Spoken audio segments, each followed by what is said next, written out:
Welcome ladies and gentlemen to the ECOM King Vault. This is going to be a game changer for the Shopify dropshipping and e-commerce community because I'm going to be giving you a free course on how you can start your own Shopify dropshipping and e-commerce business. You're only going to be learning from 7-figure and 8-figure e-commerce business owners that have been in this industry for way over 5 years and even 8 years for myself. Now this free Shopify dropshipping course cost me over $25,000 to make. We've not gone out there and used School or Kajabi. We actually built our own application to host all the teaching, which is going to be 100% free. Now, if you don't know how expensive it is to create your own app with developers, I'm just going to tell you this right now, it is not cheap. I'm even going to be giving you guys cheat sheets, templates, everything that I use in my own 8-figure businesses will be used here. Now, for you guys to get access to those free templates and cheat sheets, you need to make sure you join the vault, which is completely free to do so. All you need to do to be able to join the vault is create a new Shopify store so that you use all the knowledge from this free course. Now, we even have a private Discord community as well, just for the vault, so that if you have any questions or you want new episodes to come out for completely free, you're going to tell us in the Discord community. Now, if you're sitting there thinking, wow, I've got all this for free and I want to show some form of appreciation, all you guys need to do is smash the like button and join the vault. That's all I ask you guys to do, and it's completely free. So ladies and gentlemen, the first module in the free course is about how to get the apex predator mindset within the dropshipping and e-commerce industry. Now, although this is a boring topic that no one wants to talk about and everyone wants to avoid, I'm going to say this right now. If you avoid this, then you're not going to see any success. Now, I'm also going to be saying if you don't even watch this free course in full and take notes, you're also not going to succeed. Now, let's talk about what is the apex predator mindset for dropshipping and e-commerce. And it comes down to 3 simple principles. Now, the first ingredient to having an apex predator mindset is understanding that failure is going to happen whether or not you try and do anything. Now, you can't physically control whether or not you're going to be successful with your dropshipping store, the first one that you make. The honest truth is you're probably going to fail with the first store that you make. Even the first 3-4 stores that you make are probably all going to fail. But what you're going to get from those stores that fail is lessons, and you're going to get better at actually doing the dropshipping methods of product research, building a store. So the point that I'm trying to make is if you're over attaching yourself to trying to stop to failure and you cannot control yourself from failing and you don't want to fail, then you're going to fail. I see too many people try and make sure they see success and they end up failing and quitting because they were so heart and desired on not failing. The way an apex predator's mindset will approach this business is, if I fail, what can I learn from that first failure? What did I do wrong? Or what can I take into the next business? Or what can I take into my new dropshipping store that can increase the chances of success? Now, the second ingredient to apex predator mindset for dropshipping and e-commerce is not being scared of losing money. Now, too many people have this emotion around money that if they lose it, they freak out, they get upset, they build up this hatred towards whatever made them lose the money. So all I'm going to say is the sooner you start to lose emotion for money towards a business, the better you can be. Now, I lost £4,000, which is around about $6,000 at the time when I first started drop shipping. And that was all of my savings as a 16, 17-year-old. So I didn't have anything left after that, and I had to go back to work and build up some more cash. And don't get it wrong, it hurt a lot when that happened, but honestly, I got over it very quickly. Within the day of losing all the money, I got over it. Now, once you understand that your time is more important than your money, because you can get money back, time you cannot get back. There is no way you can build today back throughout anything. You can use billions of dollars and you still can't get time back. So the point I'm trying to make is your time is more important. So you have to ask yourself, stop worrying about money and start worrying about the time. The whole point of you doing this is to quit your 9-to-5 or to quit your job so you can have more time. And the best thing that you can honestly do is if you have $2,000 there to sit and ready to go, tell yourself, even if you haven't, you've lost that money. That's what I always do. When I start a new business venture, I say to myself, I'm going to give this $30,000, and if I lose it all, I've lost it all. And I even trick my mind into believing I've already lost that money, because once you go through the business and you incur losses, you don't even think about them because you've already told yourself they've happened.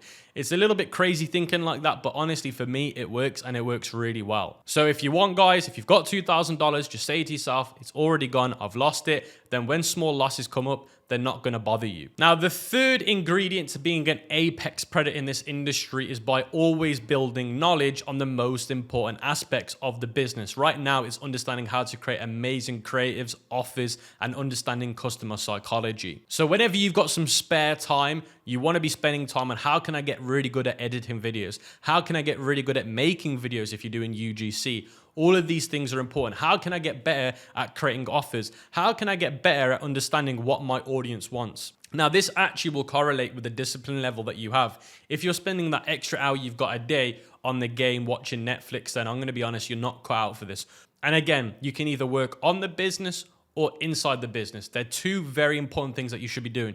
You shouldn't just be spending all your time working in the business, which is building the store, running the ads. You should also be working on you, which is understanding new knowledge, updating your knowledge. Obviously, you watching this free course is one of those, but I'm trying to say you should also be looking on YouTube on how to make really good videos. You know, we're going to teach you guys the basics and even more than the basics, but to become an absolute pro and master, you're going to have to take, information from other sources and actually add that to your list of skills that you've got. I've took video editing courses just to get good at editing videos. These are the examples that I'm trying to give you. Now, let me talk about the opportunity cost that you've got with e-commerce and dropshipping. Now, I always say to people that unless you understand the opportunity that you've got in hand, you will never truly understand and you will never truly give it what it deserves. Now, dropshipping and e-commerce can change your life. It can make you a 7-figure entrepreneur, 8-figure, even 9-figure entrepreneur. I'm not even going to talk about the brands. You can just Google it. Now, e-commerce is the biggest industry in the world, in my opinion, and dropshipping takes up 35% of that market. Now, by me giving you guys these numbers, it shows you how much money there really is to make out of there and how there's this big of a cake and we can all eat from it. You know how you hear people always say, well, e-commerce is saturated, dropshipping is saturated. Look at all that market share that's available. And even if you just wanted to make $1 million, look at how big the global market is for this industry. You making $1 million barely touches the surface, guys. The point I'm trying to make is, even if you want to make $1 million, even if you want to make $10,000 a month extra or $10,000 extra a quarter, that's very, very possible. This has the opportunity for you to go full-time, quit your job and become your own boss at home and work on your online business. But you have to respect the opportunity. Not many people respect the opportunity because it's so easy to start, but you don't actually take a step back and say, you know what? I can appreciate actually having this at my doorstep. And even if you don't make money dropshipping, the skills that you're going to learn in this free course and in the industry are going to enable you to make a lot of money, even if you go and become a freelancer in copywriting, website design, running ads as a media buyer. All of these skills that you learn as a dropshipper are high income skills. These are skills that companies are willing to pay 5 to 6 figures and the high 5 figures and 6 figures as a job. If I wanted to go out and get a corporate job, I could easily get a 6-figure salary in marketing because of all the knowledge that I've got. So the point that I'm trying to make is, I would highly recommend that you appreciate every single day you get to your desk, you say to yourself, I'm so grateful and thankful for even having the opportunity to even participate in this e-commerce and dropshipping world, because it wasn't always there to do so. And it's never been as easy as it is today with all the softwares, all the AI involved now. When I started, it was a lot harder. And I'd also recommend that you don't just track success by money. A lot of people use success as a metric of money. Don't look at it like that. Look at what skills I've learned. Look at what I've been able to do in terms of networking. All of these are factors of success, and you need to learn to stop tracking success by money, because that will make you depressed.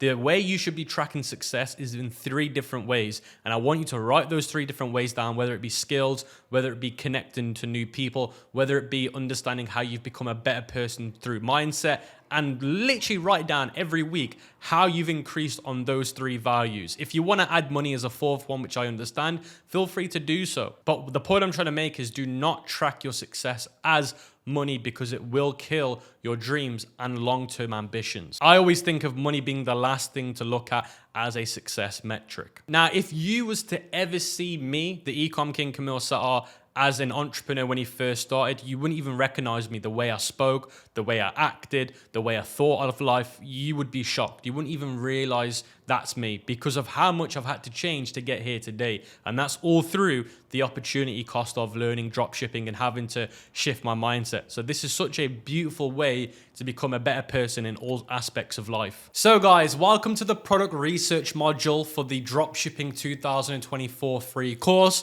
Now, I'm actually myself, Camille Satter, known as the ECOM King, is going to be doing the product research section of this course. So I'm going to be teaching you everything regarding product research and finding your winning product.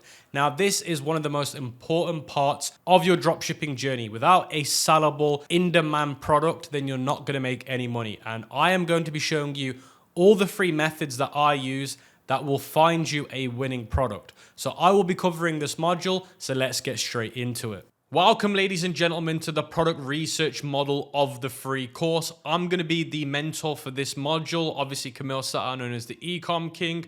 So we're going to be going through the best ways to find winning products for your dropshipping store and your e-commerce store. Now, I'm not going to be going over all the boring methods that are outdated, like TikTok made me buy it, Amazon made me buy it, Amazon finds. We're actually going to be going through valid methods, and 95% of all the methods I'm going to be showing you today are completely free. I will be showing you a paid method at the end, but all of them from there will be completely free to use. So before we actually get into the product research methods, we need to go over the product research criteria. So we need to go over whether you should be selling it or not selling it. So you should only be selling product if you're making a 4.5x on the price. So if you find a product for, let's say, $10, you need to add a 4.5x the product to sell it. So if it means that it's costing you $10 to buy the product and ship it, you need to add a 4.5x to the product, which is doubling it by that. And the reason why is because if you're going to be advertising the product on Facebook or TikTok, if you don't have that much margin to play with, your cost per result or your cost per acquisition is going to be way too high for you to even make any decent profit. The rule of thumb is 4.5x of what it's costing you to get it, or make at least $25 extra on the product. Now, you don't want to be selling confusing products because, again, if they're confusing and they're not easy to understand, then you're going to have a very hard time to convince somebody to buy that product. So you want a very simple, understanding product. You also want good imagery. You don't want to be selling a product with bad imagery or bad videos, or it's hard to create good images or good videos because it goes back to this point here. It's a confusing product. Now let's go over the valid database sheet. So I've created you guys this completely free Google sheet that's going to help you with your product research.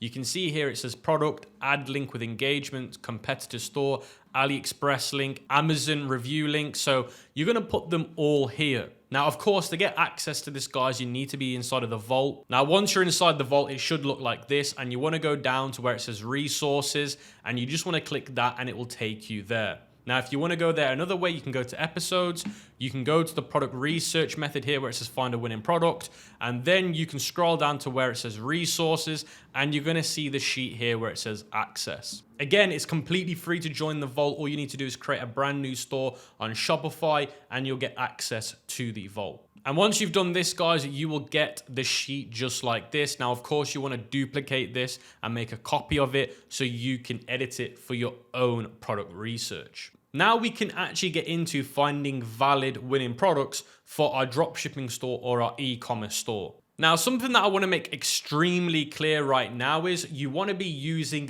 databases to find these products. Now, a database is the actual website or application that you're using to find the product. So we call that a database. These are places that we're going to find other people selling the product or other platforms that have the product that show us that there's actual demand for it. Now, if we have those databases, which I'll be showing you today right now, that are free to use, you then have to do extra research to make sure that they are ready to be sold now. Because again, those products could do well a few months ago, but right now the season or the market's not right for it. So the first database that you can use is the eBay watch counter. Now this will be in the cheat sheet. Now you can see here it's called watchcount.com. So this is basically a watch count on eBay. So on eBay, you can watch an item. Now the more watches on that item, the more demand and interest there is for that item. Now when you come here, you want to filter it by the US, the UK, and the top 5 countries. So maybe start with the US and work your way around. Then you can choose the category that you want to find the product in. The best thing to do is just go through all the ones that make sense. For example, baby, garden, home electrics and things like that. Then click show me, and then it's going to show you all the products. Now straight away, product number 2 has grabbed my interest. It shows that it's got 2,152 watches right now for that product. Now what I'm going to want to do is open this listing. Now I've opened the listing, and this product very much looks like a drop shipping product. So what I'm now going to want to do is see if this product is available as a drop shipper. Now the easiest way to figure out if these products are being drop shipped is by using a Chrome extension called AliExpress Image. Now this is a completely free Chrome extension to use, but this is just going to make your life easy. So when I right click this image, you can see here it's going to let me search to see if it's available on AliExpress. So I'm going to click this here, and now it's going to show me the image URL, and now it's going to go through the database on AliExpress and see if this product exists. Now, just like that, it's been able to find similar products. Now, I've not been able to find the exact product. Now, I do believe that this exact product is on AliExpress. I might just have to manually try and find it. Now, even if this product isn't on AliExpress, if we can find one that is very similar, what is the product? It's some form of Lego Mo Control Formula 1 car. So if I can find a product, let's say this one here, that looks similar and it does the same thing, then that's completely fine. We can sell that item. Now we can go back onto the eBay watch count, and you can see product number 4 here has got 1,992 watches. I can then open that link again. Now I know for sure that this one is a drop shipping product because I've sold it before, so I can right click it and click search with AliExpress, and I'm confident that we'll find this product on AliExpress. Now, just like that, we have found the exact same one and a few other variants of the product. So straight away, we have found a product. Now, remember, this doesn't mean we have to sell the product now. This just means we found the product that we've got interest in. So now we need to go and do some more validation methods. So that is the first database product research method, which is using the eBay watch count. It's very effective and completely free. Now, the second method is by going over to Pinterest, creating an account. And once you've created a Pinterest account, you can come here to the top left and go to where it says Analyze Performance and go to where it says Pinterest Trends. Now, once you're on Pinterest Trends, you want to filter it by the country. So I've filtered it by the United States. And you can see here, it's showing me current trends. So summer nails are trending, fashion is trending, planets are trending, characters and hobby are trending. So what I'm going to want to do is I'm going to want to click on one of these. Now, just to make things simple, I'm going to click on summer nails. And just like that, it's going to show me at the bottom popular pins. So pins are like posts. So we actually want to try and find products on AliExpress that look like these. Now, once you click on the popular pin, you're going to see other pins that are related to that pin. Now, what we're going to want to do is literally for the first row of pins, these are the most popular ones and the sponsored ones, which means people are paying for you to see them. So for the first 2 rows, you're going to want to go on these pins and try and find the same product on AliExpress. So if you can find ones that are very similar to these in these pins, or you can reverse image search them, these are good items to look to sell. So you can see I went onto AliExpress and typed in summer nails, and I'm seeing a few similar nail versions that I found on Pinterest. So like this one here is very similar, and this one here is very similar to the ones that I found here. So those are, again, a great option to find a product. Now, the next best database is actually AliExpress themselves, but not using the normal AliExpress. So when you use normal AliExpress like this is using it as a consumer, which means you're looking to buy from AliExpress as a consumer. Now, once you've created an account on AliExpress, you want to go to your account login info and scroll down to where it says AliExpress Business. Now, once you've done that, you should now see AliExpress Business.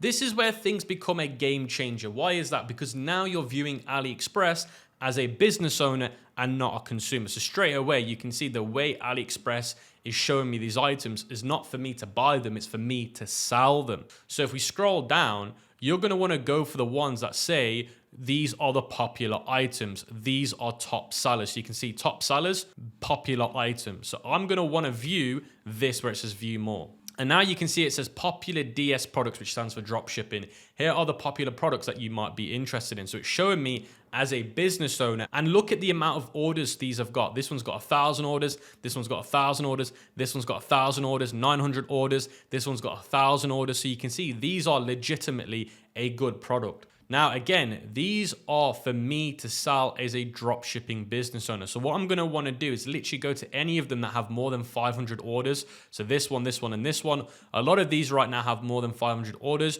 You're just going to want to choose one of the products that have more than 500 orders and literally now go to the next step, which is when we validate it. But that's how easy AliExpress Business Center is. It literally just shows you winning products right now as a drop shipper. And there's no one better than AliExpress to tell you what are winning products. They're the ones that supply these companies with the product. Now, the next method that you can use to find a product is go into the TikTok Shop Seller Center. Now, to do this, you need to be in the US, UK, and there's a few other countries that you can do this from. And once you've created a TikTok Shop account, you want to go to where it says shoppable videos. Then you want to go to where it says top sales.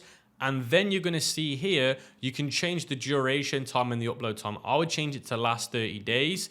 And now you're going to see videos that have the most sales. So all of these videos here are of items that have had the most sales. Now you can actually change this by category as well. So let's say, for example, I want to find pet products only. I'm going to click pet supplies. And now it's going to show me the best selling pet products on TikTok Shop. So now I've just seen this video pop up a few times and it's a tennis ball thrower. So you can see it right here. And this is some form of tennis ball thrower for the dog or the cat. So now we're going to want to go back to AliExpress and try and find it. And just like that, guys, I have found the product. I typed in dog ball thrower and I found the product itself. So you can see here, we have found the product off the TikTok Shop Center right there. And this is selling really well on TikTok Shop. So why would it not sell well as a drop shipper selling it on our own platform? Now, the last method to the product validation database is coming to Etsy. Now, Etsy is huge for Etsy sellers. Like, they make so much money.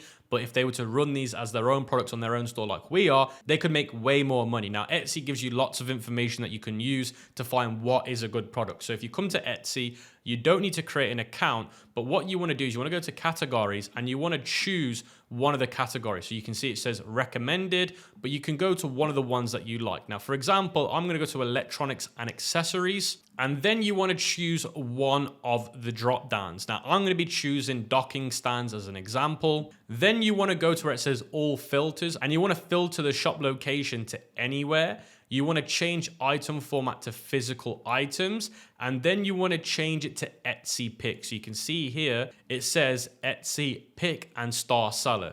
I would only filter it by those two and click apply. Now, once you do that, what you're doing is you're telling Etsy that I only want to see the products that are the best sellers or the ones that they think are the best sellers.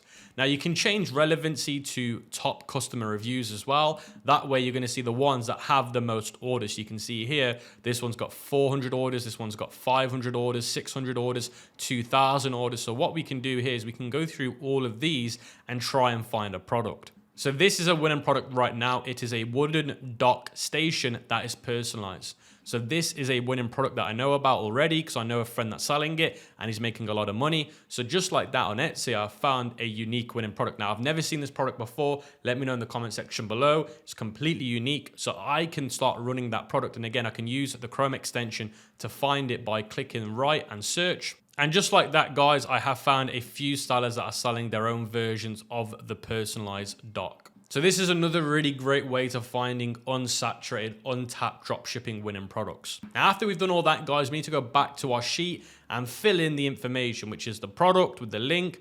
Then we need to fill in the rest. So we need to find the ad link. So what we need to do is go to the ad library and change it to all, and then search for the product name. I've typed in personalized desk organizer, and then I'm going to search for it. And just like that, guys, I found a few ads. They're not showing me the same product, but they're showing me similar products. We actually want to try and find the exact product. So if you struggle to find the exact product, it might be the keyword that you're using is completely wrong. So you might need to reuse the keywords. Now, if that doesn't work, then what you can do is you can go to Google. And once you come to Google, what you can actually do is look at the Google shop here. So you can see here where it says sponsored. These are all the Google shopping. And what you want to do is you want to try and find somebody that's running Google shopping ads that are personalized, and you want to try and find their website so that then you can find their Facebook page and then search for it directly. Now, if the Google shopping doesn't show you any, if you scroll down, you're going to see some organic websites. So this one here, personalized wooden desk, they're selling similar ones. Some of them are the actual ones, so we could use them as an example. If we scroll down, there's a few more that are coming up, are the ones that we want to look at. So once you find these websites, what you want to do is find their page name, go back to the ad library and search for their page name, and then you'll find all of their ads. So for example, if I go to this website here, which is Make Me Something Special, we can see their Facebook, which says there, follow us. And there we go. That is their actual store name. So we're going to copy it and paste this into the ad library, and you should see it show up. And now if they had ads running, we would see them there, which they don't. So we can try the next website, go to their Facebook page here, which is called Love Unique Personal, and try and see if they've got any ads running themselves. So I'm going to change it over. And just like that, do they have any ads running? Yes, they do. They have quite a few ads running. Now, not for our exact same product. They're selling a few other products, but that's the idea you want to do. You want to try and find pages and ads that are running for your product and go back to the sheet and start filling it in. Now, again, by doing those methods, you're going to find competitor stores. You're going to find the AliExpress with reviews, and then you want to find it on Zendrop. Zendrop's the supplier that we recommend, and it's the one that I use. So you want to try and find it on Zendrop, and then you want to find the product on Amazon. There's also a Chrome extension here, which is called Search By on Amazon, which is similar to the AliExpress one. And then that way you can find the product on Amazon, figure out how many reviews they've got, and add it in here as well. Now, with that being said, guys, that is the product research module. Remember, the most important thing is using valid databases to find products that are already doing really, really well. Then finding all the information like the stores that are selling them and the ones that are doing the most by looking at the ad library to see. You can also go on Amazon and check the reviews to see how good of a quality product it is. Remember, by checking Amazon, you're going to be able to work out if the product is actually a good product in terms of quality. You don't want to be selling bad quality products on your store, because then you're going to get really bad chargebacks and refunds, which is going to damage your profitability and obviously the long-term success of your store. So we use Amazon to figure out if the product is worth selling in the first place. And I always say, as long as the product's got more than 3.5 stars, then it's fine to sell on Amazon.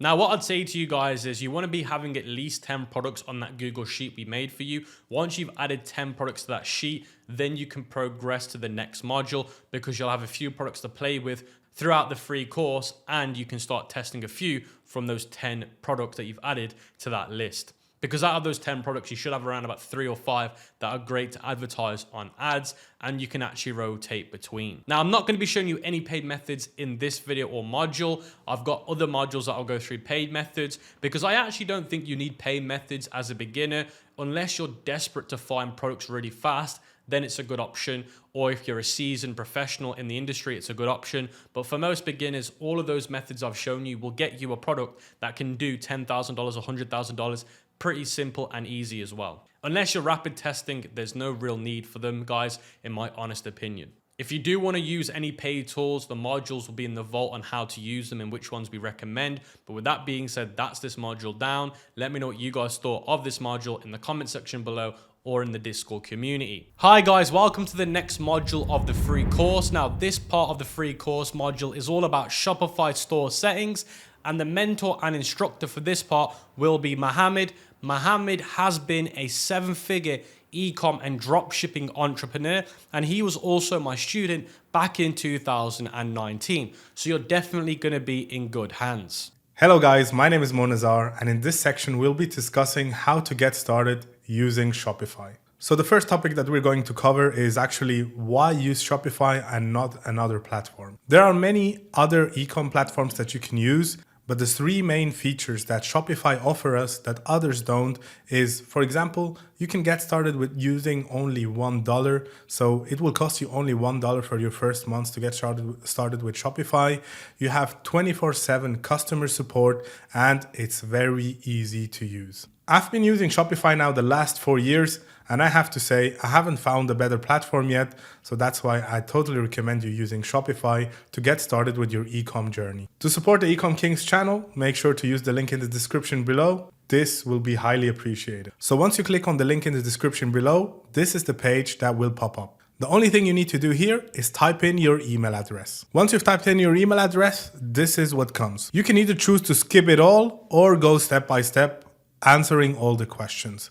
But now, to keep the process easy for you guys, we're just going to skip it all. Here, it's very important to select the location where your business is registered. That's very important because then later on in the process, it will allow us to choose payment options and payment providers that are available in the specific region that you've chosen. So for example, if you live in a country where Stripe and Shopify payments are not an option, but you have already registered a company in the UK or the US, for example, make sure to use the country where your business is registered. Once you've done that, click Next. In this step, Shopify asks you to create an account. So here you have different options to sign up. You can sign up with email, you can sign up with Google, whatever suits you the best. I'm gonna sign up using my email address. Here you have 4 different options to create a Shopify account. I'm going to sign up using Google. Once you type in your email address, you will see that Shopify is going to load your store. And this is the Shopify dashboard. This is the place where you can have an overview over your store, over your orders here on the menu on the top left, the products that you're going to add to your store, your customers, the analytics, which is super important, your marketing, discounts that we're going to create for our customers. Down here is online store. This is where we're going to edit our store later on. And apps, this is where we are going to add our apps. And here on the very bottom left, you can see our settings. And also here on the bottom right, you will see when your trial is going to end and that you're going to start your first month for only £1. This is actually the first thing that we're going to do, which is selecting a plan. So whenever our trial is over, we can still keep our Shopify store. So to do that, you can just click on select a plan. And here I recommend you to start with the basic plan because it's the cheapest option in the beginning and you actually don't need more if you don't have like a business running already. Here down below, you can see what comes with this plan. You can see that you have 24/7 chat support and that you can sell in 3 different markets. That's a topic that we're going to cover later on. And you can also compare this plan with the Shopify plan, the advanced plan, and Shopify Plus just to see what the difference is. But for us now, we're just going to click on Select Basic. Here you can either choose to pay monthly or yearly. Here you can see that you're going to save £72 if you paid yearly.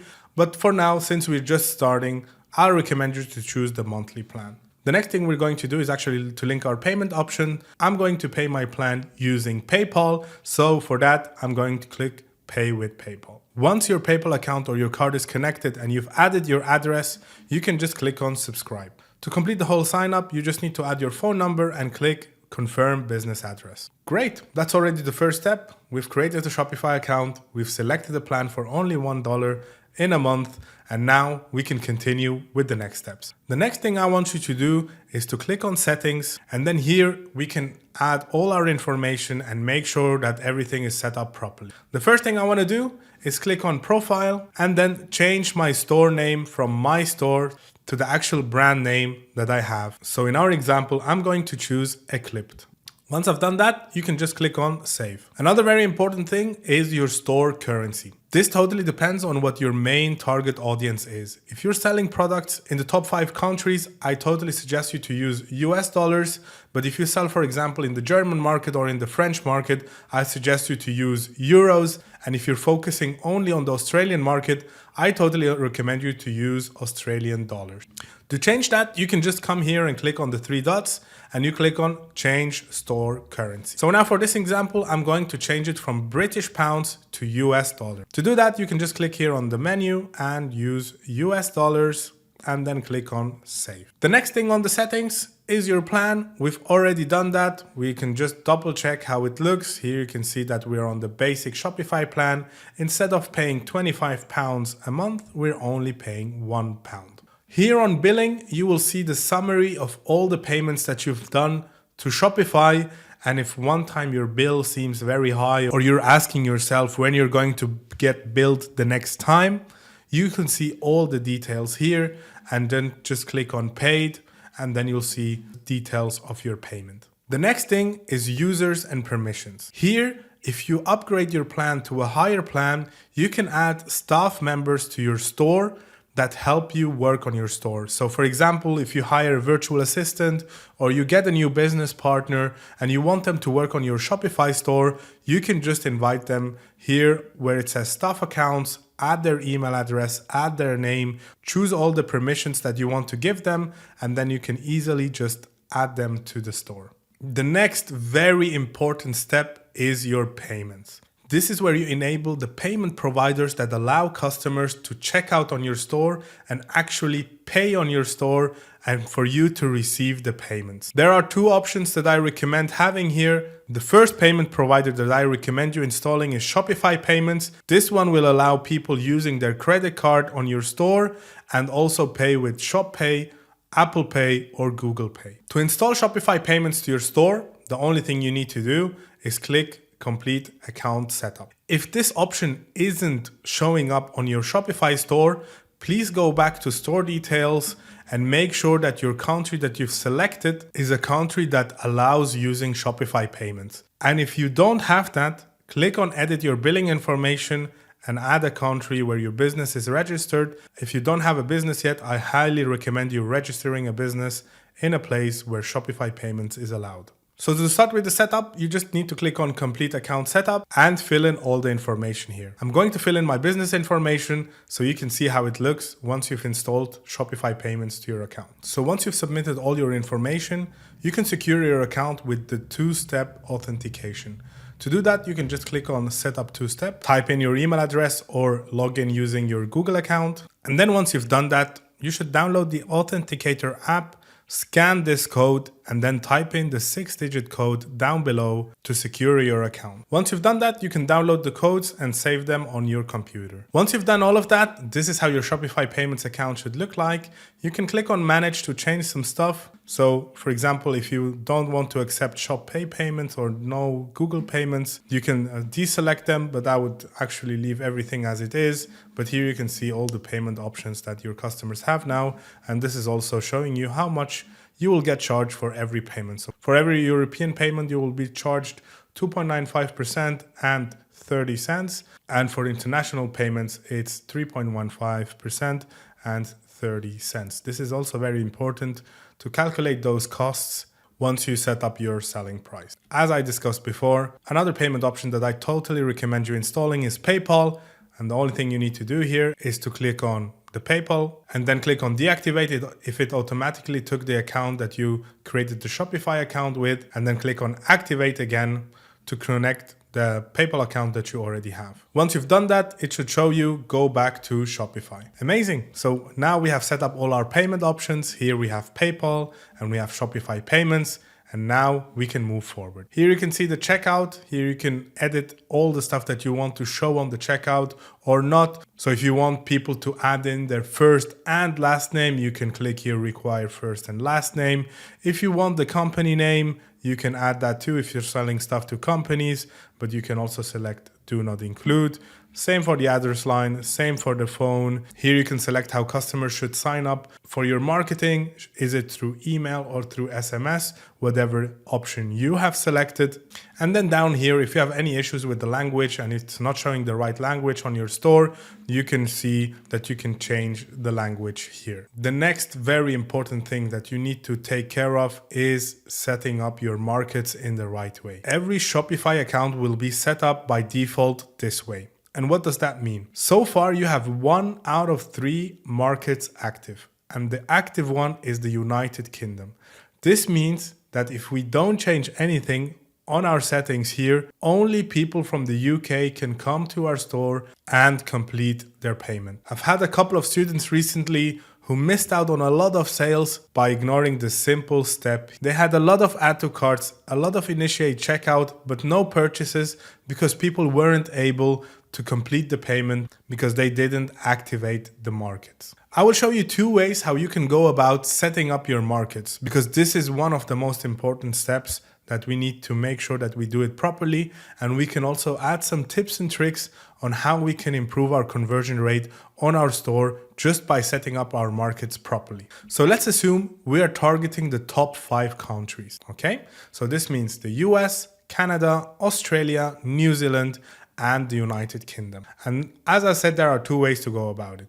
You can either click here on international, and then once you're inside, just set it from inactive to active, and on the top right, click on save. And as you can see here where it says product and pricing, you can see that the default store currency is US dollars. And if we go back again to the overview, now you can see that we have 2 active markets with the Shopify plan that we have selected now, which is the United Kingdom and international. So this means all the countries around the world. This is good while starting testing different countries, but then again, let's assume, and now that's the second strategy, let's assume you're making a lot of sales in the Australian market and you really want to make sure that your customer experience from the Australian market is perfect on your store. To do that, we need to create a market specifically for the Australian market, and I'll show you why. So to create a new market, we just need to click add market, and then here on the top you give it a name. I'll call it Australia, and then down here you can click on the search button and search the country. So here I'll search Australia. After we found Australia, you can click on it and click add market. This is the big game changer for us. Now we don't need to install like fancy apps that do currency conversion for us. We can do that directly from our Shopify setting. And now by adding just Australia to this market, you will see that the customer will see the product prices in Australian dollars. And to go even a step further, you can just click on it. And once you've imported your products to the store, your products will show up here. And they will show up with Shopify's conversion rate from US dollars to Australian dollars. So for example, if you're selling a product for $29.99 USD, your product will show up with a rounded number, something close to $48, because $29.99 USD is $44.70. Shopify will round your price up to $45. But if you're a customer coming from the Australian market to a Shopify store and you see a rounded number like $45 or $45.00, that isn't very an attractive price that motivates you to complete the purchase. So what you can do, once you've imported the product, you can see it here and then just click on the product price and change it to $44.90 or $49.90, also depending on the shipping costs that you have to the Australian markets. So you will have complete control on the price that you want your Australian customer to see. And this is something very, very valuable. Again, to sum up, make sure once you start running ads to figure out which is your winning audience, winning country, create like a market for them, and make sure that you have specific prices and the specific currency for the specific people that come to your store, so you can improve their experience on your store, and this way you will get a better conversion rate. So now once we have set up our markets, here you can see the UK, Australia, and international, we need to set up our shipping and delivery. To do that, we can just click on shipping and delivery here on the menu on the left side. Once you're here, you can just click on general shipping rates, and here you can see the shipping rates for your different markets that you have set up. Now for our example, we said we'll be targeting the top 5, so we can delete the zone for the European Union. Here we have international, which is very important. Here you can also see what countries has Shopify already in their default setups for international. And if you see that a country is missing, make sure to add the country to the market. So now, if that's the case and you see a country that you're targeting, but it's not showing up here, you can click on the 3 dots here and click on edit zone. And if you're targeting Belgium, for example, and you don't have it yet, you can just click on Belgium and click on done. This way, Belgium will show up in your international settings. And again, this is something very, very important to make sure of. If you're targeting a country, it has to show up here in your shipping and delivery options. Otherwise, a person from this country can't check out on your store. So now for international, we're going to set the shipping in the beginning as free shipping. So you can just click on the 3 dots here, delete this option, and then click on add rate. You can call it custom, and then the flat rate name is going to be free express shipping. For the price, make sure to set it at 0 so it shows up as free. And then you can click on done. Then we can do exactly the same now here for the UK, for our second market that we have created. Delete the options that we have here and then click on add rate, choose custom, and then exactly the same, call it free express shipping. After finishing with the setup, make sure that your 5 countries are showing up here. So here we have Australia, we have New Zealand, we have Canada, and we have the United States and the United Kingdom down below. So we have all the countries that we want to target. And after you've done that, you can just click on the top right on save. Here it says customers in one country won't be able to check out because it is in an inactive market. Let's go and check this out if there's something wrong. And it's the European Union, and we're not targeting the European Union at the moment, so that's why it's okay if that's not active. Again, just make sure that all the countries you're targeting are active and they have a shipping option. The next thing we are going to check together is domains. Here, you can either buy a new domain directly on Shopify, which is an amazing feature, or connect an existing domain that you've bought from Hostinger, for example. Here you can find plenty of tutorials showing you exactly how to do that, and it's very simple to set up. Another very important feature are languages. Here you can see that our store default language is English, but if you're targeting multiple countries, so let's say you're targeting the German market with the same store, you can just install Shopify Translate and Adapt, which is completely free, and this will translate your whole store, and you can even edit the translations and make sure that it's looking really nice and that your customers have a great experience on your store. Down here where it says policies, you can create all the policies for your store, the refund policy, the privacy policy, the terms of service.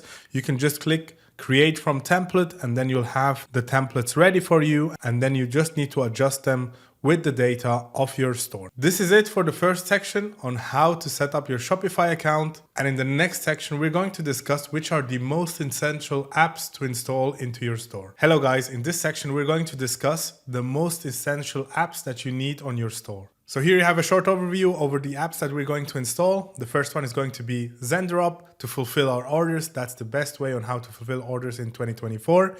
The second one is Omnisend. This is the app that we're going to use to set up our email flows and email campaigns. And the third one is going to be Lay Reviews that will help us import reviews to our store. So yeah, the first app that we're going to install to our store is Zendrop. Here you can see that you have 3 different plans. You have the free plan, the pro plan, and the plus plan. You can also see like what you all get using the plus plan. And if you use the link in the description below, you'll get 51% off and $200 in order credit. So this means you can fulfill orders worth $200 completely free. So this is the page that comes up when you click on the link attached to the video below. And here you can type in your email address, your card details, and then you can sign up. I'm going to do this right now. Once you've completed your sign up, you can just click here on apps and search Zendrop. This is how it looks on the Shopify App Store, and then you can click on install. Here again, install app. Once you're logged in, this is how your dashboard looks like. This is the best way how you can import products to your store. I'm going to add sunglasses to my store, and then I'm also going to show you how you can directly import a product from AliExpress to your store using Zendrop if you can't find your product directly here on Zendrop. So here, let me type in sunglasses and hit enter. So now if you want to install those sunglasses to your store, you can see the product cost. So it will cost you $3.48, and you can just click on add to my products. I recommend you to repeat that process 8 to 10 times, so you have around 8 to 10 products on your store. And once you've done that, you will have a nice looking store with multiple products that your customers can choose from, but we will be advertising the main product that we have chosen. After clicking add to my products, you can just click on my products here on the left side.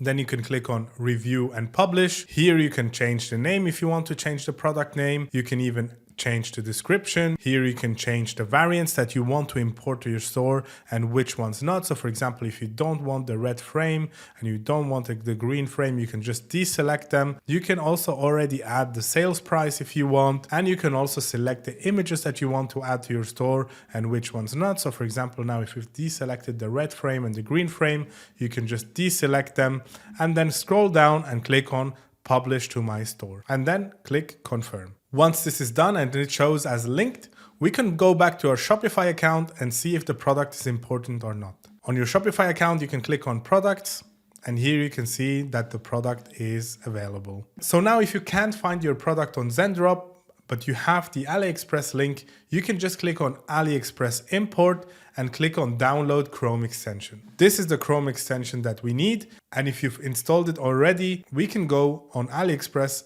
and then directly import products to our Zendrop account. So now if you found your product on AliExpress, you can just go to the Chrome extension and click on Add to Import List. After clicking Add to Import List, the product will show up under My Products, and then you can import it easily to your store, as we did with the past example. This is where all the orders will show up. Once you start getting orders to your store, the only thing you need to do is just select the order and then pay it. You can also top up your balance to make sure that you always have enough budget to fulfill your orders. This is it about Zendrop, and let's move on to the next app. The next app we want to install to our Shopify store is OmniSend. OmniSend is super important, especially if you're running paid ads, to retarget customers that haven't completed their purchase yet and send them deals through emails or SMS marketing. Using OmniSend is also a great way to grow your email list by giving first-time visitors a great discount, so they type in their email address and you can retarget them in the future with your newest product launches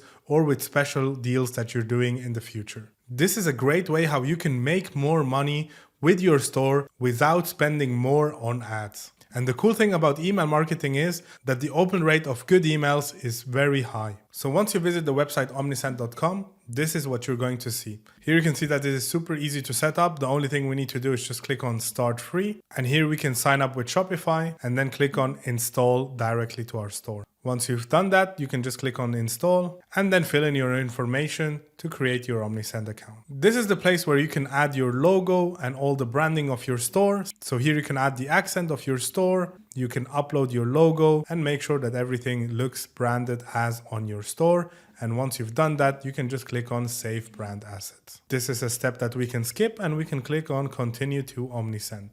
So the first thing we want to do is click on Launch Sign Up Form. As we've discussed before, this is a great way to collect emails and grow your email list by giving first-time visitors a discount on your store. Here, what I like to do is, instead of giving percentage discounts, I like to give direct dollar discounts. So this means I let my first-time visitors save $5. To do that, you can just type in save $5. Once you've done that, you can change the button down here too.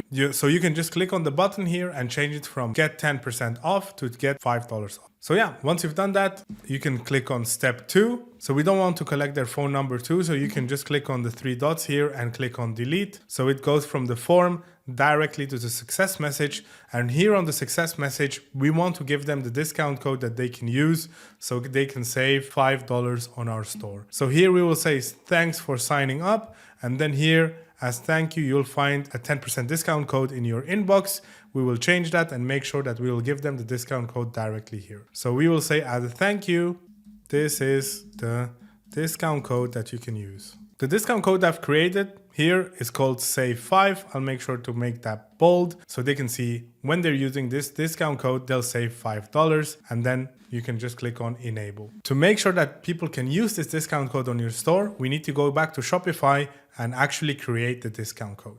You can come back to your Shopify account and click on Discounts. Then you can click Create Discount and click on Amount of Order. Here you type in the discount code that you've created. So for example, save 5, and then you change it to fixed amount here on the discount value, and you type in $5. And then if you scroll down, I would just limit to 1 use per customer and click on Save Discount. Once you've done that, we can go back to OmniSend. The next step is to create a welcome flow. So here we will create welcome flow. Here it says welcome new subscribers with an email. We can click on we will do this later because we want to create our abandoned cart flow first. In my opinion, that's the most important flow that we need to create now for beginners, which is recover abandoned carts.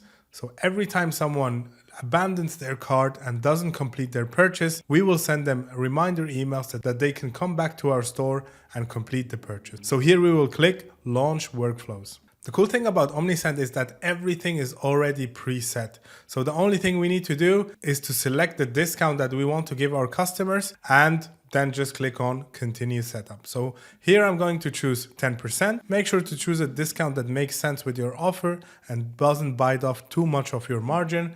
And once you click the discount that you want, you can just click on Continue Setup. Here it will ask you if you want to add SMS too. So you will click Yes, Add SMS Channel. And then you click on Start Workflows. Once you've done that, you can just click on Show My Workflows. So here you can see the automations that you have. We have abandoned checkout and abandoned cart.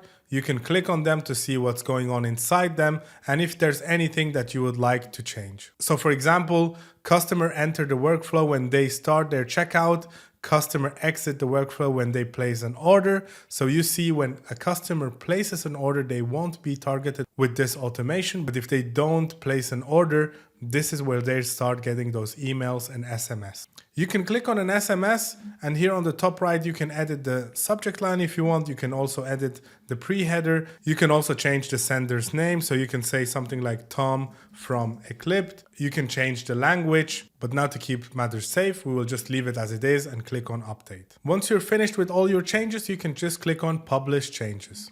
So it's really simple with Omnisend to start your abandoned checkout automations. That's basically everything we need to do to get started. We will also leave you some documents attached to this video that will help you create new flows and also nice strategies that you can follow in the future. Let me just guide you quick here on the Omnisend menu. Here you have the dashboard where you have everything that you need to create. Here are the campaigns. If you have already collected like a couple of emails and you want to send a campaign to your customers, this is where you can do that. Here we have our automations, the abandoned checkout and the abandoned cart. Here are the forms that we have set up to give our customers a discount in exchange for their email address. Here you will have your audience where you can create lists and segments to send email to a specific group of persons. Here you have your reports where you can check everything that has been going on using Omnisend and how much revenue you were able to generate. And if you want to add reviews using Omnisend, you can do that too. So now the next app that we need to install to our store is Lay Reviews, so we can collect reviews and add them to our product. So once you type in Lay product reviews on the Shopify App Store, you will land on this page and here you need to click on install. Once you've done that, just click on install again. Here you can choose the app language. Make sure to activate the AMP embed so the reviews will show on your Shopify store. And once you've done that, you can just click on import reviews. To import reviews, we're going to select AliExpress. Here you can select the product that you want to import the reviews for. And here you paste the AliExpress link of your product and you choose how many reviews you want to import to your store. Here I'm going to choose 20 and I'm going to pick contain photos. For the country, I want all the countries and then I'll click import. Here you can select the reviews that you want and that you don't want. And if there's one that you don't like, for example, this one, you can just click on delete. But then once you're happy with your selection, you can just click import all and finish. Here you can also click on manage reviews.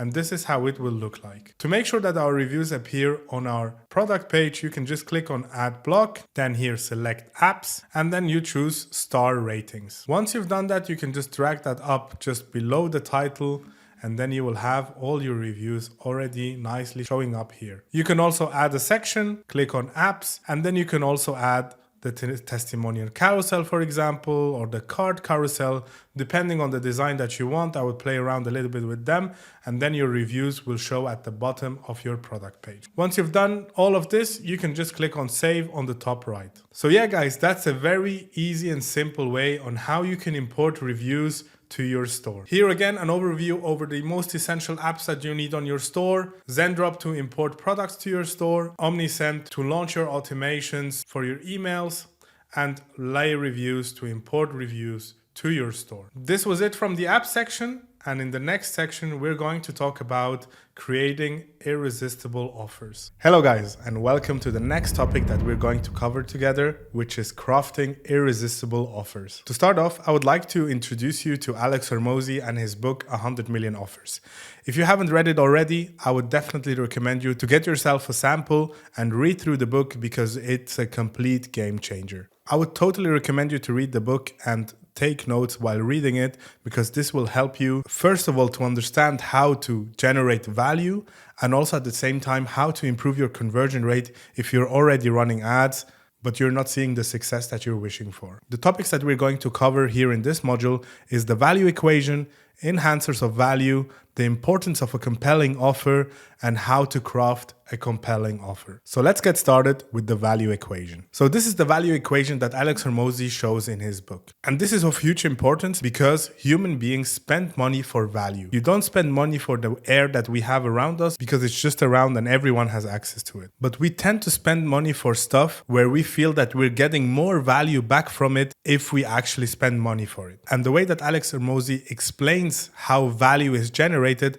is by using this equation. He emphasizes that everyone has a dream outcome, a stage that they want to reach, something that they don't have yet, or a state that they haven't reached yet. I will come up with clearer examples shortly. Then another part of the value equation is the perceived likelihood of achievement. So this is something that determines how likely is it for me to achieve something if I buy a specific product or a specific service. The part below the line on the value equation is time delay. This means how long will it take me to actually achieve my dream outcome, and that is added with effort and sacrifice. What effort do I have to bring in, or what do I have to sacrifice to reach that level? And this whole equation gives us value. And one thing that this equation shows is that most businesses focus on the upper part of the equation. So they talk a lot about the dream outcome, like they talk about the goals and wishes of their customers and also showing how they can achieve it with their product. But what most businesses ignore is the bottom part of the equation,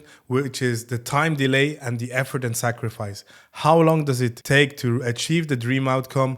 And what effort do I have to put in as a customer to achieve what I want? But for all of this to make a little bit more sense, let's have a look at it from an e-com perspective. So here you can see that the dream outcome is what is the customer desiring? What problem and pain does he want to solve? To take an example here, let's take the gym industry and the supplement industry. Everyone wants to have a nice body. Okay, that's the dream outcome of everybody. This example is going to explain why the supplement industry is almost 10 times bigger than the gym industry. The dream outcome is the same. You want to have a beautiful body. The perceived likelihood of achievement can be reached by seeing people who go to the gym regularly and get a nice body. So you know, as a customer, if I get a gym membership and if I go long enough to the gym and I have a healthy diet, I will achieve the goal of having a nice body. The same with supplements. Here you know that there are people out there that take supplements that help them reach the goal of having a nice body much faster than people who don't take supplements. So the upper part of the equation is the same. So you have a dream outcome which is the same, and you have a perceived likelihood of achievement that is also the same. Both ways, supplements and gym can take you to the body that you wish for. The big difference between the two industries is in the bottom line of the equation, the time delay and effort and sacrifice. Time delay in the gym industry is very, very big. It takes you months or years to achieve a nice body and have a nice physique. And it also takes you a lot of effort and sacrifice. You need to go to the gym early in the morning, lift heavy weights. You need to sacrifice sugar and fast food and stuff that will keep you apart from your goal. So that's why the bottom part of the equation for the gym industry is very, very high. And for the math experts among us, we know if we want a number close to infinite, means that the number below the equation line has to be close to zero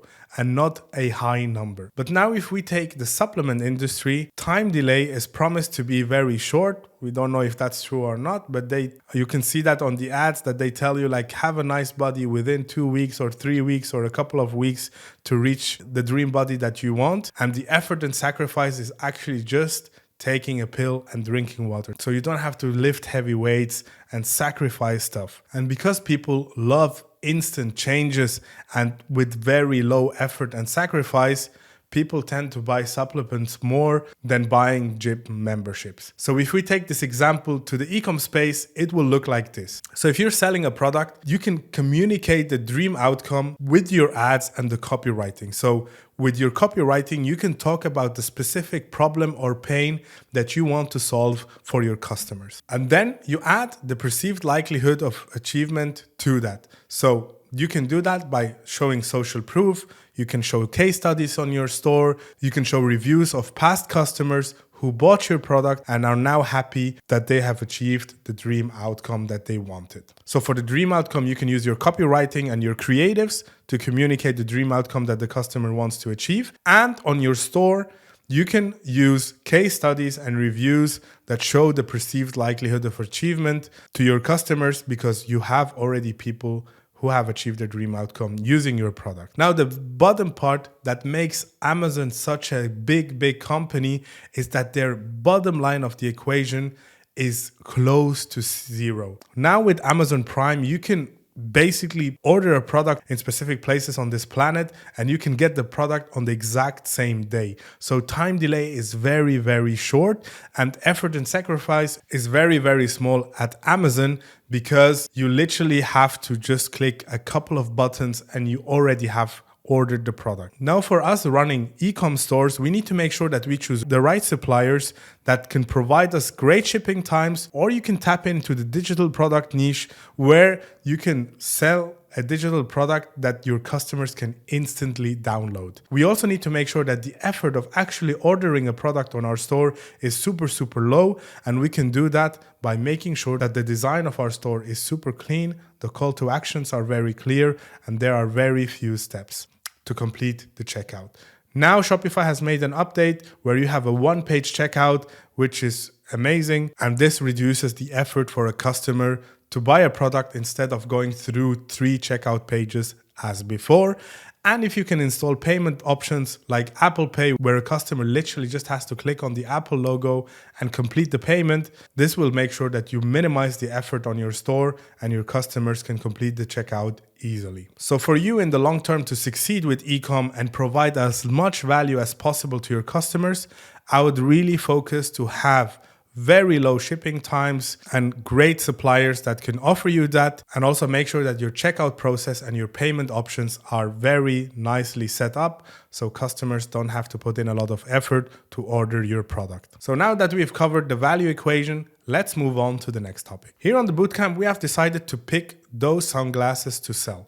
And now we're going to implement all the learnings that we had in creating a nice offer for this product. Here again, just to sum up, those are the 4 components of the value equation. And now let's see how we can implement that for our sunglasses. So you can see the dream outcome of people that want to buy our product is to improve their sleep by cutting the blue light that they get, and also protection for their eyes by blocking UV rays. The perceived likelihood of achievement, we can achieve that by adding nice reviews to our store and show that they have improved their sleep and also protected their eyes from the UV rays. For the time delay, we're going to use Zendrop as our supplier because they offer great shipping times and they also have a US warehouse, so we can check if we can source a product on a US warehouse, so we have shipping times of 1 to 3 days maximum. And for the effort and sacrifice, we're going to install Shopify payments to our store so people can use payment options like Apple Pay that makes them pay with literally just 1 click.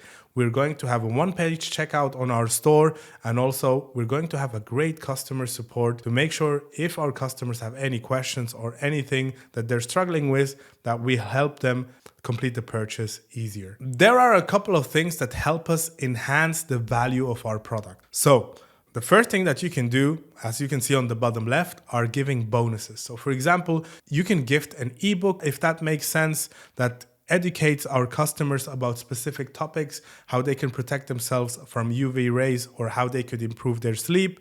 You can show them tutorials about stuff or exercises that they could do or other products that they could buy that help them protect themselves from UV rays and from blue light. You can give them an extra gift, for example, a case for the sunglasses or a cleaning set. You can also play a little bit with the product name, as you can see as it's the second point. Instead of just calling the product nice sunglasses or just sunglasses, you can call them blue light blocking sunglasses so people understand immediately what the product stands for and they know that they can achieve their dream outcome buying your product. You can also play around with scarcity, so you can say that you have limited stock and you can add after each variant, like for example, if you're selling 3 colors, blue, red, and yellow, you can say for the blue, there are only 3 items left, for the yellow, only 4 items left, and for the last color, you say only 5 items left.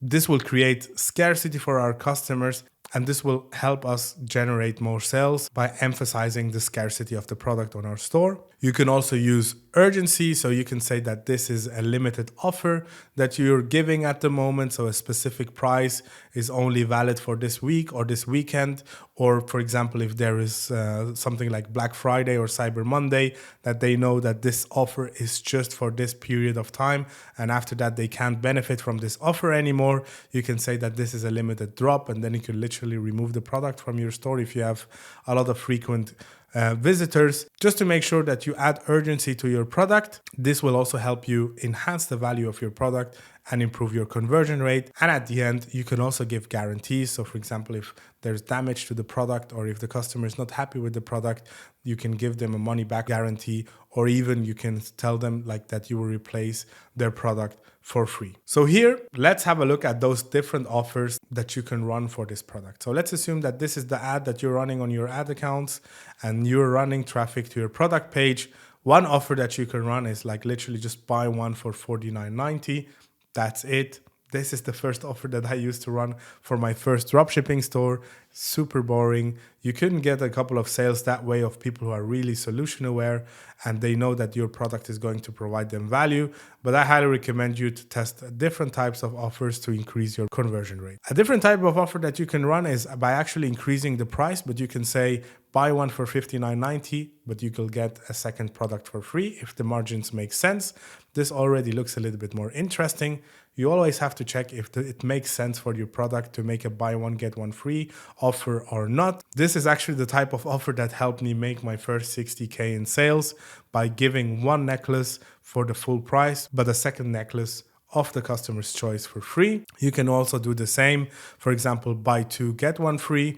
This works specifically well for products where you can buy multiple items from. For example, if you're selling home decor items where a customer wants to have 3, 4, 5 of the same items distributed at their place, you can say buy two, get one free, or buy three, get two free. The offer that makes sense for you to increase your average order value and at the same time also increase your conversion rate. The third type of offer that you can run is by actually offering the sunglass for $49.90. You give a free gift or a free ebook to it, and you also offer free shipping. But here I've crafted the big boss offer for you. This is the type of offer that should make you the most amount of money. A big boss offer has 4 components. The first component is a high perceived value. So this means a customer feels like they're getting much more for what they're spending on your store. The second component is that you have good margins for yourself. This means we're making sure that we're building an offer that helps us have a great margin and not be in a slight profit. We want to have a healthy margin so we can scale our store and make money with it. The third component of the Big Boss offer is to provide guarantees. As discussed before, you can provide the money back guarantee if the product is broken, or you can also offer a free product exchange guarantee so the customer feels safe and they eliminate doubts from buying from your store. And the last and important factor of the Big Boss offer is urgency. We give the customer a reason to buy right now and not delay the process. We tell them that this offer is valid only today or only this week. So a customer knows if I delay the purchasing process right now, I might not find this offer anymore. And if you run such an offer, I would really test it. Leave an offer running for a specific week and then change it with another one. So you're really offering limited offers every single week. So now to sum this up, this is how our offer 4 would look like, the Big Boss offer. We will be selling one pair of glasses for $59.90, which will give us a good margin since we've seen that the product costs us around $23 from AliExpress. We will give them a free sunglass case so they can protect their glasses and have the product for a longer time. You will say that this free gift is only valid today. This is how we are going to create urgency. We're going to offer a free cleaning set also with the product, so the customer gets the sunglasses, they get a cleaning set, and they also get a case for only $59.90. This will help us generate a high perceived value so a customer doesn't have to go and buy those extra products separately. We are also going to offer free shipping.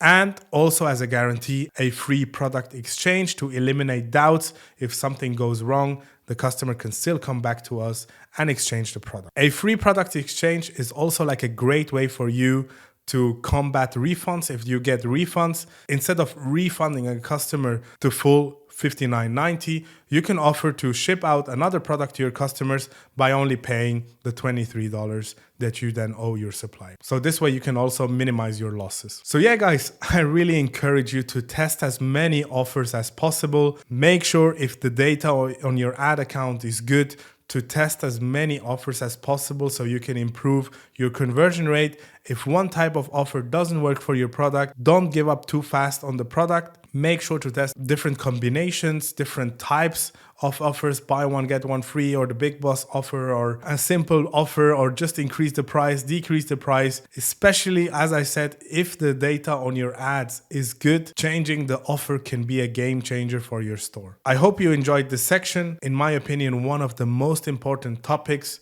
and I'll see you in the next one. Hi guys, welcome to the next module of this free course. It's Camille Salmon as the ECOM King, and I'm going to be going through the AI Store Builder. So I'm going to be showing you how to use the AI Store Builder so you don't have to do the hard work, and our AI Store Generator will create you a store and do the majority of the hard work for you. So in this video, I'm going to be showing you how you can set up a brand new Shopify dropshipping business using my AI Store Builder. That's going to do all the hard work for you, and it's the same system that we use to create new stores, launch them to $10,000 a day. It's going to pick you a brand name, it's going to create you a logo, import within products, it's going to do everything for you. Now this is all going to be done within around about 20 minutes, and you're not going to have to do any of the hard work. Now I want to make this extremely clear. This is our own AI Store Generator. We built this from the ground up with our own development team. We invested a lot of money into this, so it's nothing like anything else in the market, and in my opinion, it is by far the best AI builder in the industry.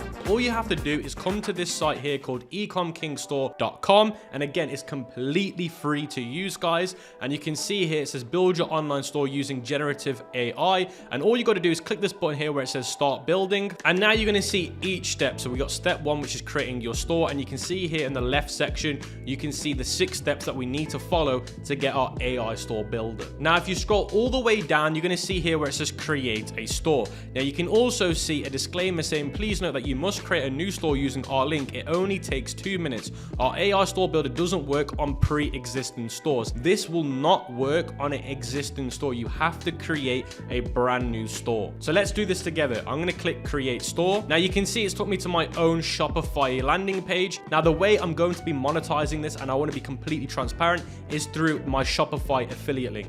Now you're going to be using Shopify regardless of me, so why not use my affiliate link so you can get your own AI dropshipping store for completely free. So now once you've come to this page and you've entered your email address, you want to click start free trial. Then what you want to do is you want to hit skip all in the bottom. Then you want to enter the location where you're located. For me, it's the United Kingdom. Now this is up to you. You can either use an existing account or you can create a new account. Now I want to differentiate the two things. A brand new account is different to an existing store. So this account already exists, but I'm going to be creating a new store through this account. So if you want to, you can use an existing account, but you cannot use an existing store. That is the difference. So I'm going to be just using my existing account, and then you can see here it's saying building your store. Now you can see we're in our Shopify dashboard. So if I go back to the AI builder, we can click next. Now I want to make this very clear. If you try and cheat the system on the AI Store Builder, you will not be able to progress. So when you click the next button, it will not work. It will give you an error.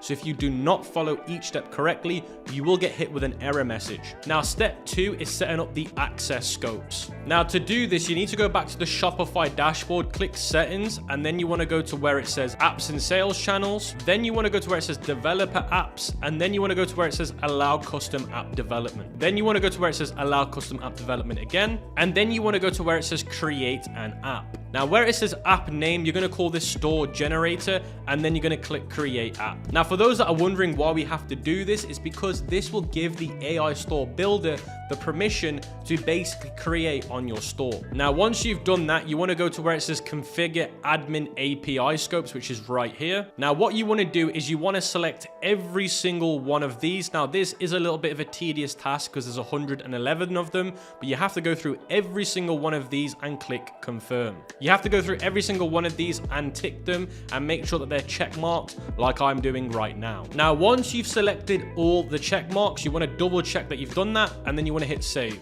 Now, once you've done that, you want to scroll back to the top of the page, and it's going to say install app in the top right. You want to click that button, and then you want to hit install. Now, this is where you have to pay full attention. It's going to say admin API access token. You want to click reveal token once, and you want to make sure that you copy this and you put it somewhere safe. Now, as this is just a YouTube video and a demo store, I'm going to paste mine in Google search, because if you reveal this once and forget it, you cannot access it again. So you want to put it somewhere safe that if you forget to lose it or you lose it, because in case that you lose it or you can't find it, you can go somewhere safe like your notes or anywhere else on your computer and recover it. So now you've done that, what you want to do is go back to the AI Store Builder website, scroll all the way down to where it says access token. That's literally what we've just got. You want to paste it here, and then where it says store name, you want to go back to your Shopify store. You can see here in the settings, my store, you want to grab this name here with the URL, copy it back to the AI Store Builder, paste it here, and then you want to enter your email address that you used to sign up to Shopify. So what email address you've used to sign up to Shopify, you need to add it here, then click submit. And then you can see here it says store name, access token submitted successfully. Please press next. Now, if you've done this correctly, yours should look like mine, and then you want to hit next. Now, step 3 is picking a Shopify subscription. For this to work, guys, you must pick a Shopify subscription. Now, it's as simple as this. Go back to the Shopify dashboard, go here where it says select a plan in the bottom right. Now, you need to make sure that you get at least the basic plan for this to work, which is this one right here, which is the $1 for 1 month, and you're going to get this included. Now, in my opinion, the only 2 plans that you guys should go for is either the small teams or the solopreneurs. The reason why I'm saying these 2 are the best recommendations is if you're planning to add people to your store, then the small teams is the better plan because you can add staff accounts. But if it's just going to be you, then go for the basic plan. Now, once you've done that, you can either pay through PayPal or credit or debit card. So I'm going to go for credit and debit card. So as you guys can see on the screen, I've blurred this out because obviously I don't want you guys to know my personal information, but I've entered my card information, my address, my country, then I'm going to hit subscribe. Now, once you've done that, it will save the payment method here. So you can now see the payment method that I'm going to be paying with. Now I can hit subscribe again and it will pay for the plan. Now you can see it says subscription successful in the bottom. So now I've paid for my subscription. I now want to go back to the AI Store Builder, scroll down to where it says submit. And what it's done is it's checked to see if I've got an active subscription. You can see here, subscription to Shopify plan was successful. And this is what I'm trying to tell you guys. You cannot cheat the system. If you've not picked a paid plan, then you will not be able to proceed to the next step. So guys, we're at the best part of the AI Store Builder. We're about to pick what we want on our store. So step 4 is all about customization. So if we scroll down, you can select the niche that you want. Now, at the time that you're recording this, there's 1, 2, 3 niches. By the time this gets released, there should be another 2 added to the AI Store Builder. And we will be adding loads more over time. So for this demonstration, I'm going to click fitness and gym. I'm going to select green as a color. Now, let's say, for example, you don't know what you want. You can click pick a niche for me and it will do it for you. Now, once you've selected all the options, you should see here at the bottom a option which will say build my store or create my store. You want to hit the button and you will see this cogwheel show up showing the percentage of how long it will take to get your store. You can see here it says don't leave this page. Our AI builder is building your store. It gives you an estimated time. It gives you a little percentage log, and it is telling you at the bottom exactly what the AI builder is doing in the background. So what the AI Store Builder is doing is it's finding winning products in the niche that you've selected. So it's going to go out there and do the hard work for you. It's also going to go out there and build you a custom logo. It's going to create you a custom FAQ page, custom images. Wait till you guys see the images that you get on the store. It's literally going to build everything up for you so you can get ready to start selling. So as you guys can see, the store builder is complete and it says your store is ready. Click next. Now, step 5 is disabling the password on your store. So all you got to do is go back to your Shopify store, click online store, go to preferences here, and then you're going to see if you scroll down, password protected, you want to click it, and then you want to hit save. And just like that, our AI store is done. Check out the logo here in the top. It is a beautiful looking gym logo in green. You can see we got a custom head banner here. Now let's go to the bit that actually matters, guys, which is the product page. So I'm going to be using the dual wheel ABS roller as the example. So let me click on it. Now you can see just straight away that the images used on the website are AI used. So the background for this original photo I'll put on the screen so you can see the original. With the AI store builder, you can see it's cut the image out and it's placed it in a gym scenario. How cool is that, guys? This is literally taking stock AliExpress images and putting them in realistic scenarios, all for you using AI. You can see here, if you go to the detail section here, you click it and it opens up a drop-down menu with all the information in there. Now, if we look at the other images on our store, you can see they're really good, high-quality images that the AI store builder has picked out for us. And you can see if we scroll down, we've got even more images that are really nicely done with information that is for the product, so you don't have to fill this in. And if we scroll down and look at the customer testimonials, you can see that they've all been done correctly with AI. You can see that every single one of them is for the product. If we then scroll down to the frequently asked questions, look what we've also done. All the frequently asked questions have been filled out for you using AI, and they're not generic ones, they're actually done for the product. If we keep scrolling down, you can see we've got more info on the product. Now that is absolutely crazy, guys. Let me know in the comment section below what you think so far. And again, this is completely free to use. And the AI store builder, the whole purpose of this is to save you time. Now, if we go back to the AI store builder info page, you can see we can go into step 6 and click next. Now, this is all about fulfillment and what supplier you're going to be using with the products that we've imported. Now, we are using Zendrop. And if you follow me on Instagram, you're going to see that I always use Zendrop. Zendrop is who we recommend that you use for the store because the products have the best shipping times using Zendrop. You get refund policy. You actually get a guarantee with them that the products are going to meet every criteria. So this is an optional step. You don't have to do this. You can go out there and find your own supplier and override the product if you want to, but we do recommend that you use Zendrop, and all you have to do is click create an account and it will send you to it to create an account. And you can see here, it's going to take you to a review page where you can select a rating. What would you rate the AI store builder out of 1 to 5? And you can also leave your feedback, and your feedback's super important, guys, because we'll take this info and implement it into version 2 when we release it later on. So if you have got some spare time and some actual real feedback and criticism that is legitimate, please leave it here because it will help. Anyway, back to the good part. Let's go back to the Shopify dashboard. Let's go to online store, and you're going to see here it says ECOM King theme. This is your AI store. We're going to click customize. Now, the reason why we're going to click customize is because you might actually want to make slight adjustments. So for example, there's no tagline here because we don't know what you're going to call your brand. So you're going to call your brand whatever you want, and then you're actually going to add your tagline here eventually. Now, you might actually want to go to one of your product pages and add more info. Now, I'm not saying by any means that you should just go and run the product as it is like this. Technically, you could if you really wanted to, but I don't recommend it. The whole purpose of the AI store builder is to do the majority of the hard work for you, and you come in and do some slight adjustments or add some other information to make it even better. That pretty much covers how to use the AI store builder. Hi guys, welcome to the next module of the free course, and this module is going to be about Canva images, creating images using Canva, and Osome will be teaching you this module in the free course. Osome is a 6-figure e-com and dropshipper entrepreneur. He knows how to take a brand new store to 6 figures and beyond using image ads. So he will be the instructor on teaching you how to do this correctly and effectively. Right guys, so now we're going to be going over how to use Canva to create high quality image ads that convert, and we're also going to be discussing how to use Canva to make the logo. So let's get into it. Right, so first of all, when we're thinking about image ads, you might be thinking, right, I've run image ads before in the past and they've not worked well for me, so why do image ads matter? Well, the issue might be just with the quality of the image ads that you're making, so let's get into it. So why image ads and why do they even matter, first of all? So the visual appeal, when you make a high quality image ad, it captures attention faster than text or videos and stuff, because when people are scrolling through, you can scan an image ad in seconds instead of watching like a 30-second video and stuff. Because of this, they do tend to also get good engagement and cheaper clicks. So this is the main thing. Videos tend to be more expensive in terms of the cost per click on Facebook and stuff. You will find that image ads in general are cheaper, and if you do get a high converting or a good image ad, you will see that the cost per purchase is a lot cheaper, right? And also brand awareness. When you consistently put out image ads that are like congruent, they have the same design, same kind of branding and stuff. It builds brand recognition.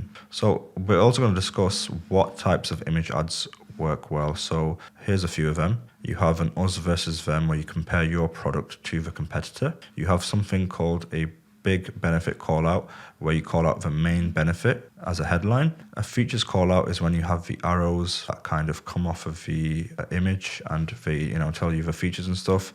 Then you have customer testimonials, a big bold statement, and an offer image. So this is an image that you're kind of promoting like an offer when you're testing offers and stuff. So this might be buy one, get one free. So here we have some examples of good image ads. Now I've just gone on the ads library on Facebook, and I've just searched for companies like Hexclad. They have really good image ads. So this one here is a big bold statement, or like a testimonial. It's where right in the center they obviously just have a high quality image of their product, but this is what's capturing most people's attention: the most durable cookware on the effing planet. And here they're saying by Gordon Ramsay. In reality, I doubt Gordon Ramsay has used this. He might have, I'm not too sure, but you can get away by just, putting someone's name here and just saying they love it, stuff like that. This will capture someone's attention, and it's a bit on the cheeky side as well because it's got the effing in here. So I do find that image ads that are kind of like a bit funny like this, they do work well. Here is what I was talking about before, the benefits/features call out. So this is Huel. They make meal replacement smoothies. Here they have this image here. Obviously, this is their product, the milkshake. And we've got these arrows with the features and benefits coming out. So the main benefits are all of the nutrients you need in one meal. So it's got more protein than 5 eggs, more vitamin C than an orange, more omega-3 than a salmon fillet, and more potassium than a banana. This is very good. It's very simple and clean. So remember guys, when we're making image ads, less is more. Okay, and they also have this here just kind of promoting the offer. So this is a very good ad. And you have the us versus them. So this is when you compare your product to the competitor, and obviously your product's going to have a lot more benefits and good things to say than the competitor. So here again you have Huel. They've got another product here, the instant meal pots, and they're comparing them to instant noodles or ramen noodles, which a lot of people have had. So the main headline is instant noodles but make them healthy, and we can see that they're kind of capturing people's emotions with this, especially people who are health conscious, because that's a big thing nowadays as well. So here we have obviously like the bad things about the instant noodles compared to them, and they have a lot more good things. So yeah, there's some good ideas there. Right, so these are just some more examples of the templates and stuff. So we saw this before, the us versus them, but you can type in things like these to find good templates. So product benefits, this will give you something like this, and us versus this is this, a magazine cover. Now, and not a lot of people do this, but I actually find that these work quite well. And this is a template that Canva has already. You want to just put your company's name here, or like a headline here, and you can fill all of these little pieces of text here with benefits and stuff. And a customer testimonial, these also do very well. So it looks like this. Now we're just going to discuss and go through how to use Canva to make this. So I'm going to get Canva open now. Canva's got a lot of really good design templates here. So there's a few things you can search for. So just the things that I've listed here, you can search Canva for these. So let's just go through a few examples. You can go through and type in us versus them, and you'll get a few here. Now you can easily just put your product here versus the competitor, or like they did with the ramen noodles and stuff. And you also have really good ones. So you have a benefit call out, we can see here. These are all really, not this one here. These are really good designs. It's very simple, very clean. You just have your product here. You can just take this out, put your product in here, and change these. There's loads of templates on Canva, and yeah, so we're going to go through one more as well now. One little cheeky trick is I go for the skincare ones, because I found that the skincare ones have really good ones here. So I'm just going to go through here now and just find one, and we're going to make an ad together, guys. Right, cool guys. So I found this one here. I really like this, and we're now going to make an ad using this. So what we can do here is we can see that this is like an individual piece. So I'm just going to remove this, and then I'm just going to get the image of the product open here.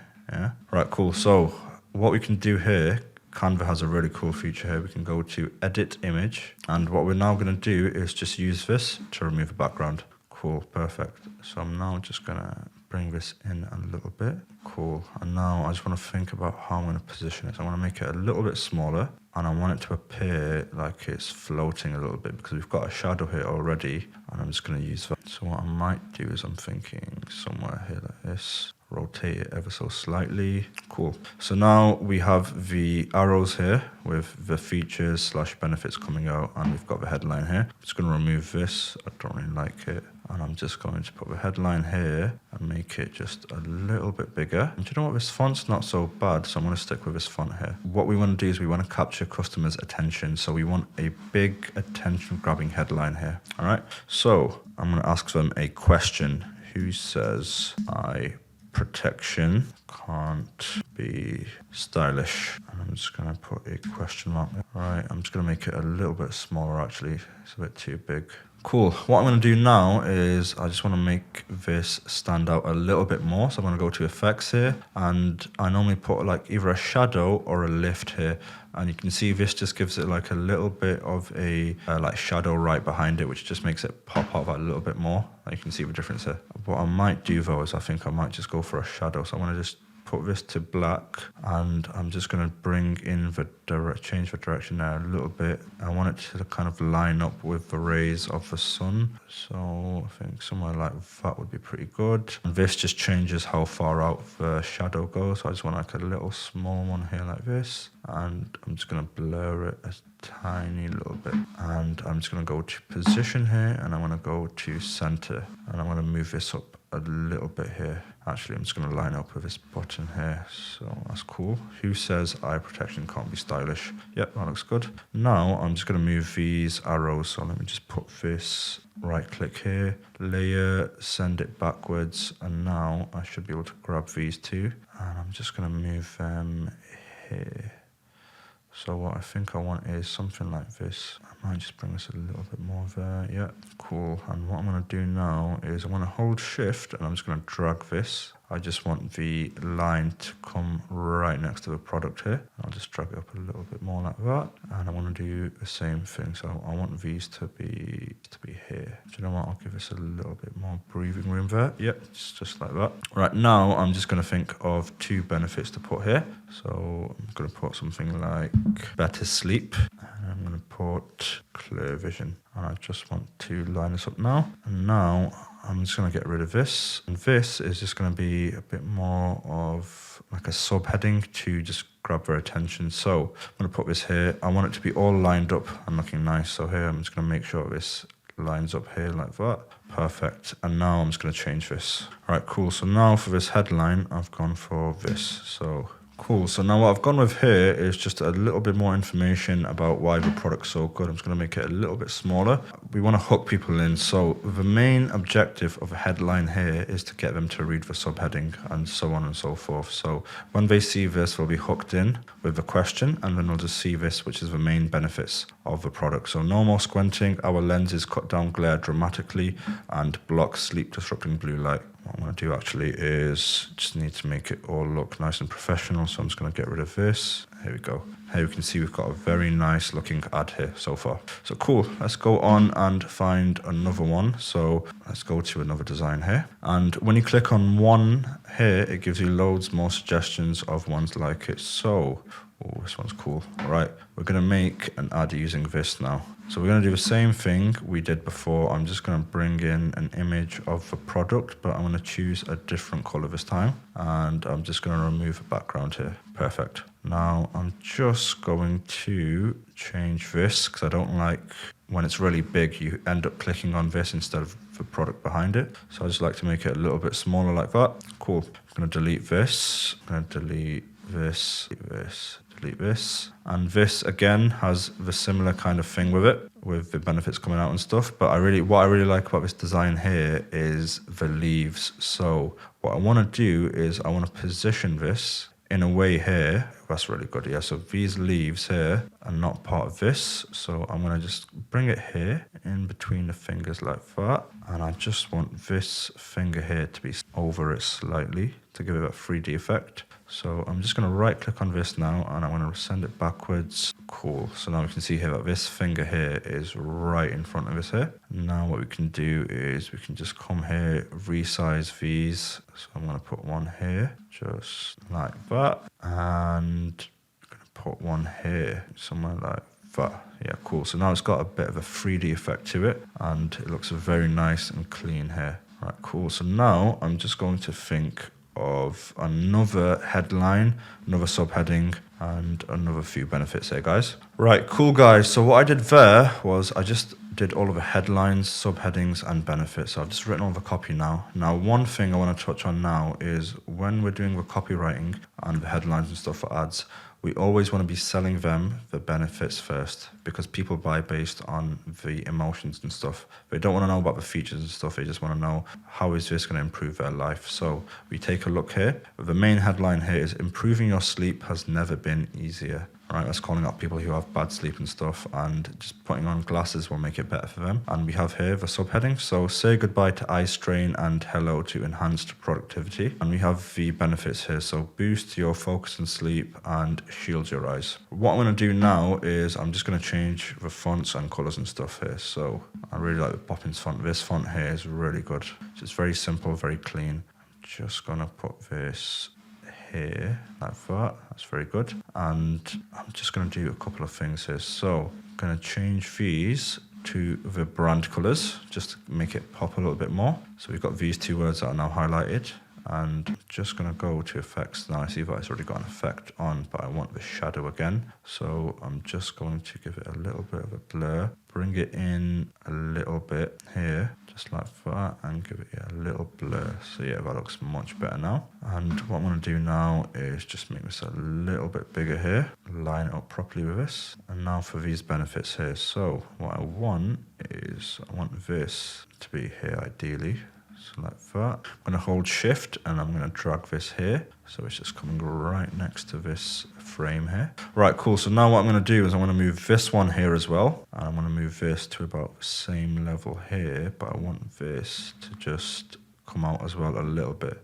And what I might actually do is just move this leaf out of the way a little bit, just like that. Yeah, just like, cool. Now this looks really good now. I'm happy with this. Now let's move on to the next one. Right, guys, so this ad's going to be a bit different. It's going to be kind of like this one here that we just showed before. This one here. So we're going to make something similar. Okay. Right, so I've managed to find a picture on the internet of Johnny Depp wearing pretty much the exact same glasses. So what I'm going to do now is just make that a little bit bigger. And actually what I might do is I'm just going to drag it up a little bit because I want his eyes to be in the center line. And now this is another really cool feature that Canva has. So we're going to go here and we're going to click on Magic Expand. And it's now going to fill this in now.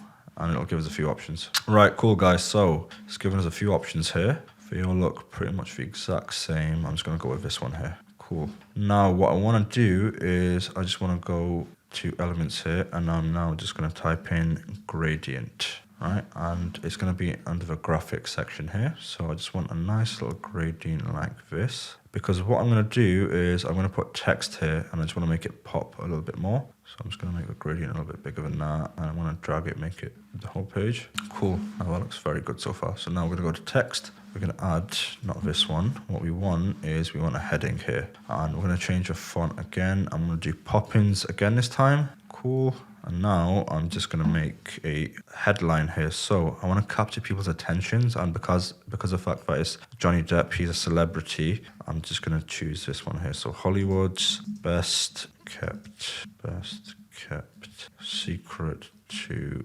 improving sleep and productivity.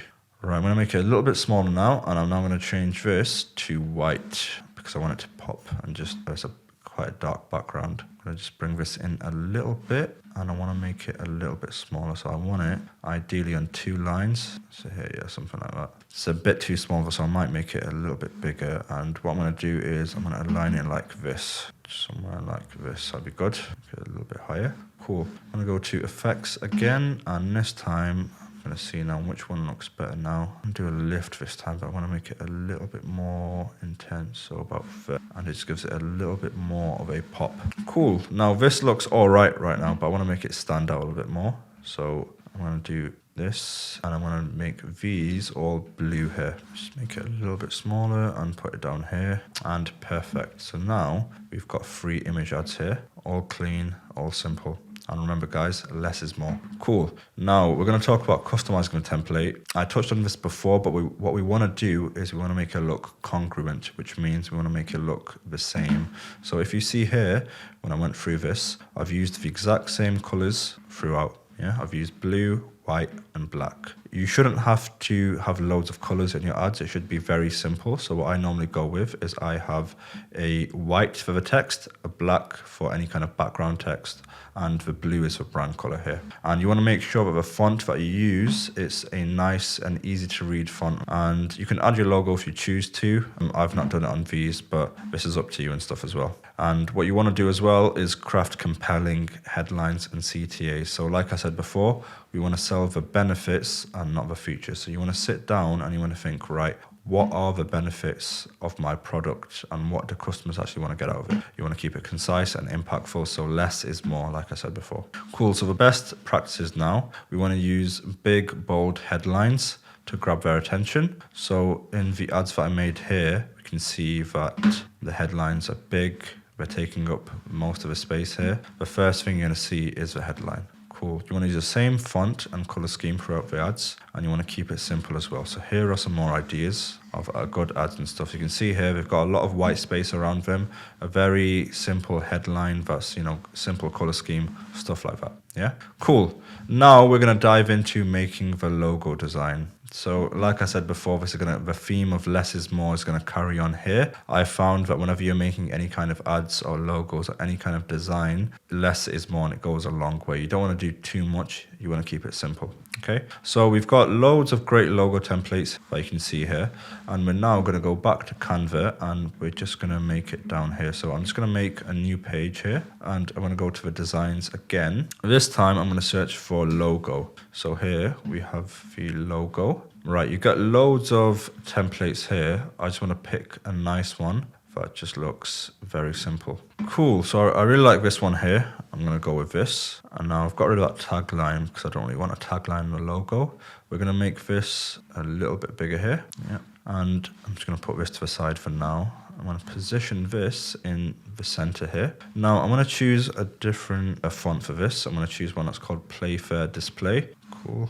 It's got a bit of a different theme to it. Now, in terms of brand names, we already selected a brand name before, so I'm going to go with a brand name that we picked before, which is Eclipsed. I'm just going to make it a little bit smaller now, just so it fits, and the full stop's going to be at the end as well. Now I'm going to take it off here like this. This looks good. And we can also go here to the spacing, and I'm going to change the letter spacing. I'm going to put it a little bit closer together, just like that. Looks great. Now in terms of this, I'm not too sure if I'm going to use this or not. What I like to do is I just go to the elements and stuff here, and you can just type in loads of different things. So you can type in things like crown. Now this obviously came with this template, but what I'll do is I'll either put like a crown or like a lightning bolt here. Lightning bolt. You can use loads of these kind of shapes that they've got and stuff, and you can add it into your logo here. So if I wanted to, I could just add this maybe here or maybe here to give it a bit more, you know, flair and stuff. I'm going to keep this very simple. I just want like a nice little typography style, so I'm going to just make this a little bit bigger here. I want it to be going right to the edges of the screen here. Perfect. And I'm just going to put this in the middle now. Great. Right, I'm happy with our logo now. So I didn't mention this before, but one important thing is when we're making the logo sizes, you want to make 2 different sizes, okay? So on the website, if we were to use this one here, which is a square, you'd have a lot of white space here. Now, what I do with this is I go to the resize option here, and I'm going to resize this as 450 by 250. I'm just going to go back here, and I just only want the 4th page here. All right, cool. I'm going to resize this by 450 by 250. And this is going to be what we're going to have in the header. So we're going to just make this fill up the whole screen, just like this. And this is perfect for mobile as well, because if you're going to use something like this on mobile, you'd have a large amount of white space here and your header would take up a lot of space. So we're going to resize it to this size here, and that way it'll have a lot less space here. Now, when we're making the favicon has to be 500 by 500. So what I could do here is I could just leave it like this, or I could just give it a bit something a bit different. Now, when I make the favicon, I do like to make it a little bit different than the logo and stuff. So I could just do something like this. So you see, this is the favicon. The favicon is the thing that appears here at the top of the tab, and this is the logo. So I'm quite happy with that now. Cool. Right, cool guys. So some best practices for logos. Like I said before, you want to keep it minimalistic. Less is more, and I found out nowadays a simpler logo just looks a lot better and a lot cleaner. You only need 3 colors really: a white background, black text, and a brand color, which is in our case this blue here that we've used.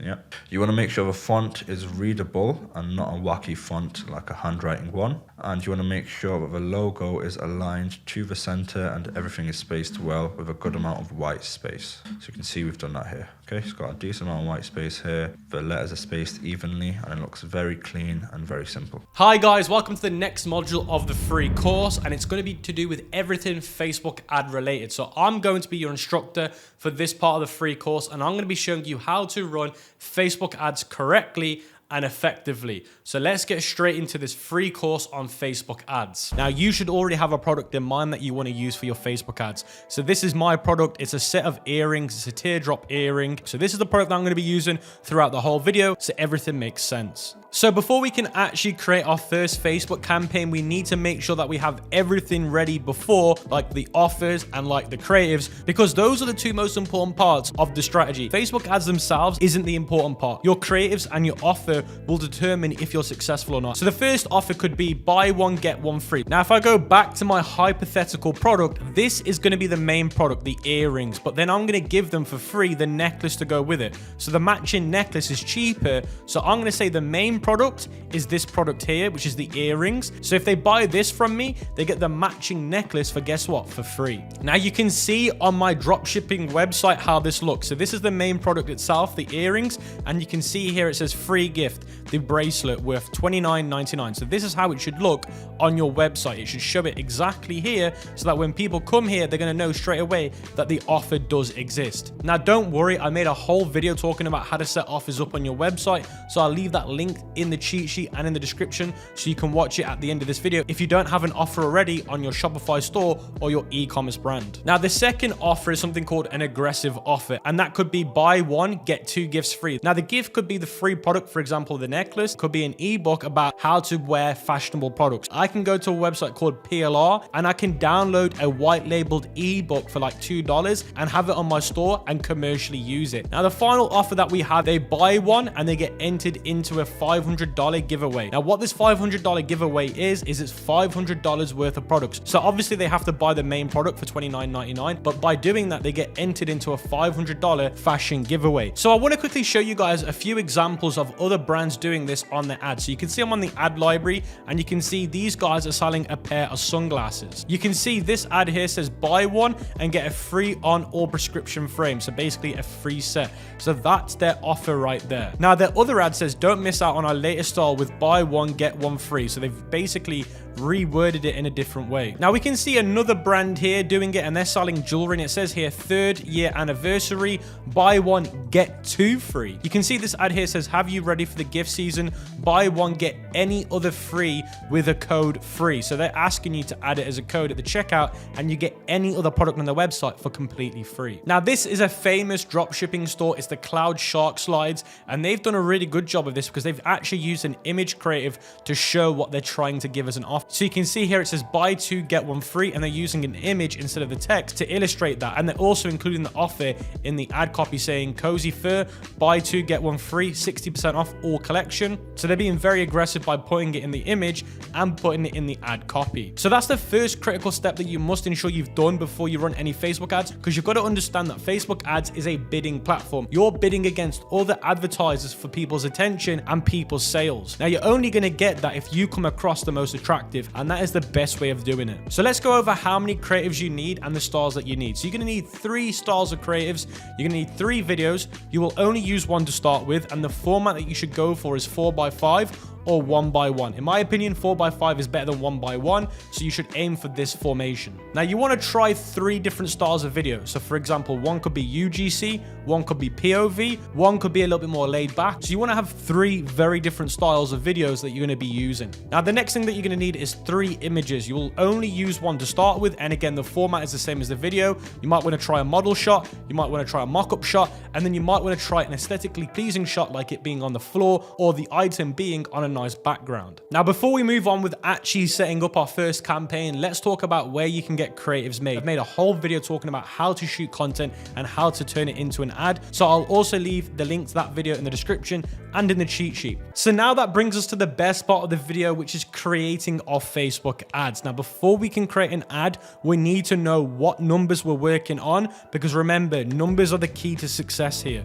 So we're going to bring you to a ROAS calculator. So this will be linked in the cheat sheet and in the description. This is a ROAS calculator. So ROAS stands for return on ad spend. This is the most important metric when you go into advertising. Now, ROAS works on any advertising platform because it's the key metric for profitability. Now, this calculator makes your life very easy because all you've got to do is put your cost of goods here. So my cost of goods, including shipping and the product cost, is $4. Then I'm selling it on my website for $29.99. Now, if you come here, it'll tell you what your break-even ROAS is. So it's saying that my break-even ROAS is 1.2. So what does that mean? That when I go on Facebook later and I show you this in the column section, if my ROAS is above 1.2, that means I'm making money. If it's below, it means I'm losing money. So that number is so important for me. So I've got to aim for when I launch ads, and I'll talk about this later on, because there's a time and a place to use this number, then it means that I'm profitable. Or if I'm at that number, it means that I'm breaking even. Now, you should never launch a Facebook ad or any ad if you do not know what your ROAS is, because you're going to be shooting in a dark room. So as you guys can see on my computer screen, I'm inside of the Facebook Ads Manager, and you can see 6 campaigns. Now, don't worry about these 6 campaigns. I've just made them pre-video to make my life a little bit easier when I record this. I'm going to be showing you exactly how to set up each one of these campaigns and when you should be setting them up and what is the purpose of them and what you can expect from them. Now, if you're watching this and your ads manager is ready to go, you've got everything connected, the first thing that you want to do is create a campaign by hitting this green button in the top left. Then once you've done that, it's going to say buying type, make sure it's auction. Again, Facebook ads is an auction platform. Then where it says choose campaign objective, you're going to do sales. Then once you've selected those, you want to hit continue. Now, it's going to bring you to a page like this where it says advantage shopping campaign or manual sales campaign. You're always going to want to go with manual setup, so select it and click continue. Then it's going to say campaign name. Now, the campaign name should be called testing campaign, and then the product name, and then broad. So you can see here it says testing campaign, and then whatever your product name is, and then broad top 6. So we're going to be doing top 6 in this campaign, and I'll explain what that is later on. Now, when you're in the testing phase, I always recommend that you give yourself a budget that you're willing to give a product before you kill it. Now, for me personally, when I drop ship, I always give my product around about $300 to $500, and that's the amount spent on ads. It has nothing to do with anything else. So that means that I'm willing to throw $500 at my Facebook ads, and if my product within those $500 doesn't show me any promising signs that I'll get onto later, then I will kill it. Now, the reason why I'm telling you this now is because you have to mentally digest this before you even create a campaign for this to work. Now, once we've got that under the belt, guys, we don't need to mess with anything else, so we're going to hit next. Now, where it says ad set name, we're going to come back to this later. Now, you're going to want to make sure that conversion location is website. You're going to want to make sure that you're going for maximized number of conversion. The pixel is the pixel installed on your Shopify, so make sure you choose it. Then you're going to want to keep scrolling down to where it says budget. Now, the budget is important because if your product is priced over $50, you're going to want to go for $20. If your product's priced under $50, you're going to want to go for $10. If your product's priced over $100, then you're going to want to go for $25. And if your product product's priced over $150, you're going to want to go for $30. So make sure you listen to that, and all that info is in the cheat sheet. So as soon as you figured out what your product is selling for, mine is $29.99. So that means I'm under $50 and my ad set should be $10. Now, where it says start date, you should always go for the next day midnight, and you should do that for all ad sets that we get onto later, so that way they spend at the same time. So the next day is going to be Friday, and then we're going to set this on 00. Now, the next thing that we need to do is scroll down to where it says audience locations, and you want to click edit. Now, the locations that we want to do to start with is the UK, the US, Canada, New Zealand, Australia, and Ireland. So they're the top 6 countries that I always start with. Now, I'm not going to add them here now because I want to save a little bit of time. So make sure you add the ones I just mentioned. Then you're going to see here where it says Advantage Audience. This is a new feature that Facebook's created where they do the targeting for you. So back in the day, you used to have to target interest for Facebook to look for.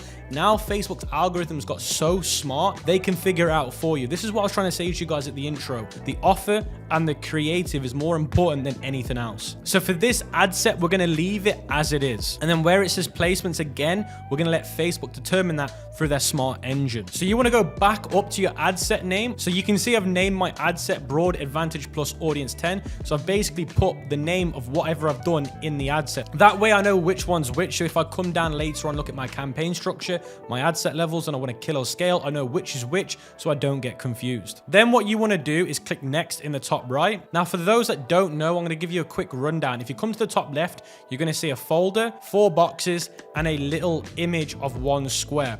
Now, the folder is the campaign, the 4 boxes is the ad set, and the ad set is all the targeting, and the 1 little box is the ad. The ad is what they're visually going to see. Now, the first ad name is going to be called Video Offer 1. Now, why are we calling it Video Offer 1? Because it's going to be the first video that we have out of the 3, and it's going to be the offer, which is the non-aggressive offer, as the one in the ad copy and in the creative. Now, obviously, you want to select your Facebook page, then you want to scroll down to where it says manual upload, single image or video, multi-advertiser you can put on as it's recommended. Then where it says media, you want to click add media, add video, and this is where you're going to want to upload your video. So in this instance, I've already uploaded mine, so I'm going to click it and click next. Then once you've done that, you want to scroll down to where it says primary text. I've put mine as embrace the limit glow, exquisite earrings for every occasion, find yours with a free gift. So in the primary text, this is what they're going to see here. You can see here the preview. I'll show you this later.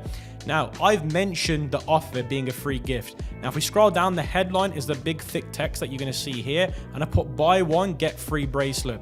Now, in the description, I put free track shipping, and then as the call to action, I obviously put shop now. The website URL should be the product page that you're trying to sell. Now, you should always preview the URL to make sure that it's working before you even launch your ads. And if we scroll down, you've got something called website tracking, and you have something called UTM parameters. Now, this is so important. Facebook tracking, because of the iOS updates and all these other things coming out, has tarnished the tracking of Facebook. So if you want accurate tracking, you do need to set up UTMs. It's free to do it. Now, we've made a complete video about UTM parameters, so I'll leave that again in the link to the cheat sheet, because that's a whole different topic that can take up a bit of time. But you don't have to use UTM. You can just go no UTMs, but it means that when you try and track the data later, it might not be completely accurate. So just bear that in mind before you launch your campaign. Now, once you've done this, you want to duplicate this where it says video offer. You're going to click duplicate, and you're going to change it to 2 copies and then click duplicate. Now, you should see 3 ads now, 2 of them saying copy and the 1 which is the original. Now, you're going to want to change this to image offer 1, and then you're going to change the next one to carousel offer 1. So you can see I've already done it here. So this one's called carousel offer 1. So what we've done here is we've added a carousel. So a carousel is an image slideshow. Now, this works extremely well for fashion related products or products that are wearable that don't need explaining. So if your product is a non-explaining product, meaning that it doesn't need to be explained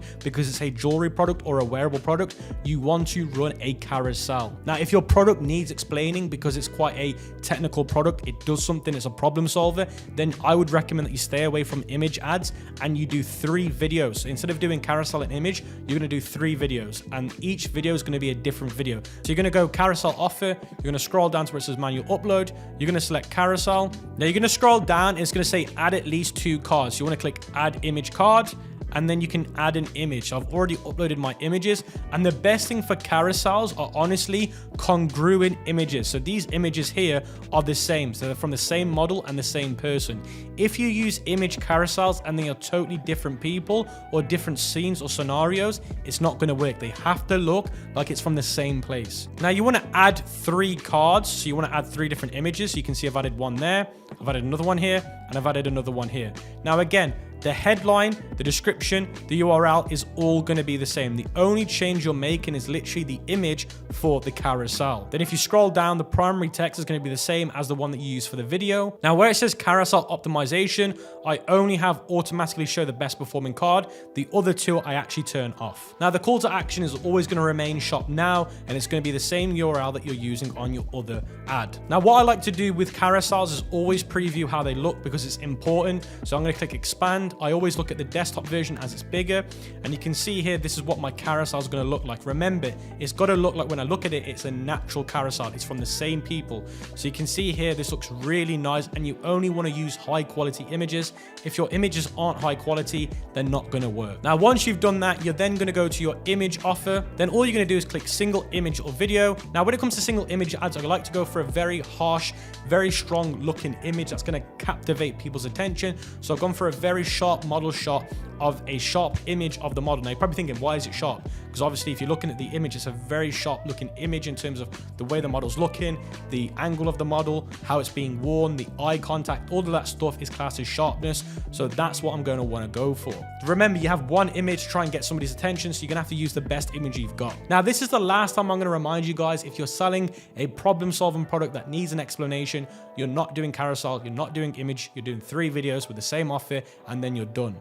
Now, once you've done your 3 creatives, you're going to want to go back to the ad set level, click duplicate, and you're going to want to duplicate this 4 times. So you can see I can change the number of copies to 4, and then I'm going to hit duplicate. Now, once you've done that, you're going to see on the left-hand side, all of this has now been added to your campaign structure. Now, don't get worried. You've done all the hard work. You're only making incremental changes now for the rest of the setup. So the changes that you're going to do are to the ad set level. So these blue ones here with the 4 boxes are the only things that you're changing. And all you're changing is when you click on it, you're going to see the ones that says copy at the end. They're the ones you're changing.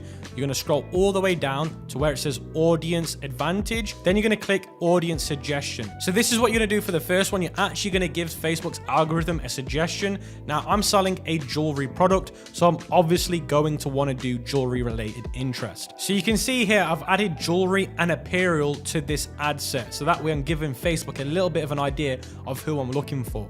Now, something that I forgot to mention that I should have mentioned before is you want to change the age to 21 to 65. That way you're not going to get teenagers that can't buy your product looking at your product. Now, once you made that change, you're going to want to scroll up and add that to your ad set name so you know what you've done. So you're going to call it broad interest, audience plus jewelry. That way you know you're still doing audience plus. Now for the next ad set, I'm going to want to scroll all the way down, and this time I'm actually going to want to turn this completely off. Now you might be thinking, how do I turn this completely off?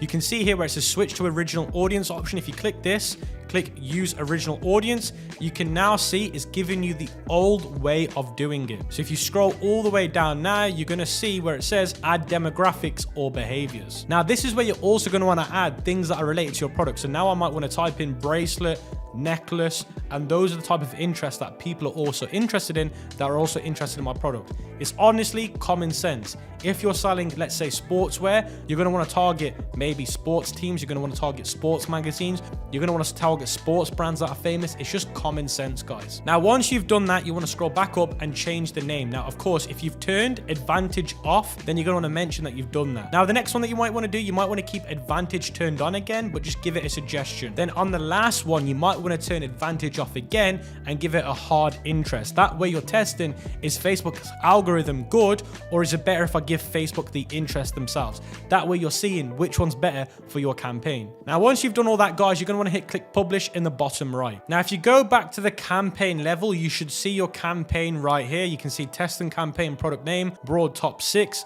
you can see the original campaign that you just made. Now, if you've got a large budget, then I'd recommend that you do the next step. Now, if you don't have a large budget, I'd recommend that you watch the next step so you can learn from it, but just don't do it. So what we're going to do if you have a larger budget is test different countries out in a separate campaign. So we've done the top 6 in this one. So we're going to want to click on the highlight button here, click duplicate. Then all you're going to do in the duplicated one is change the campaign name from top 6 to EU, meaning we're going to target European countries. And then in the ad set level, we're going to want to scroll down to all the ad sets that we've made, but we're going to change the country. So you can see here now I'm doing Switzerland, Germany, Netherlands, Norway, Sweden, and I'm going to give you a list of all the best countries in the cheat sheet. Now you might be thinking, why are we trying European countries in an additional campaign? Again, if you've got a larger budget, it makes sense because some European countries actually for some products outperform the top 6. So it's worth it if you've got the extra budget to try it, because if it actually performs better, then that's good news because it means you're going to get cheaper results and you're going to be able to scale in the European countries. The top 6 are the most expensive to advertise to, so if you can find winners in Europe, then long term, you're going to be more profitable. So all you're doing in this campaign, guys, is literally going into each ad set level and changing the countries to those European countries that I mentioned here and in the cheat sheet. Now, once you've done that, you're going to click publish. And if you're following the extra budget strategy, but you're doing the extra campaign, you should now see 2 campaigns, the testing broad top 6, testing broad EU. Now, if you're only doing one campaign, which is the top 6, you're going to be spending $50 a day if your product's under $50. And if it's over, you're going to be doing 100 a day. And the most you'll ever get up to on this strategy is $250 a day. So remember, normally most of you guys that are watching this are going to be at $50 a day. Now, once you've published your campaign, guys, you're going to see that it's in delivery or it's under review. Then once the midnight comes the next day, they should start running, and you're going to let them run for 1 day before we even critique them. And then I'm going to give you guys in the next few moments the critiquing steps like the killing and scaling methods. So guys, now our campaigns are running. We're going to give it 24 hours before we look at anything. And now the first thing that we're going to look for is the CPC. Now, if your cost per click is greater than $1.50, then turn off the ad set and replace it with a new one. Now, it's so important that this metric here and this rule is applied for drop shippers and not e-com brands. You can see here I mentioned what to do if you're an e-commerce brand in the cheat sheet. Now, I'm not going to read it here because I don't want to waste too much time, but this is what to do if you're an e-com brand. This is why we apply this 24-hour rule to take out any ad sets that exceed a CPC of $1.50 after the first 24 hours. So what you want to do is you want to go back to your ads manager, go to the campaign section, click on your testing campaign or testing campaigns if you have 2, then click ad set. Then in the ad sets, you're now going to see your ad sets and the metrics. Now, you need to make sure you got the right column set up. So you want to go to columns here in the top right, and then you want to click customize columns. Now, I'm not going to go over which columns you need now. I'm going to leave it in the cheat sheet so you can add them yourself. They are so easy to do. Now, once you've added those columns, you want to see CPC, which is right here, and you want to make sure that your ad sets have a CPC under $1.50. Now, if your ad account is like mine and it's in British pounds or in euro, just turn it into euro or pound. So if it's over £1.50, I would turn it off. Now, all of my ad sets are under $1.50, so I can keep them on for the next 72 hours. Remember, we're leaving them running for 3 days, but the first hurdle is 24 hours, and that's always the CPC rule of being under $1.50. Now, these rules that I'm telling you apply to every ad set that you run, regardless of it's in a scaling campaign, it's in a testing campaign. This rule has to be applied all the time so you don't overspend on bad things. Now, if your ad set was over $1.50, what you'd simply do is turn it off, go to the ad set that has the cheapest CPC. So you can see here, I'm looking for the cheapest CPC, and the cheapest CPC is this one right here. So I would click it, I would click duplicate, and then I would add a different interest, or I wouldn't add any interest at all if I'm doing non-interest,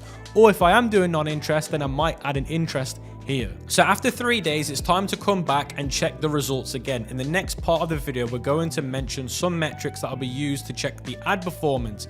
If you do not see any of the metrics in your Facebook Ads Manager, like I said previously, add them in the columns. Now, the first thing that you want to check for after 3 days, which is 72 hours, is if you got a sale. That's literally it. Did you get a sale on your ad set or did you not? Now, if no ad set got a sale after 3 days, it's time to turn it off and replace it with a new one. Then once once you've turned off the bad ad sets and duplicated them and changed them, you can publish it again. That's all you need to do. Check your purchase column and replace any ad sets that have no purchase after 3 days of running them. Now, in the columns that I mentioned in the cheat sheet, you're going to see one that says conversions or complete payment. They're the ones that you want to look for. Now, you want to repeat this process until you reach a loss of $300 up to $500. Note that this is a loss, not an amount spent, as your ads may be running, which you might get sales. So let's say you've spent $500, but you've had 3 sales and you've made $100 in sales. That means you've only made $400 in spend. So till you get at a loss of 500, then you make the decision to kill the product or rerun it again with new creatives, or try the offer to be aggressive. Now, after your first 3-day check, you should at least have an ad set that ran until day 5. If it has a sale, and on day 5, you should check the ROAS. If the ROAS is above break-even ROAS, then congratulations, you have a potential winning audience. If you have an ad set that passes your 5-day check, it's a good idea to try and scale it. Now remember, not every ad set that passes the 5-day check will be scalable, but finding your first scalable one is how you transition from testing to scaling your product. The scaling phase is when you maximize your profit. Now, for those that might be getting confused, remember, you're running the ads till day 5 unless it's got a CPC over $1.50. Now, if it gets to day 3, you need to make sure that it's got a sale. Now, even if it's not profitable on day 3, you still let it run. Now, on day 5, you now want to see if it's profitable. Now, if one ad set is profitable, you can then enter on day 5 a scaling phase. Now, if you isn't, you need to go back to what I was saying previously and retest. So this is how you scale a winning ad set. So it's an ad set that on day 5 is profitable and it's making money because it's above your break even. So what you'd do is you'd go into your original campaign by going to campaigns, clicking on your original, and let's say hypothetically, this one here is got a break even over and it's on day 5. We're then going to click the duplicate button right here. Then we're going to click new campaign. Then we're going to change the number of copies to 3.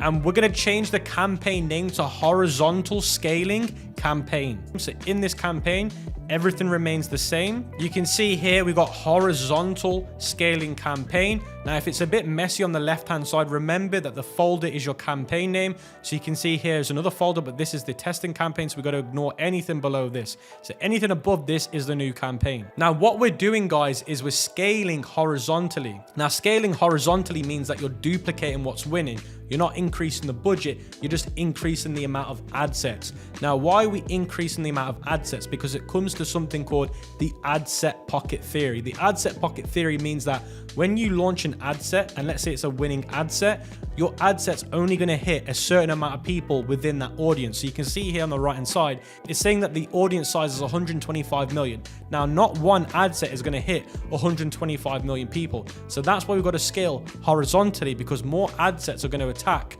more people in this audience. Now, once you've duplicated your winning ad set 3 times in this new horizontal campaign, you can click publish. Now, remember, if you've got 3 winning ad sets, you'll duplicate those 3 winning ad sets 3 times into this horizontal campaign. Now, if for some reason it doesn't scale effectively and it doesn't work, we're now going to try scaling it vertically. So we're going to go back to the original campaign again, click on the ad set that we want to duplicate, click duplicate, then create a new campaign, and we're going to want to call this one vertical scaling campaign with the product name. And we're going to want to copy the number of copies once, only duplicating it once, and I'll explain why in a minute. So you can see here, I've got my vertical scaling campaign here. The only thing we're changing in this ad set is we're going to scroll down to where it says budget, and we're going to increase it by $20. So I like to increase it by $20 every successful period. So let's say, for example, I publish this now, and after 5 days, it's profitable again. That means it's a period. So after that 5 days,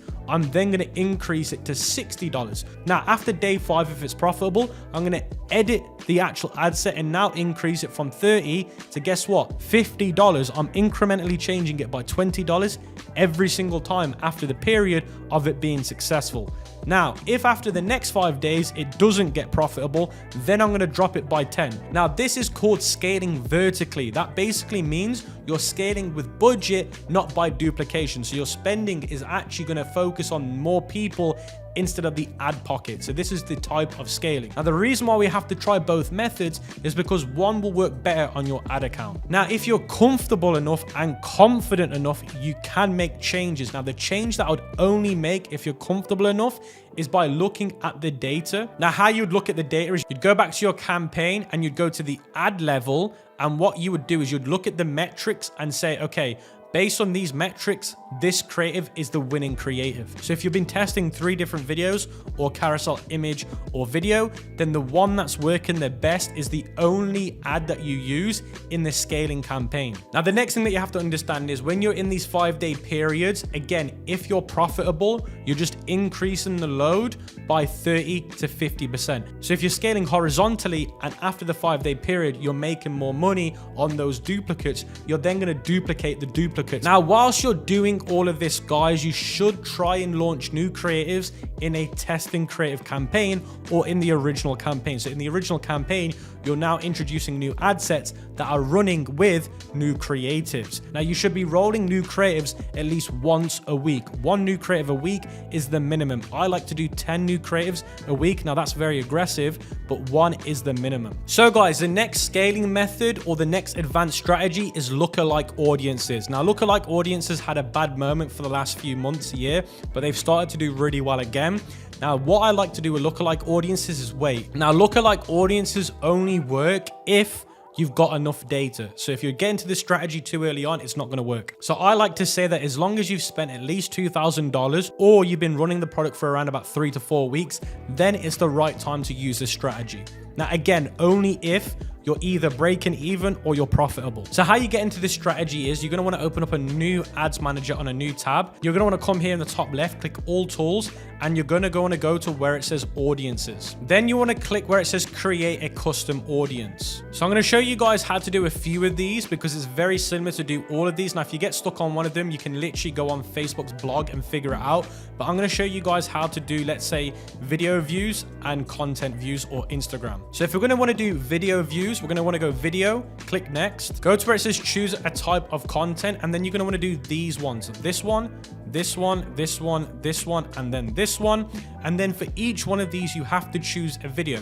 So you obviously want to choose the videos that have got the most views. Then once you've selected all the videos with the views, you're going to then click confirm. Then where it says retention, we're going to do 90 days. Then audience name is going to be video views all, and then 90 days. And then once you've done that, you're going to click create audience. Now, when you create an audience, it has to populate, which means Facebook has to populate it, which can take around about 1 to 2 days. Now, once you come back here, it will tell you if it's populated or not. If it hasn't populated, do not use it because it will not work properly. Now, the next one you're going to want to do is click create audience again. Then this time you're going to go Instagram account. You're going to click next. Then where it says everyone who engaged with professional account, you're going to want to go all the way down to the one that says account center, people who engage with any post or ad. Then you're going to change this to 90 days again. Then you want to call this one Instagram engagement, and then you want to hit create audience. Now, if you go back to create custom audience, it's the same for Facebook. Now, to do the rest, guys, you need to go back to create audiences, and you can select the rest through one of these drop down menus. You can either figure it out by just clicking on them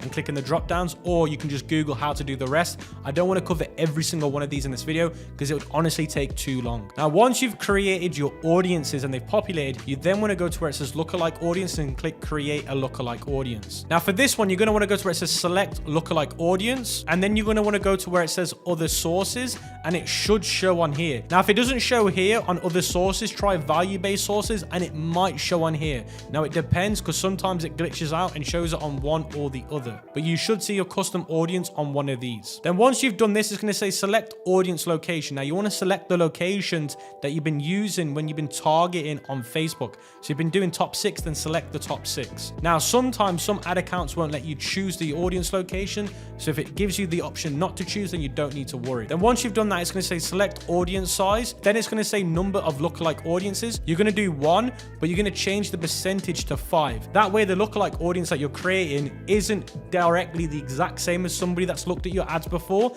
They're going to be in the middle. That way, it's an equilibrium of the kind of people that you want to then look at. Now, lookalike audience is basically you trying to tell Facebook, here are people that have visited certain things on my company, website, videos. I want you to try and find people that are similar to them based on this data. So by you choose them 5, it's a medium look at other people. Then once you've done that, you're going to click create audience, and you need to do that for all the ones, your engagement, your video views, all the 6 that I put in the cheat sheet. Now, once you've made your custom audiences and your lookalikes, which should be 6 different lookalikes, and it should be the same ones in that cheat sheet. Again, if you have any issues, there's loads of other videos on YouTube that will help you do that section, or you can read Facebook's forum or blogs.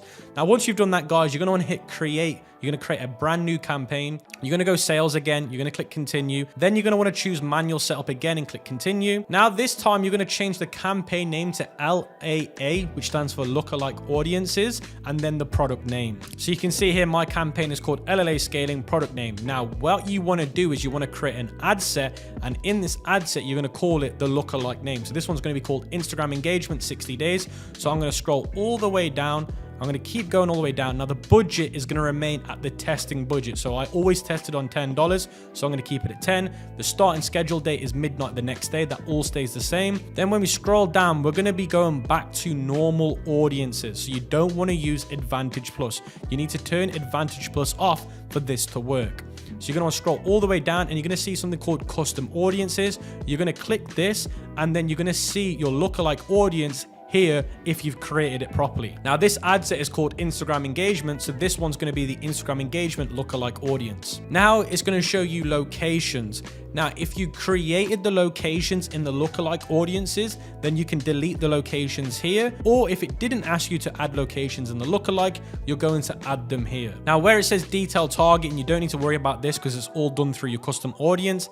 Then you can move on to your creative. Now, your creative is going to be the winning creative. So whichever is the best performing creative based on CTR and sales, you're going to use that for your lookalikes. So you can see one ad set, one creative, which is the winner. Now, you're going to want to duplicate this ad set 5 times. So in total, you have 6 ad sets. Now, why have you got 6 ad sets? Because your other ad sets are going to be the next lookalike audience name, which is Facebook engagement 60 days. Then the next one's going to be content views 90 days. And the next one's going to be add to cart 90 days. Remember to change this in the custom audience section. So this campaign is literally designed for that theory. Now, once you've filled all this in correctly, you can then click publish. Then once you've done that, guys, you've got yourself a lookalike campaign that is now running, and it should generate you some really good sales, and they should be very profitable because they are based on people that are similar to your current customers. Now, remember, each campaign you run is the same rules: 24-hour rule, 3-day rule, and 5-day rule.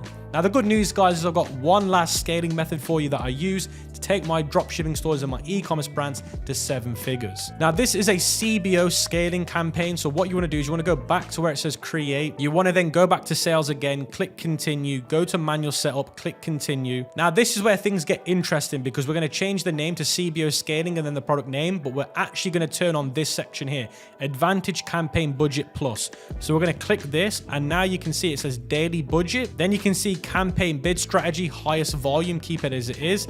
And then you can see here the budget. Now, CBOs only work well if you have 3 ad sets in them. Now, how CBOs work is instead of you spending the budget on the ad set level, the campaign spends on which ad set they think's performing the best. Now, CBOs again only work well if you've got 3 ad sets in them. Now, you can either duplicate the winning ad set. If you only have 1 winning ad set, you duplicate that 3 times into this CBO, or what I prefer to do is have 3 winning ad sets, which means there's 3 different audiences that are winning, and I like to put them in here. So let's say jewelry's a winning audience, let's say bracelets are a winning audience, and let's say, for example, fashion is a winning audience. So those 3 ad sets would go into here. So once I've changed the budget, I'm going to change it to $100. So you always start at $100 no matter what, and you work your way up later, which I'll explain. So once you've changed the budget to $100, you're then going to go to the ad set level, and the quickest way to do this is to actually delete the ad set, then close the campaign down like this. And if you go to campaign, you're going to see the new one right here. Then the best thing to do is to go to your testing campaign, open it up, click on the winning one. So let's say this is a winning ad set, this is the winning ad set, this is the winning ad set. Then I'm going to click duplicate up here, and then it's going to say existing campaign. I'm going to select that. Then I'm going to choose the CBO campaign. You can see here CBO scaling is coming up, then number of copies 1, and then that way you've got those ad sets with the winning ad already in the campaign. And then once it's in the campaign, you can can just click publish. Now, once your new CBO is running, you're then gonna have to do again the 24-hour rule, but then on the 5th day, if you're then seeing success, being profitable, what you do is you change the CBO budget. Now, I like to change the CBO budget between $50 to $100. Now, this depends on how profitable you are. Now, let's say your break-even ROAS in my instance is 1.2, and my ROAS after 5 days is on 2.3. That's very good. I might want to increase it by $50 on day 5. Now, let's say another 5 days has gone, and now my ROAS in the campaign's at 4. I then might want to increase it by, guess what, 100, which is being more aggressive. Now, if after another 5 days it drops, I might want to then lower it by 50. So I'm lowering it by 50 to 25, depending on how bad it drops. Now, you keep that going till as high as you can get a CBO. Sometimes I've took CBOs to 10K a day. Sometimes I've took them to 5K a day. It just depends how far you can take them whilst they remain profitable. Hi guys, welcome to the next module of the free course. And this is going to be doing everything related to TikTok ads. I'm going to be showing you how to launch and scale and run your TikTok ads in 2024 for your dropshipping store. So I'm going to be showing you the full blueprint in this module and lesson. The first thing that you need to do is make sure you got a Shopify store. So if you haven't already got a Shopify store, make sure you check out the ECOM King deals page. It'll be linked in the description. So you can see here, this is one of the YouTube descriptions that I've got, and you'll see it here in my YouTube description affiliate links. Click this little button here and it will take you to this page. And then you want to click my latest Shopify deal. And by doing that, guys, you're going to be able to start your free trial on Shopify. And by using my link, it does help support the channel by me giving you all of this valuable free content free of charge and not charging you for any courses or mentorship. Now, once you've set up a Shopify account using my link, you're going to see after you followed the first few steps, you need to start your free trial. So you can see here in the bottom right, it will give you a pop-up saying your trial just started. Click select a plan. Now, the reason why you have to select the plan is because if you don't, then you can't install apps and sales channels to your Shopify store. Now, all you need to do, guys, is go with the basic package. Now, if you're looking to add staff to your account, like VAs or freelancers, then you do need to go to the one for small teams here, which is $49.99. But if you're not looking to add people to your account, the basic package will be completely fine. Then once you've done that, it's going to ask you to add a billing system, whether it be through PayPal or through credit card. And if you look here in the bottom right, amount due, it'll tell you when the amount is due. So you do get a free trial using my link. Now, I'm recording this mid-February and you can see the amount's not due till the 2nd of March. So you do get some free weeks. Then once you've added a payment method, you can see I've added mine here. You just want to hit the subscribe button. Now, once you've done that, it'll take you to this page. All you need to do is hit skip. Then once you've officially started your free trial with a payment method subscribed, then you want to go to the section on the left where it says sales channel and apps, and you want to hit add apps. Then you want to go down to where it says Shopify App Store at the bottom. Then once you've done that, it should show TikTok at the top underneath popular with stores like yours. Now, if it doesn't, just search for TikTok Shop Sales Channel, and it should be this one here with 4.8 stars, 13,000 reviews, and that's the one. Now, you do not want to install this just yet. You do need to wait a few minutes. Now, before we can even set up our TikTok Shop sales channel, if you want to get access to the US and other countries and you're outside of those countries, you need to follow this strategy right now. Now, the first thing you need to do is turn on a VPN. Now, the VPN that I use, because I think it's by far the best, is NordVPN, as you can see here. So I'm going to click it. Then once you've got an account with one of these VPN services, like I said, my favorite is NordVPN, you want to connect to the United States. Then make sure you are connected to your VPN to the US. Then once you've connected to your VPN, before you download that sales channel, go back to my YouTube description, and then you're going to see here a few lines down, get up to $1,500 in free TikTok ads credit when you use one of my links below. So you can see here, there's 4 different countries that you can use: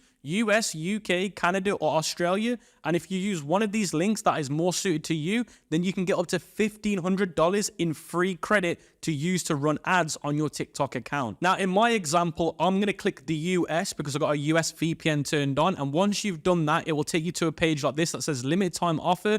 Spend $100 and get $100 for free. Spend $500 and you get $500 for free. So you can't get the bonus unless you spend money. So even if you spend $100, you're getting $100 for free. And it goes all the way up to $1,500. So you get literally like for like up to $1,500 in free credit as long as you spend the money. Then you want to enter this information which says industry, business name, and mobile number. Then where it says industry, select anything underneath the e-commerce tab. or if yours isn't showing, just click other. Then business name should be the same one as your Shopify name. Now, as you are signing up as a US account, you can change the phone number to match your home. Now, mine's the United Kingdom, so I've selected the United Kingdom. Then you want to hit get started. Now, as you guys can see here, it's going to take you to another page where it's asking for details, your company name, region and country, are you an agency, put no, full name, email address, industry that you're in, monthly budget you can set to whatever you want, and then mobile number again, company website, and do you advertise on any other platforms. Now, where it says company website, make sure it is a legit domain name. Don't do what I've done here, which is add one of those pre-made domain names that Shopify gives you. You do need a legit www.domain for this to actually work. Then once you've filled all that in, guys, just hit the next button. Then you're going to get greeted with a screen that looks like this, which says submitted successfully. We'll contact you as soon as possible. You should get a response within a few hours of them approving your sign up page. Then once they've approved you, you want to go back to your Shopify app store, download the TikTok sales channel, make sure you're still connected to your VPN. As you can see here, I'm going to click download, install as a sales channel. Then it's going to bring you to another page that looks like this where it says install app. They need access, click install. You want to go to where it says grow your business on TikTok, and you want to click set up here underneath TikTok marketing. You want to click set up now. Now, this is where things get extremely important. It's then going to say TikTok for business, connect your business TikTok. Now, once they've verified your sign up, you're either going to get another email asking you to create a business account for TikTok, or what you can do is you can create one right now. So you can see here in the top right, it says create new or connect. Now, if you've already created one because you received an email after asking you to create one, then you can just connect it to the one that you just made. If not, click create new. Now, once you click the connect button, if you have made an account, it should show it here on the screen. If it isn't the right one, you can click switch user and you can log into the correct one. And like I said before, if you haven't got one, just click create new. In this instance, mine is correct, so I'm going to hit connect. Then it's going to ask you to connect or create a brand new TikTok business account center. Now, if yours isn't showing, then you do need to click create new. Now, if there is one showing, just click connect. Then it's going to ask you to connect to a TikTok ads manager. Now, you can either create a new one or connect it to an existing one. Now, as you guys are primarily probably going to do this from as a beginner, you're probably going to have to create a new one. So if there isn't one showing up, just click create new. Then it's going to ask you for data and sharing. You want to make sure that it's on maximum. And then it's going to ask you about a pixel. Now, you want to create a new pixel and it should show it right here, and it should show the date and time it was made. Then once you've done all of that, it should bring you back to the TikTok channel overview, and it should say pending here where it says TikTok marketing, and it should literally take around about 5 minutes for it to be approved, or it can take a few hours. So make sure you refresh the page every few minutes to make sure that it's done.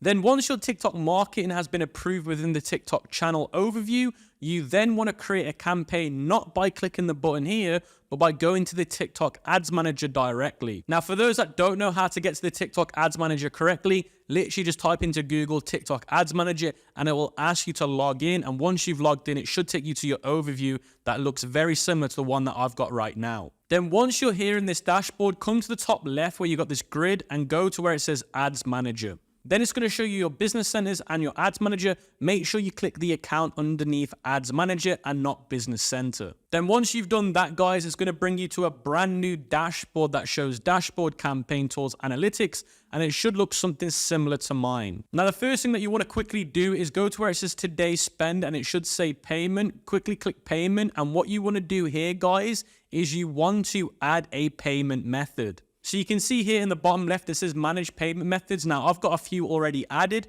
but make sure you've added a payment method. You can use PayPal or use a debit card. Either one is completely fine. Then once you've added a payment method, you do need to add a balance by clicking this button. And what it does is it adds a balance to your account that you can use. So guys, we're now into step 2 of this tutorial, which is the content that you need for your TikTok ads. So in this content example in this video, I'm going to be using dropshipping as the platform as reference. Now, this is a dropshipping product that I've found that I want to use for this product strategy. So in terms of me running ads to this product on TikTok.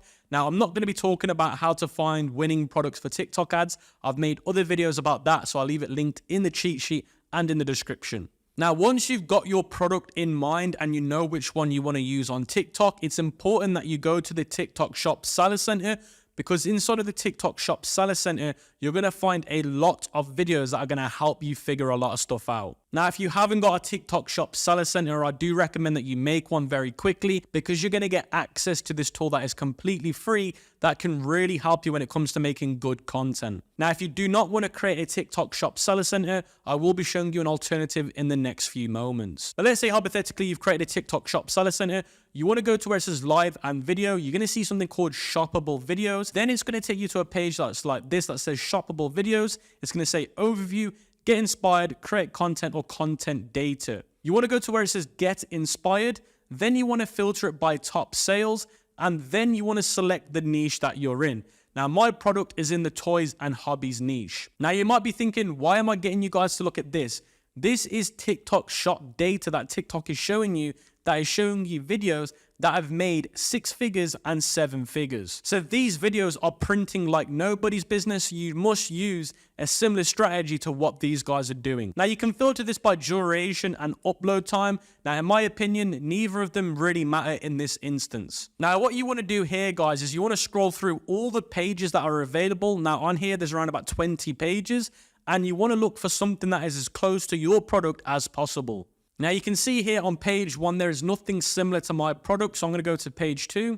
So on page 2, I found 2 videos that are very similar to the product that I'm selling. You can see here, this is some for the card game. This is some form of card game. Now, you want to make sure that you're listening to these with volume so you understand how this video was done. Was it done with a voiceover? Was it done with music? How was this done? Now, unfortunately, on TikTok Shop Seller Center, you can't actually watch the official video. You can't get a link to it. You just have to watch it from here. Now, if we go back to AliExpress, this is a similar industry to me. This is a card game that I'm trying to sell. This is a card game that somebody's promoting and making a lot of money with. So in this video, you can see what they're doing is they've opened up the pack of cards. They're giving you a nice example of what they look like. In this video, they're quickly scrolling through the game to show you what's inside of the card game. Now, I'm on page 6 and I've seen another video here called Erno No Mercy, and it's another card game showing me a video that's doing really well right now. So what I want to do is I want to either screen grab this so that I can send it to somebody if they're going to make me a video so I can show them what's currently working, or I can give them the link. Now, in this instance, you can't copy the link, so it's best just to take a screen grab so that you can show it to somebody if they're going to make the content for you. So that's the first strategy to finding videos that will help you make viral videos for your TikTok ads. The second strategy is to come straight to TikTok and search for the niche or the industry that you're in. So for example, I've searched for card game. I've sorted it by top, and you can see there's card games that are getting 7.5 million views. You can see 1.5 million views. So what I simply want to do is just watch these videos and see what makes them do so well. So you can see I found a video here that says go hard or go home. And if I read the page name, it matches the game. So that means that this page is primarily designed for this product. So you can see if I open up this page, they are just posting videos of this one product. Now, what I want to do is I want to find their most viral and their most viewed video so I can replicate that for my own card game. And the key here, guys, is just to get lots of different accounts posting similar content to your product, or find lots of videos and add them to either Apple Notes or Google Docs so that you can send it to a video editor or a video creator so they know what types of videos do well for you. So the method here, guys, is to find lots of different angles that they're using to grab your attention. So when you're analyzing these videos, make sure that the hook, which is what they're using to grab your attention, is different, because the whole idea here is to create different videos that have different offers or different angles or different hooks. You don't want to use the same ones on TikTok, because then you won't know if your creative is the problem. Now, when it comes to actually getting the physical content itself for your own product, you've got 2 options. You can either order the product from Amazon to your house, or if it's your own ECOM product, you've already got it and you can shoot the content yourself and then edit yourself, which makes more sense because it's going to be more affordable and it's going to be cheaper to do. You're only paying for the product to get delivered to your house, and then all you're doing is creating the content, and everyone has a smartphone these days, so you can create the content. Now, if you're happy to get the product to your house and create the content yourself, but you just don't know how to do it, then the good news is I've created another video teaching you guys step by step how to create viral videos for your TikTok products. Now, the second option that you've got is you can hire a freelancer on Fiverr, or you can hire somebody through any other avenue, and you can pay them to make the content for you. Either they'll repurpose the content, or they'll get their own unique content by ordering the product and they do it for you.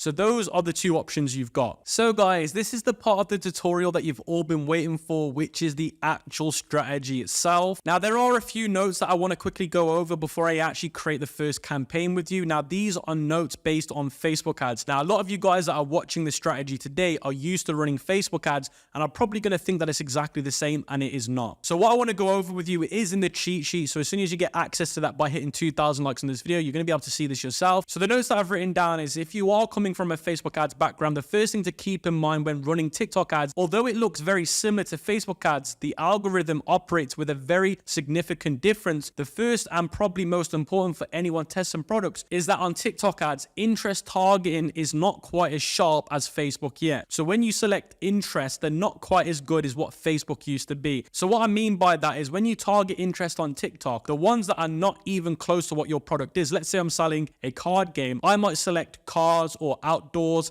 and that might work even better than an interest that is more likely correlated to my product, let's say toys and hobbies. So what I'm trying to say here is TikTok hasn't quite figured out yet how to get their interest to actually match the audience. So what a lot of you guys would do if you come from Facebook is just select the interest that matches your audience the most, and that doesn't work the best. Now, the key to success on TikTok ads is you want to try and sell products that have a very wide mass appeal. So you don't want to be trying to sell products that are too sub-niched. If you try and do that, then you're going to drastically struggle on selling on TikTok ads. So just try and make sure that your product is a wide range product and it's not super niche, because you're going to really struggle to find the audience on TikTok ads in 2024. Now, the next thing that I want to go over is the kind of quality traffic that you get from TikTok ads. You've got to understand, with the platform of TikTok, don't expect crazy things. If you're trying to sell high ticket on TikTok ads, you're going to struggle a lot. So what I say is any products that are priced between $19.99 and $69.99,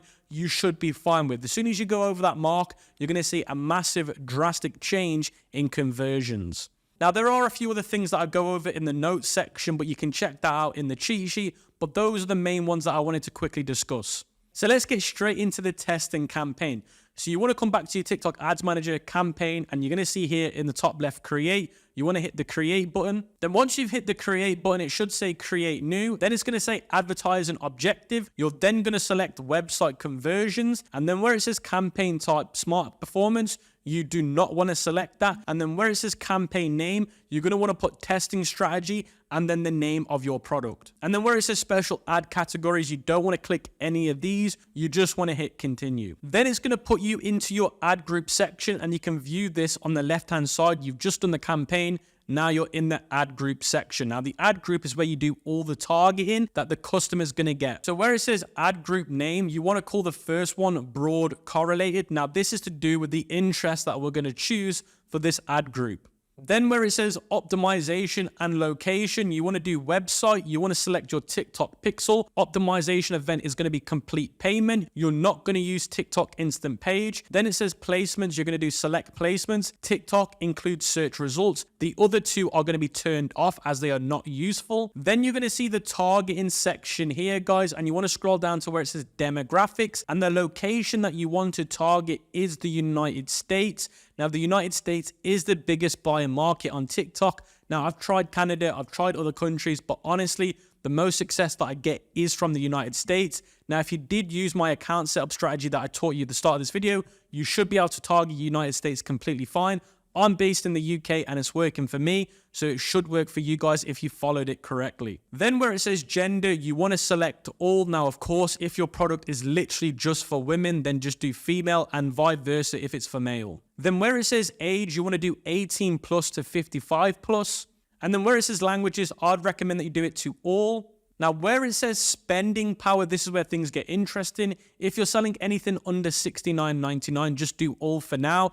But if you're trying to do high ticket drop shipping, I would select high spending power if I was you. Now, household income, just set it as all. And this is where things get interested. Then underneath household income, you're going to see audience, and you're going to include nothing here. And then you're going to see interest and behaviors. This is where you want to pay as much attention as possible. Now, you are going to be creating 5 ad groups, guys, so you do need to pay attention to this. And the first one's going to be broad correlated. So you want to go here where it says search interest and behaviors. and you want to go to where it says interest here in the top left, and you want to scroll and you want to click the ones that are broad, but they're correlated. Correlated meaning that they make sense for your product. Now, I'm selling a card game, so I want to select anything that's to do with cards. So one could be education. The other ones is obviously going to be games. I'm going to keep scrolling up to see if there's any more that makes sense for me. Now, honestly, out of all the ones that I've selected, games and education seem like the ones that make the most sense as it's broad and correlated. Now, you can tell if you're doing broad by looking at the top right, you'll see available audience, fairly broad. Now, as long as it says fairly broad, then you're good to carry on. Then when you scroll down, it's going to say budget and scale. Now, you want to change this to $20. Now it's going to say schedule and run. Now you want to set this to midnight the following day. So today is Tuesday, so I'm going to want to select it for Wednesday right at midnight. So 00, it's going to start running. Then you're going to see day parting, guys. This you need to ignore. You don't need to worry about this. Do all day for now. Now where it says bidding and optimization, you're going to want to leave all of this alone for now.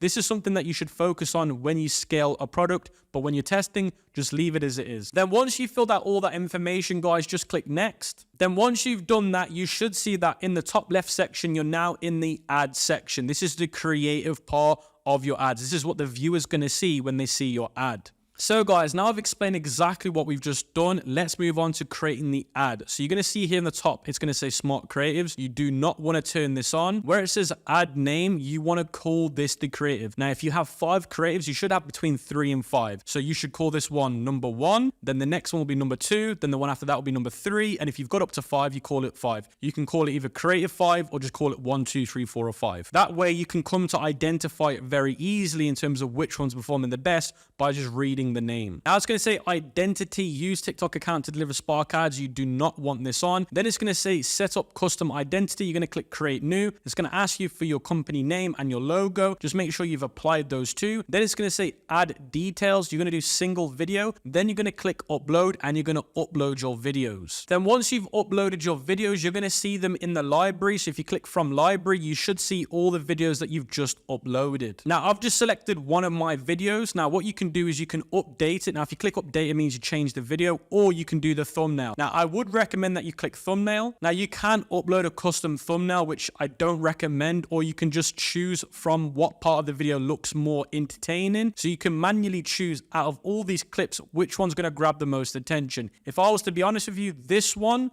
or this one's probably going to grab the most attention. So once you find the one that you think's the best, just click save. Then here it's going to say text. This is your hook or your offer. So the main hooks that work the best are either get 50% off like I've got here, or get free shipping. So these are what we call offer hooks. Or you can do a hook that scaremongers people, like only 5 left in stock or limited time available to buy. Those tend to work the best on TikTok ads. You can try fancy product names as hooks. So you can just make your product sound really cool in 4 words and use that as a hook. But typically the offer or scaremongering hooks work the best on TikTok. Then you're going to see customized call to action. You want to click the drop down. You want to hit edit and you want to change it to standard. And you want to change it to shop now. You do not want dynamic. You want standard, shop now. Then it's going to say interactive add-ons. You do not want this. Ignore this. Then it's going to say destination URL. Make sure this is the product page URL. And if you want to make sure that you have selected the right one, you can click the preview button and it will show you the link that you have chose. Then if you scroll down, it's going to say disclaimer. By checking this checkbox, you give TikTok creative settings your performance. You want to uncheck this because that way people can spy on your product. Then if you scroll down, you're going to have TikTok tracking events like app tracking or UTM parameters. Now, I'm not going to go over this now, but I have made a video about UTMs that I'll leave linked in the cheat sheet if you want to be using UTMs to help track your conversions. Now, once you've done that, guys, you want to scroll back up to the top, and in the top right, you're going to see ad list, total of 1x. Now, you want to be doing more than just one ad per ad group. Now, I'd recommend that you do between 3 to 5 per ad group. So you want to add another one and you want to add up to 3 being the minimum and 5 being the most. So in number 2, you're going to call this creative 2. You're going to select a new video, which is going to be video number 2. You're going to add either the same text or a different text, and you're going to do the same. Then once you've filled that one up, you're going to click add again until you've got a minimum of 3 up to 5. And then once you've done that, you can submit it. Then once you've submitted it, you should come back to the campaign dashboard, see the name of your campaign. Mine's in draft, but yours should say pending or active like this one does. And as soon as that's done, you should see the time created and schedule, and it should then start spending after midnight the following day. So what you want to do is you want to select the campaign, go to add group, and then you should see the first one that you made. You want to select it and click copy. Then you're going to see here it says copy ad group objective, add to existing campaign, which is correct. Then you want to change the number of copies to 4, because remember, you're going to have the original plus this 4, which means that you're going to have 5 in total. Now, before you click copy, you can edit the names. Now, make sure you edit the names to the correct names. So you should call them 1, 2, 3, 4. And then obviously, if you're doing broad targeting, call it broad. If you're doing narrow, do narrow. Then once you've copied them, you can click the edit button, and then you can make the adjustments that I'd recommend by scrolling down, go into where it says interest and behaviors, and then you can either add a new interest or a hashtag. Remember, by looking at the cheat sheet, what we're trying to do here, we're trying to do different interests by correlation and different hashtags. So each ad group should be different when it comes to the targeting section. And that's either the interest or the hashtag. Then once you've made all those adjustments, make sure you click save. And if it needs to publish, just click publish. So to clarify what you should see in your dashboard, 1 campaign, 5 ad groups, and 5 ads in each ad group is what you should be seeing. So what you guys want to do is make sure that you let that testing campaign run for 3 days, which is 72 hours. Do not touch them. Do not do anything. Just let them run for 3 days. And if you do the math, you're going to be doing 5 ad groups and you're going to be doing 20 per ad group. So that means you're going to be spending $300 over the 3 days. Now, although that might seem like a lot of money as in an advertising budget, that's how much you need to spend to identify whether or not your product is a winner or a loser. Now, there are some conditions that you need to do within the first 24 hours to make sure that you're not just burning money. So because this is the first rule, guys, first 24 hours is if the CPC is greater than $1.50, you want to go back to your ads manager after 24 hours, go to your campaign, select it, go to ad groups, and then if you scroll across to CPC, if it's greater than $1.50, you're going to turn it off, copy it, and choose a new interest or hashtag. Now, if you don't see CPC, go to where it says customize columns, custom columns. Then you can select CPC here where it says destination. Then guys, the 48-hour rule is by now each ad set should have spent around about $40. And if you're running a product that is around about a $50 price point, your profit margin should be lower than $40. If your profit margin multiplied by 1.5 is less than $40 you have spent and you still have no sales, turn off the ad set and replace it with the new one. Now remember, only some of this rule applies if you're selling a product that is around about $50. Because if you've spent too much money, you're going to be left with $0 as profit. And that's why we're giving you this equation to work it out. So if you do match this criteria, you turn it off and you replace it. Then the 72-hour rule is after 3 days, you should have only kept the ad sets that have a positive ROAS, meaning that they have made a sale, but they are also profitable because after your profit margin and after your cost of ads, you are now making money. So for example, let's say it costs you $10 to get a sale and your profit margin is $20, you've still made $10, which means your ROAS is profitable. Keep running through this strategy and replacing ad sets until you reach a loss of between $300 and $600, depending on how much you're willing to spend to test one product.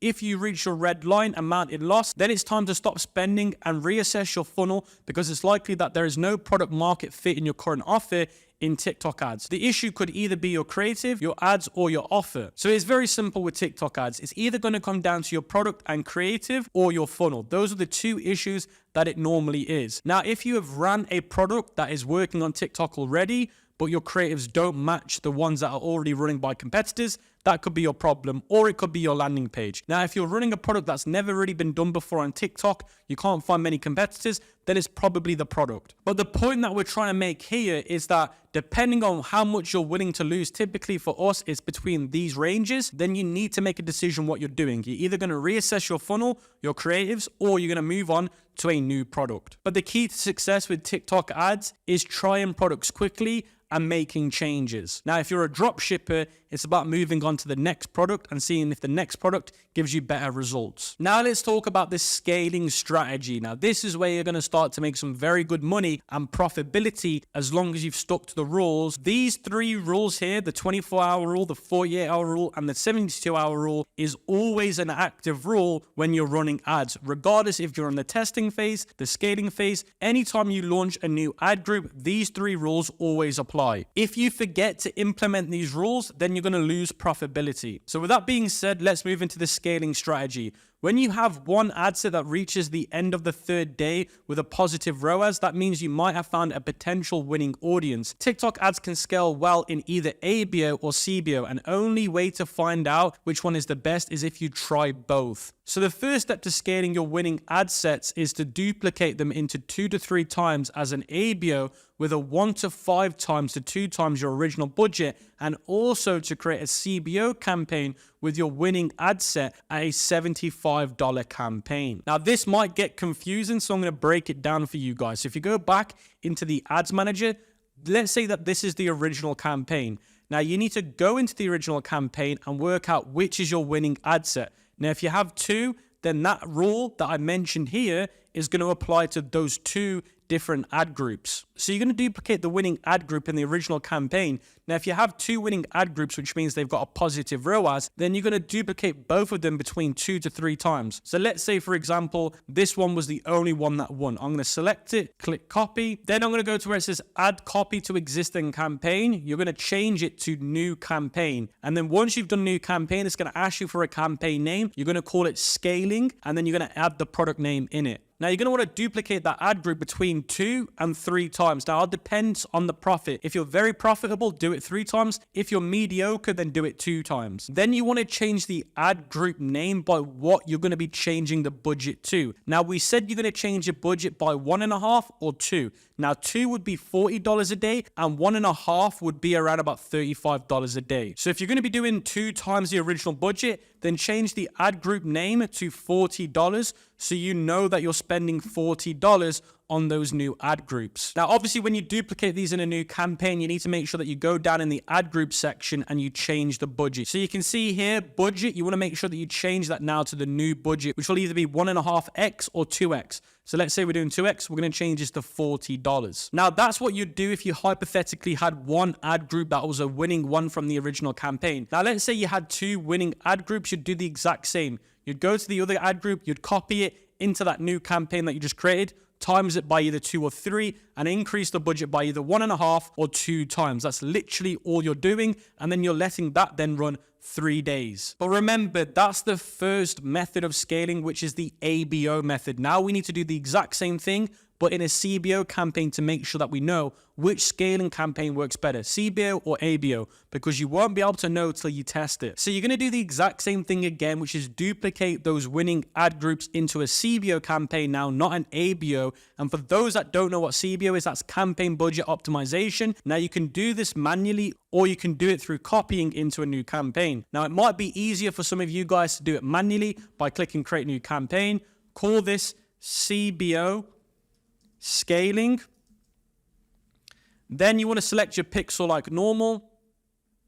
Then you want to change the optimization event to obviously complete payment.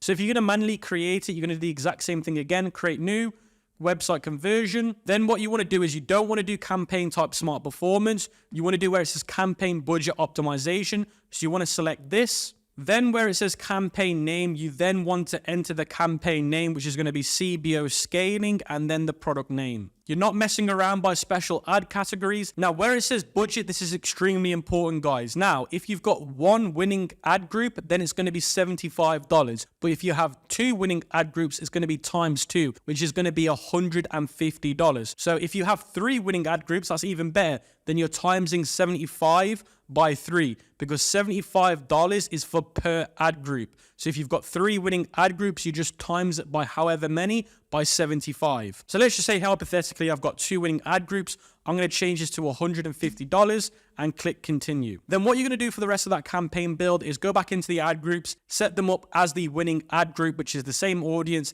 Everything's the same, but you're manually doing it this time. Or if you don't want to do it that way, just copy the original ad group into a new campaign, set it as a CBO, and then do it that way. Whichever way works best for you guys, which makes the most sense, do it whichever way works for you, even if it takes longer doing either one. The best thing to do is just feel comfortable in the ads manager and to not make many mistakes. So after you've launched your 2 new campaigns, which is ABO and CBO, you want to let the new scaling campaigns run for 3 to 4 days and then come back and check on the results. Most likely you'll be able to identify a trend. Either ABOs will tend to do better or CBOs are running better. And this is for the same product. You don't need to do both anymore once you find out which is better. So if there's a drastic performance increase on CBO, get rid of the ABO and move everything else back into CBO. Now, there are some other things that I want to cover when it comes to scaling TikTok ads that are very, very important. So scaling TikTok ads isn't just about duplicating and pumping budgets through the roof. The most important aspect of scaling is to make sure that you have a steady flow of new content coming into your account, because content on TikTok ads tends to last less time than what you'd expect on Facebook ads. So on Facebook ads, some creatives can last weeks and weeks and months, but on TikTok, they can last a few days to maybe a week. So you need to make sure that your content pipeline is always increasing. So if you're a drop shipper and you've just been using repurposed content, you might want to now think about investing in your own original content by hiring a freelancer or using buy low. Or just increase the original content that you're getting or create new versions of it by getting different edits. If you're running 3 to 5 ads in each ad set, then make sure that you're able to add 3 to 5 new ones to your account every single week. That way, I'd suggest that you do this by duplicating your best ABO audiences inside a duplicate and replace your original ads with a new batch that you want to test. Run the duplicate with new ads for 3 days and then compare its performance with the original ABO with the original ads from the first testing campaign. If they perform just as well or perhaps even better, then that's an amazing way to scale. All you have to do now is duplicate your other winning ABOs into CBOs, and in the duplicates replace your old ads with new ads. Now you're able to use your winning audiences multiple times by running different creatives. You're scaling with creatives rather than just pumping budgets. Now you're going to see on YouTube that a lot of people really endorse pumping budgets, but that's a very dangerous game to play because it's very, very sensitive, which means one day you can be making a lot of money, the next day you can be dying in a lot of death of budget, meaning that your budgets are overspending, your profitability is dropping, and you're just getting destroyed when it comes to profitability. Creative scaling tends to be a lot more concrete on TikTok, and you get less volatility because you can literally wipe out weeks of profit if you don't know what you're doing. Hi guys, welcome to the next module in the free course, which is going to be TikTok Organic. And I and Nick are going to be your instructors for this part of the module. So we're going to be showing you how to go viral on TikTok, how to create the content, how to edit the content, how to upload the content so you can get viral sales and organic sales with your dropshipping store. And again, me and Nick Smith will be teaching you in this module. Now, before we get into finding a viral product, it's very important to understand how to do this correctly. Now, I would advise all of you to do this on a mobile phone instead of the desktop. Now, in this video, I'm going to be demonstrating on my computer because it's going to be easier for me to showcase it. Now, of course, you're going to need to use one phone to record the content for the product and the other one to do the research. So if you don't have 2 phones, you might want to do what I am doing now, which is use your computer for product research and use your phone to upload the content and to record it. So the first thing that you want to do is once you're on Amazon, you want to go to the search bar and you want to search for Amazon finds. Now, when you search for Amazon finds, you're going to see loads of videos that have got 36 million views, 1.9 million views, 67 million views, and you just want to watch these videos. Now, when I watch this video here, you can see it's showing me the top 15 Amazon products for this month. So these videos are literally showing you each product in action and what they are. Now, once you find videos like this, you want to like the video, you want to leave a comment, and you want to save the video. Now, why we're doing this is because once we do this enough times, it's going to make our explore page full of dropshipping videos. Now, once your For You page on TikTok has got to a state where it's only showing you dropshipping product related videos, that means that you're now in the perfect place. And I want you to keep scrolling till something grabs your attention. Now, once you've done that, these are what you're going to want to look for on that video or on that product. So the first thing that I want to do is I want to go to their page by clicking in the top right or clicking the logo, and I want to look to see how many views are they getting. So they've got 1.4 million views, 90k views, 3 million views. So they're getting some very good amount of views for this product, and it's definitely a dropshipping product by the looks of it. Now, the next thing that we want to look at is how often are they posting on their page. So you don't want to look at the pinned videos because these could be from months ago. You just want to look at the most recent one that isn't pinned. Now, if I look at this video, you can see the date is 2023, the 8th of the 8th. So that was around about 2.5 months ago. Now, realistically, you want to see their most recent video in the last 7 to 30 days. So technically, this one is slightly out of date. Now, the reason why this is so important is because if they're not recently posting, that means either the product's died or there's no interest in this industry. Now, the next thing that we want to look at is we want to see if they've got at least between 1 million views and 10 million views on at least one video. Now, in this case, they've got it on around about 3 to 4 different videos. Now, we want to look at the comments of those videos that they've got the most views on. So by looking at the comments, all of these look legit and real. You can tell by just reading if they make sense. Does the comment interact with the video? So you have to watch the video first for you to understand if the comments make sense. So people are saying, can I get this for school? That makes sense. Is this made out of metal? That makes sense. Now, the last thing that you want to look at is engagement rate, and you might have to do this off your computer because you need to download a Chrome extension, which is completely free, called vidIQ. Now, once you've downloaded it, you're going to see that it shows you at the bottom here a percentage. Now, you want to make sure that their best performing videos and their recent videos are getting at least a 5% engagement rate. You can see their most popular video got 10%, so that's very good. And the other one has got 8%. So you can see the majority of their videos are matching at least 5% engagement, which shows us that this product is a good product. So the next step, you need to know what the name of the product is. Now, when you found the video on your For You page, it should have a name for the product in the video. Then once you've done that, you want to go back to TikTok, go to the search bar and type in the name of the product with a hashtag before the name. So you can see here I've typed in hashtag infinity pencil. So you can see there's loads of different creators posting videos of the same product. They're getting 200,000 views, 12,000 views, 1.3 million views, and you can see they're all different accounts and different pages. Now, what you want to do is you want to duplicate this tab and you want to search for the same name, infinity pencil, but you want to get rid of the hashtag because it's going to show you different videos. Now you can see the videos have changed. Now we're seeing a video with 1 million views, 5.4 million views, 1.9 million views. So there's loads of different videos popping up that have got loads of views. Now, when you type in the name of the product and you put in hashtags and just the name in, you want to be seeing videos that have got at least 1 to 10 million views that are coming up in the top 2 pages. So I would consider this a top page, then a second page, and then a third page. You can see here, millions of views, millions of views, millions of views. So this so far is looking very positive. So now what you guys want to do is you want to search for a sub niche and a niche for your product. Now, let's say, for example, I'm selling this pencil. Now, a sub niche could be best pencil because I'm trying to find a niche that are interested in a better version than just a typical pencil. Now, it's going to be quite hard to do it for this niche because it's such a weird niche to do it for. Now, let's say, for example, you found a dog toy on your For You page and you're doing this research method on that. You would then search for dog toys instead of the name of the product that you found, which is a dog toy, and then whatever name it was. Now, in my instance, mine's best pencil. So now I'm finding videos that have got 7 million views, 7.5 million views, 9 million views. So the views have increased. Now I've gone sub niche, which is a good sign. It just means that there's more interest the broader I go for this industry, and these people are the same people that would buy the product. It just is showing videos that are not related to the same product that I'm looking for. So you're just looking for audience interest as a whole. Now you can see there's other videos popping up now, which has got 7 million views, 2 million views, 1 million view, 9.4 million views, 21 million views. So the views have increased again. Now the key to this metric is the broader you go, the views should increase. So I've gone from best pencil to pencil. Now, if best pencil's got more views than pencil,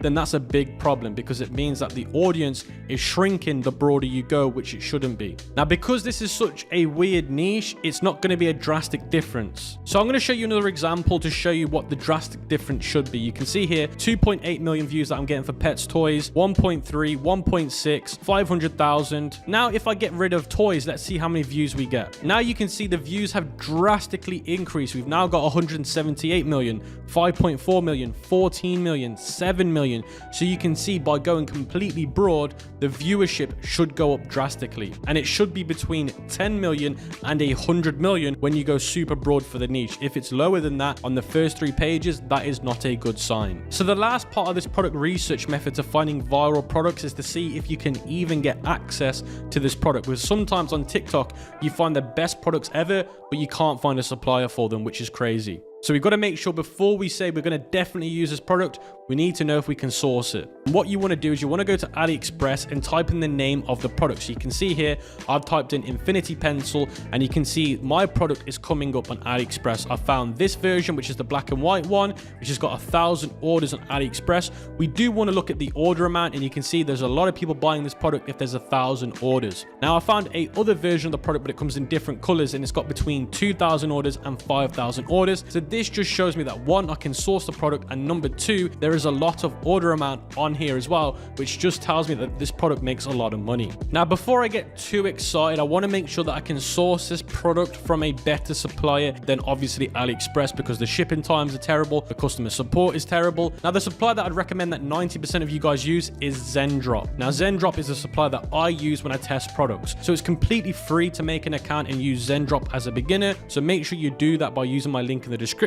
So once you've created an account on Zendrop, you're going to want to go to where it says find products. You're going to want to go to the search bar and type in the name of the product or the niche, and you can see I have found the product Infinity Pencil, and I found two versions, the colored version and the black and white version. Now once I click on it, I want to see how much it's going to cost me to buy it. Sometimes they're a little bit more expensive and sometimes they can be cheaper. Now the sweet spot on TikTok organic is you want to be selling your product for between $19.99 and $29.99. Now in some very few cases $34.99 can also work. So guys, that's the product research method on how to find viral products for this TikTok free course done. So now we're going to move on to filming and getting the product. So once you've confirmed your product, gone through that whole research method, and you found a valid product, you want to go onto Amazon and you want to order it so that you can get it for the next day. So like Amazon Prime, or you get it in a few days. You don't want to be ordering it on AliExpress or Zendrop because it'll take longer. So make sure you order it on Amazon so you can get it the following day or in a few days. Now, before we film any content, we do need to go back on TikTok and find the most popular pages for our product. So which accounts are doing the most views and which videos have done the best in the past. Because we don't want to reinvent the wheel when we make the content. We want to find what's working, replicate it, and add a twist to it for us to also go viral. So what you guys want to do is go back to TikTok and search for, again, Infinity Pencil with the hashtag and without the hashtag. And you want to go through all of the videos and you want to look for what videos got the most views or what accounts have got the name Infinity or the name of the product in their title. So you can see here, this video's got an account where they've posted it off the Infinity Pencil. Now that's got the name of our product in it and they've got a decent amount of views. So we're going to want to look into their account. Now you can see here that their account has got a video that's got 2.1 million views. So we're going to want to research and we're going to want to do some investigation into this video. Now there's another video that's come up here with 1.3 million views and it's a similar name of the account. So I'm going to click it and click open and you're going to see it's going to show me their account. And again, I'm going to want to see what video's got the most views, and it's this one here for 1.3 million views. So again, I'm going to want to put that video to the side and do the research on it later. So guys, after doing that for around about 25 minutes, I have found the page that's got the most views for this product. So you can see here, this is the account, and you can see this video here has got 24 million views. So this is the video that I'm going to want to replicate and slightly change and do my research on, because out of all the different accounts that I found, which is this account, and this account got the video with 24 million views. So this is what I call the winning organic video. So I'm going to want to research this video and work out why it did the best. Now in this instance, it says regular pencil versus their pencil, and they're doing a very drastic video where they're smashing the two pencils. So that is the hook. That is the dramatic part that's grabbed my attention. Then I want to know how they structure their video. Are they doing UGC? Are they doing no face? Are they doing captions? Are they doing voiceovers? What trending sounds are they using? So we can see here, it shows me what music they've used. It shows me what title they've used. So we want to see how they've structured their video. How long is the video? What's in the background of the video? These are all things that I want to write down so that when I make mine, I can implement the same thing. So the last thing that you guys want to do is go to TikTok trending sounds. And you can see here, it says browse what's trending now in the UK. You can click this and change it to the US. I would change it to the US. Then you want to sort it by songs. Then you want to scroll down and look at what's trending, and you also want to search for a few different hashtags. Now the first thing that you want to do is you want to look for 2 trending songs in the top 10. So you can see here 1, 2, 3. You want to click view more and you want to look for them in the top 10, and you want to pick 2 of them and use them straight away. Now the second thing that you want to do is you want to go to the search bar and you want to use a hashtag and you want to use the broad niche. So my niche is pen, or pencil. Now, this might not work well because it's a little bit weird of a niche to search for, but let's say you're doing pets. You might want to search for hashtag pets and see what comes up.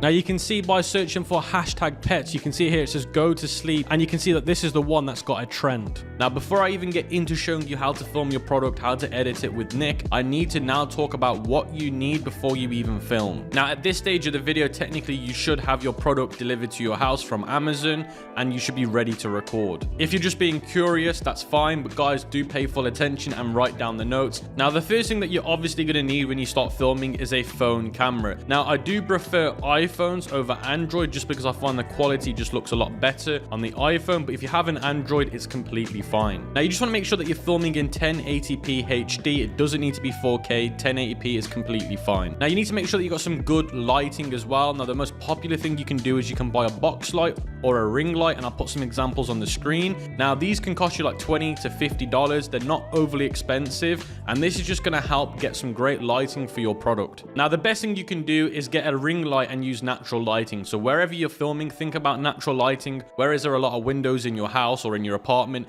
and use the natural light to help you with filming. You also want to think about your background and environment, because remember, when you've watched those videos of your competitors, what background are they filming in? Some are inside, some are outside, some are in some weird places, so you do need to pay full attention and try and recreate it. Now the last thing is a script. Now you don't always have to use a script, but a lot of your competitors will follow some form of script or some form of timeline and wording that you want to recreate.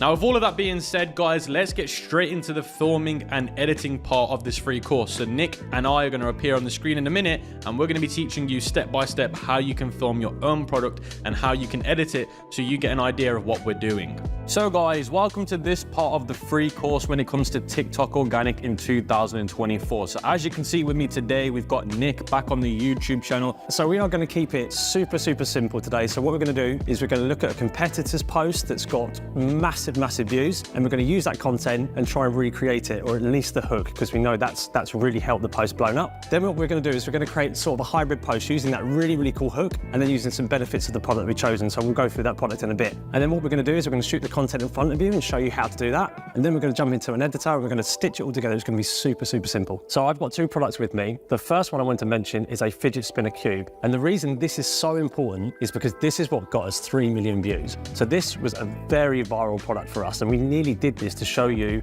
how to film a TikTok. But the thing is, it's so simple to film because the wow factor really was watching it spin. I think it's not going to be really a good tutorial for you. So what I've done is I've chosen a different product. So this is a pencil. And the great thing about this is we can do some really cool wow factor stuff, because as you know with TikTok, it's going to be about transitions. It's going to be quick takes. It's going to be quick shots. And this also has a massive benefit of lasting. It's an everlasting pencil, so it never runs out. That's a huge benefit that we can put into a TikTok. And hopefully what we'll do is we'll create some really cool content here. So let's get on the camera. Right guys, so here we are. I've got a very basic setup here, but before I go into it, I just want you to know how I got to this setup. So we are not going to reinvent the wheel. We want to find a post that's going super viral, and then we're going to copy that hook, and then we're going to make something really creative. Regular pencil versus our infinite pencil. So this hook's really cool. So it's imitating a hammer being smashed onto a pencil versus this infinite pencil. So the whole benefit of this is showing how hard wearing this is and that it lasts forever. So I think we're going to copy this hook because it's got an amazing amount of views. Okay, let's continue. Regular pencil versus our infinite pencil. Regular pencil versus our infinite pencil. Cool. So this is just a series of comparisons from a regular pencil versus the infinite pencil. So I think what we can do is we can do some clever things here. So what we'll do is we'll take the hook from this, because obviously this is hit really hard. And then what we'll do is we'll hit into the benefits a little bit more as well.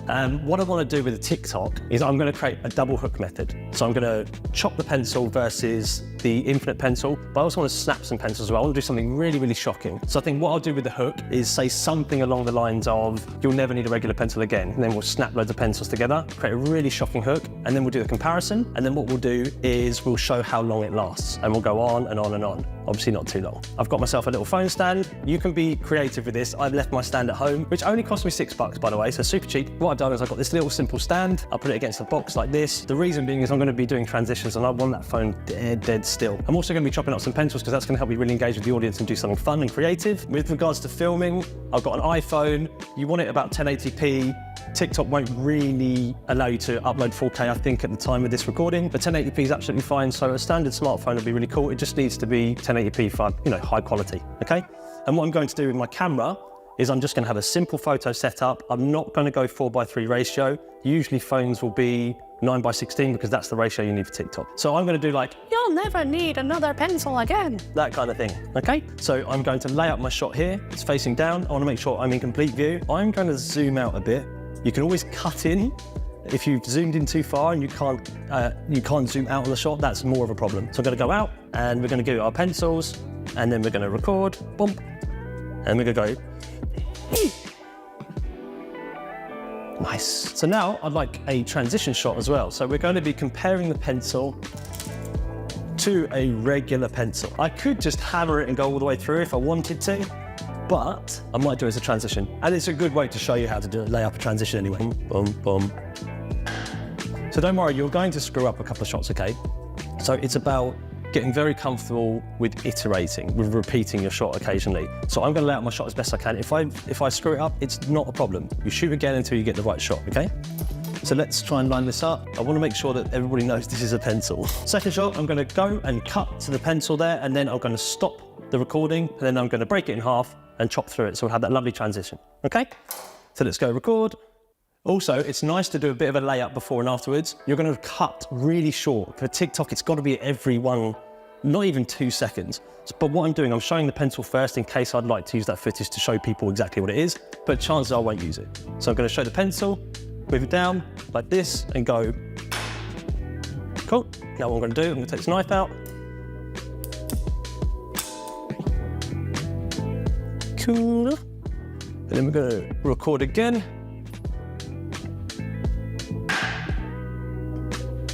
I'm gonna do one more. I wanted it to be quicker because obviously we're recording TikToks, which means that if I spend too long with that knife on the chopping board, it's gonna take too long and people are gonna get bored. Okay, so that's our second shot. Now the third shot, I really wanted to accentuate the benefit of what this pencil is, which means it lasts forever and ever. So I think that's gonna be our last shot, okay? So what I'm gonna do is I'm almost gonna do, it goes on, and then I'm gonna do that 2,000 years later kind of thing, and then we'll do it's still going. And I think that's a really nice ending, okay? I'm gonna do another transition with the pencil because what I want to do is I want to get a couple of angles because I want to really keep the user engaged, and doing the same angle all the time may get a little bit boring. So we're gonna do one more transition with the pencil. So off we go again. Let's go on top video. Show the pencil. Cool.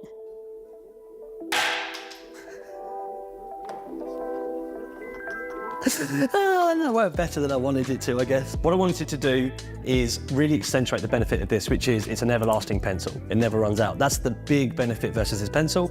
So I'm going to do a little piece about how long the pencil goes on for. It goes on and on. By the way, apologies for the light. We do need light down on here. That's how we're going to get the best light on the subject for our shots, and it's so important we get loads of light.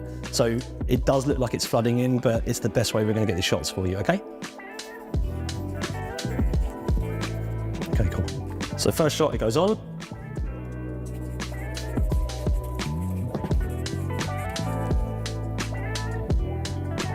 Now I'm gonna do loads more, as if I've been doing it for ages. Yep. Then the last shot we're gonna cut to loads of years later, and we're really gonna have it filled up. Last shot, we're gonna showcase, and then we're gonna round off. Cool. So nice showcase shot. Okay.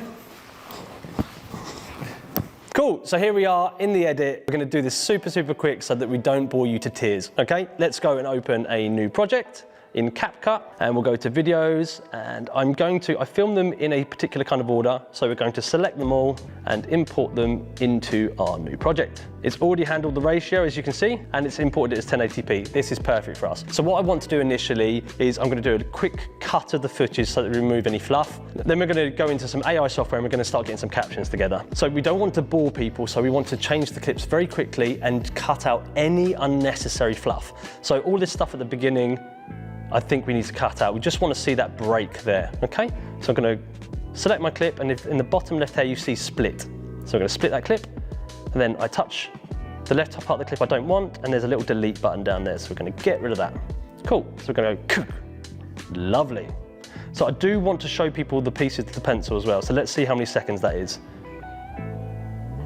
So that is 2 seconds, so let's cut this clip, and then see how it looks together, and then we'll make a decision whether to cut it even further or not. But we just want to, it's called a rough cut. We want to roughly cut it up and chop out the fluff. Next part. So this is us comparing the normal pencil to the everlasting pencil. We're going to cut this out because I actually quite fancy the other. Again, we want to cut out any unnecessary noise. So where are we? Showing the knife here. Let's select the clip, split it and get rid of that. Cool, we're going straight into the break, and then we're going to chop, okay? So just where it chops there, this is where we're going to do what's called a transition. Loads of people do this in TikTok, where you film a certain piece, you stop the clip, and then you film it in a different light so it looks like it's transitioned over. So we're going to select the clip and cut that. Let's go, okay. Now we want to get where that knife broke through. There we are, so here. Ooh. Select the clip. So I've done it just where the knife's broken. So let's cut that clip here. And then remove that, and let's see how that looks together. Nice, that looks like a good break. That's a good transition. I think it's a bit slow on the uptake at the beginning of that, but we'll polish that up later, okay? The next is it lasts and lasts and lasts, okay? So we're going to cut mid-scribble, get rid of that side. Okay, so we don't want these clips to be over 2 seconds. I mean, if we want to make them as short as possible, okay? So we're gonna go scribble, and let's just remove it there. Cool. And then the second scribble.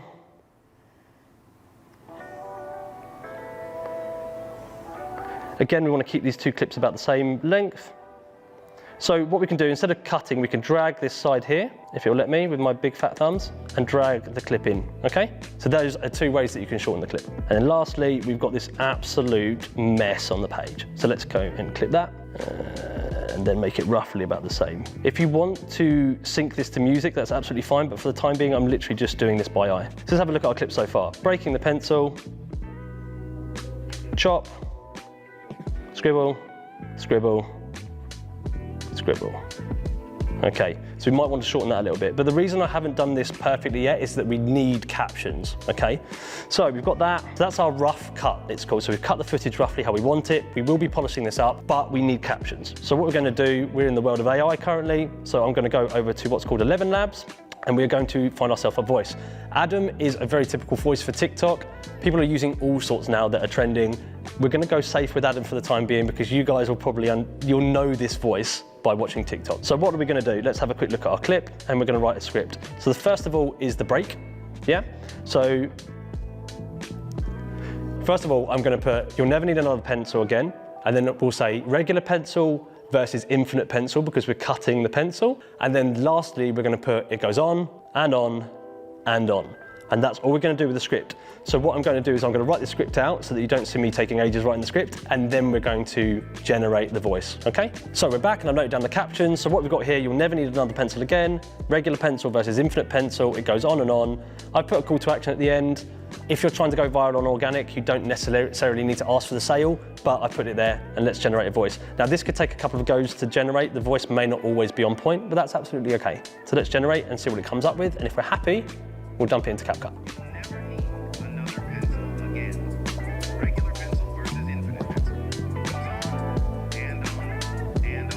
Okay, I don't mind this, but I think the intro's a bit slow. So we're going to generate again and see if it comes up with a fast one. If not, we'll play the hand we're dealt at the moment.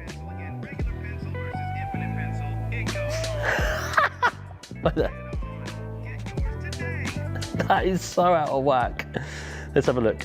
Voice settings. Okay, so I'm going to, it looks stable. Oh no, we haven't got stable here. So it looks like it's quite unstable. So I'm going to stabilize the voice a bit if I can. There we are. And let's go and generate so we don't have that absolute wacky voice. You'll never need another pencil again. Regular pencil versus infinite pencil.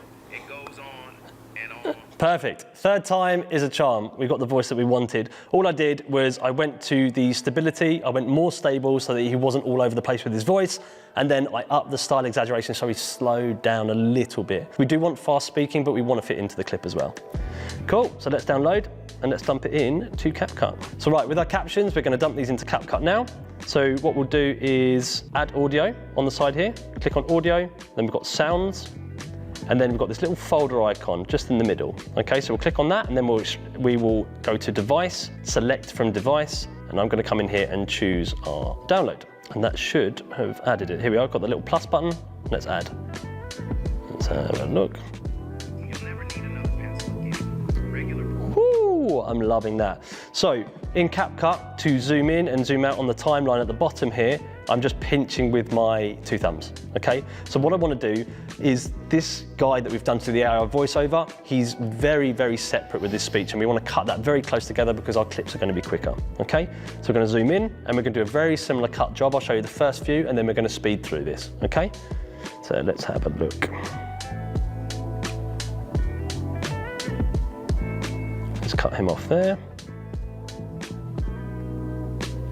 So I'm going to split the beginning. You can split there. There we are. Cool. So what I'm doing, I'm trying to save time wherever I can. So even though there's a little pause at the beginning, we're going to remove that completely. Okay? Okay, another pencil again. Cool. So let's shorten this clip. So this is why I didn't shorten all of the clips straight away. I wanted to look at the text. So what we're going to do is go to this mid part here.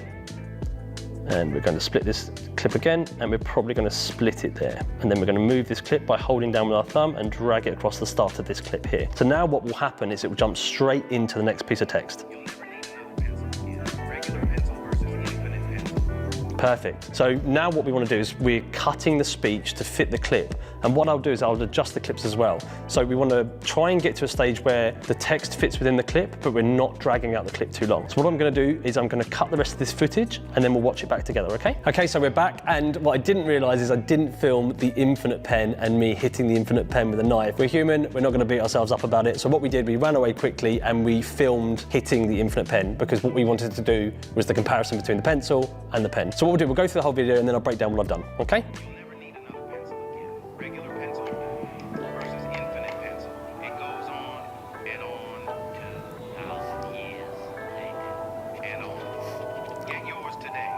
Cool, so a couple of things here. So firstly, if you look at where I've put my text, where I put my captions, I've put them in the right place and shortened the clip to fit, okay? So now I've shortened the clip so they're a bit more engaging. I've put my text overlay on top. So as you can see here, I've put my text in the right place versus my footage. So I've shortened the footage a bit, I've moved my text, I've split it in the same fashion that we did with the visual clip and just put the text in place where it was needed. And what I've done as well, I thought this would be really funny. So don't be afraid to get creative with this sort of stuff and think about pop culture as well. There are things, there are trends, there are things that you know that everybody knows that you can really shoehorn into creatives like this. So I wanted to tell people how long the pen lasted, and I know that there's a SpongeBob SquarePants reference about being an X amount of time later. So I shoehorned that in, and then finally, for dramatic effect, did it scribbled after that as well. So what I'm going to do is I'm going to grab this clip because I think it's a bit small for TikTok, and I'm just going to increase it as far as I can, leaving a little bit of margin either side so that TikTok doesn't clip it all off. And I think this is fine to have black borders around. I think it's funny enough not to really need to cover the whole screen, because if we do cover the whole screen, obviously it's not going to work very well, okay? So this is our clip, and already you can see from this clip, this is starting to look like a TikTok post. It's starting to look like a legit post, and that's simple cutting and simple text over the top. So what we're going to do now, we're going to add a couple of special things to really elevate this, okay? So let's give ourselves some music. So we've done text, let's give ourselves some music and some sound effects, okay? Okay, so I think maybe with the pen snapping, maybe we do maybe a bone cracking sound effect, or if we can find a pencil snapping, that'd be great. So what we'll do is we'll go into the audio part, and then we've got sound effects in the bottom menu here. So we're going to click on sound effects.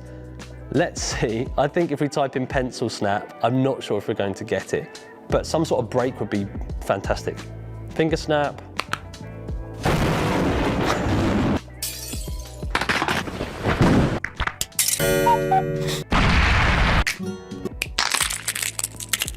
Cool, so I found cracked shell. So like I said, if you don't find the sound effect, CapCut has loads of sound effects straight from within the app itself. If not, you can find sound effects from all sorts of places, paid versions, or you can download them from certain platforms, which I'm not going to tell you about, but you can download them and find sound effects on those kind of social platforms. So cracked shell I think is really good, so let's do that. And we want to make sure it's on the break, okay? Let's take this cracked shell. I'm going to show you the first 2 sound effects, and then I'm going to add some more and I'll show you. You'll never need another pencil again. Oh, I love that. That's so good. I love that break. Cool. So let's split that clip off. And I think here, because we've got a knife, I think I want a sword sound effect. Okay, so what I'm going to do is come into sound effects, and I want kind of like a swooping sword. So we've got a massive crack of me actually hitting the board, so I'm probably not going to go mental on it, but I think I should do a sword. Regular pencil. Love it. So we don't need to do it during the swoosh. I mean, as a video editor, I'd probably shoehorn this on a high level edit, but we're doing TikToks here. So just try and find a sound effect that fits the bill, basically, that fits the scene. So we've got crack. You'll never need another pencil again. Regular pencil versus infinite pencil. It goes on and on. 2,000 years later. And on. Perfect. Okay, so I'm not going to go into all the sound effects. I think these are really effective for the hook. So if you want to, you can put more sound effects in it. But I think these are really cool to introduce the user to the TikTok post. Cool. I think what we need to do next is have some music. So what we can do is come into audio, we come into sounds, and you should be able to find music under commercial. Now, when it comes to audio, we need to add music as well. So Cam has already been through how to find things like trending sounds and trending hashtags earlier in this video. So I would highly suggest finding those sounds because they're going to help you gain more reach. For now though, I'm just going to create a piece of music or set a piece of music from here. Again, we can come into audio, we can come into sounds, and if we go to commercial, there's loads of stuff that you can use. Oh, we don't need to go commercial because you're organic. So we just go to all sounds and you can just pick what kind of stuff you want. For now, I'm just going to pick a track. Okay, this is fine. It's important to have music to give atmosphere, but like I said, you should be using trending, on organic, you should definitely be using trending sounds, okay? So we've got our music as our background, we've got our sound effects, and I think this would really benefit from having some transitions as well. That would be really handy. It'd be really nice if we could do a transition at the very beginning, because then that'll pull someone in. Maybe a quick zoom would really engage the user off the bat. So let's go in and have a look for, cool, so if we select our clip, there's a couple of ways to do transitions, okay? On the clip, you can animate in and out, or if you look at this center piece here, you can just click on this little white square and you can put a transition in between the two, okay, if you want to. So what we'll do is animate in. So we'll come in here and there's animations at the bottom. So we'll click our clip, animations, and then we'll do maybe, let's not overcomplicate it for this one. You can do a variety of ones, just try these out, but I'm just gonna flash in really, really quickly, okay? Need another pencil again. Regular pencil. Come into here. And that should flash us in like that. And that's really just, boom, straight off the bat, just engaging. So we're going to do that. We'll probably put a couple of transitions in the middle as well. I think we can add a transition here, which will be quite cool. Think about what fits the bill. We're not going to go too heavy on this. I'm going to choose a pull in. But think about if your clip's going one way, maybe pan the same way because it's good for the eye tracking, for eye movement. But for this, I think a simple pull-in is going to do really well. Cool, so that's our transitions, and we're going to auto-caption the sound next. So what I'm going to do is I'm going to go to my main menu and go to text. And then what we'll do, you'll see, you can write your own text over the top if you want, but we're going to auto-caption the sound, okay? So we're going to go to auto-captions, and we're going to generate from all. So we don't just want the voiceover, we want the 2,000 years later. And then we're going to generate. So what we're going to do now, we're going to style it quickly. So if we go down to the bottom here, you've got style, and there are templates on the Pro version. You've got some free ones as well, but I think we're just going to go pretty bog standard. Okay, let's have default text. So I quite like the text as it is. The great thing about having white text with a black outline around it is that it shows up on both dark and light parts of the footage. So I would always suggest having a white section and a dark section, whether it's the stroke around the outside or the bit in the middle. So white and black works really well. I love this text, I think it works really well. But if you really want to go to TikTok's text, we can go to font, you can change the font, you can go to styles, and you can put a background on the text. So if we go over to this menu here, this moving menu here, we can go to background. And then we can add a TikTok style background. Let's make it white. And once we've set that background style, we can go to our text and make that text black. And we'll do it without a stroke. And so that'll give you that sort of TikTok style text with black text over a white background. So it's up to you which kind of text you use. Those two are very typical for TikTok, so I'd probably keep them around there. And just a last minute thing as well, you can add things like emojis and graphics over the top. So I can come in and do things like stickers. So let's say I want to say that this is going to go on and on and on. I might want to put an emoji in there of me being tired. Yeah, so let's go into stickers, the emoji section. Let's go find one of me looking really tired. Yep, click that. And that should enter. And each layer will create its own new layer as well. So all you have to do is click on the thing that you want to edit. So let's go into this, and you can move this little fella around. You can change the size and the angle if you want. You'll never need another pencil again. Regular pencil versus infinite pencil. It goes on and on 2,000 years later. and on. Get yours today.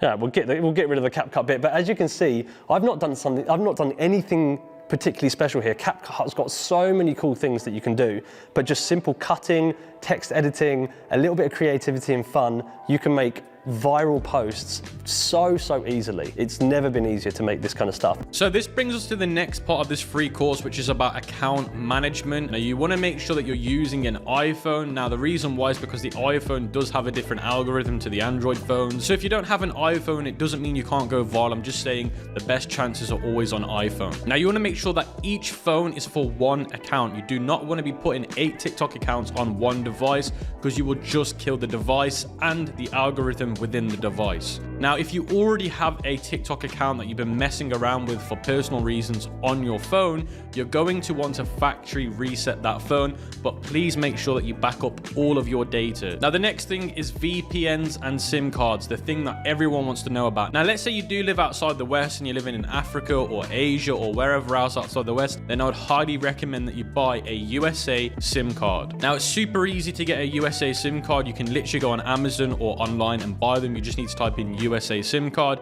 and make sure that it works with your phone. And you want to make sure that when you use the USA SIM card trick, you need to factory reset the phone for this to work correctly. And there's no other way. You can still try it without factory resetting it, but I'd highly recommend you do factory reset it for it to work correctly. Then when you sign up with TikTok with your USA SIM card, it's going to ask you for your phone number. You're then going to give it your new phone number as it's a US SIM card. Now, once you've created your TikTok account, you want to make sure that you're posting 3 times per day, and you need to do this between 3 to 5 days, and you cannot fail an upload. So let's say between those 3 to 5 days you miss an upload, you've just killed your account in terms of the virability. The way me and my team do it is we make sure that we got at least 1 month's worth of content already ready to go in the calendar. So these are the things that you must avoid in your early days of organic TikTok. The first thing is do not rush your videos. Now, although I've told you that you need between 2 and 4 weeks worth of content before you start posting, that's because you get something called a new account advantage. The algorithm rewards you for your posting and your consistency. That's how they reward you. Now, a lot of people fall into the trap of rushing their content, meaning that they just make really rubbish quality content and then they complain why they don't go viral. The next thing that I want to say is do not use hashtags if you do not know what you're doing. If you just randomly start using hashtags, one hashtag can honestly just get you shadow banned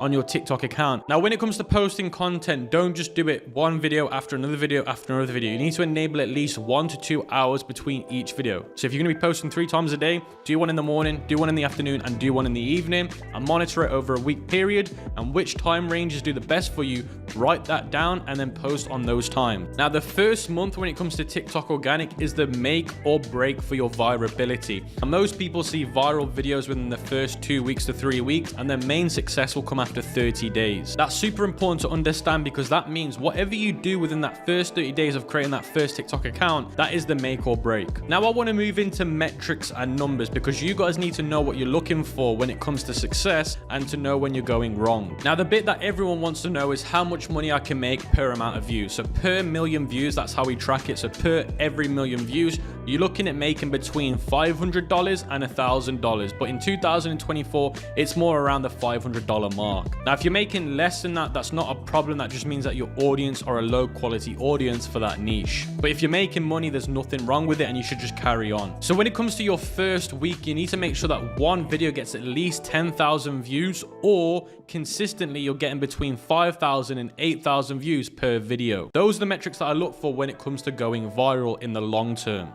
Now, in the second week, I'm looking for a video to get at least 500,000 views and above. Now, if your product is a new product to the platform, it's not really been seen on TikTok before, then you need to have at least 100,000 views upwards. Now, these are the numbers that I'm looking for in week 2 and week 1. And these are the numbers I'm giving you to let you guys know if you're on the right track when it comes to virality on the TikTok platform.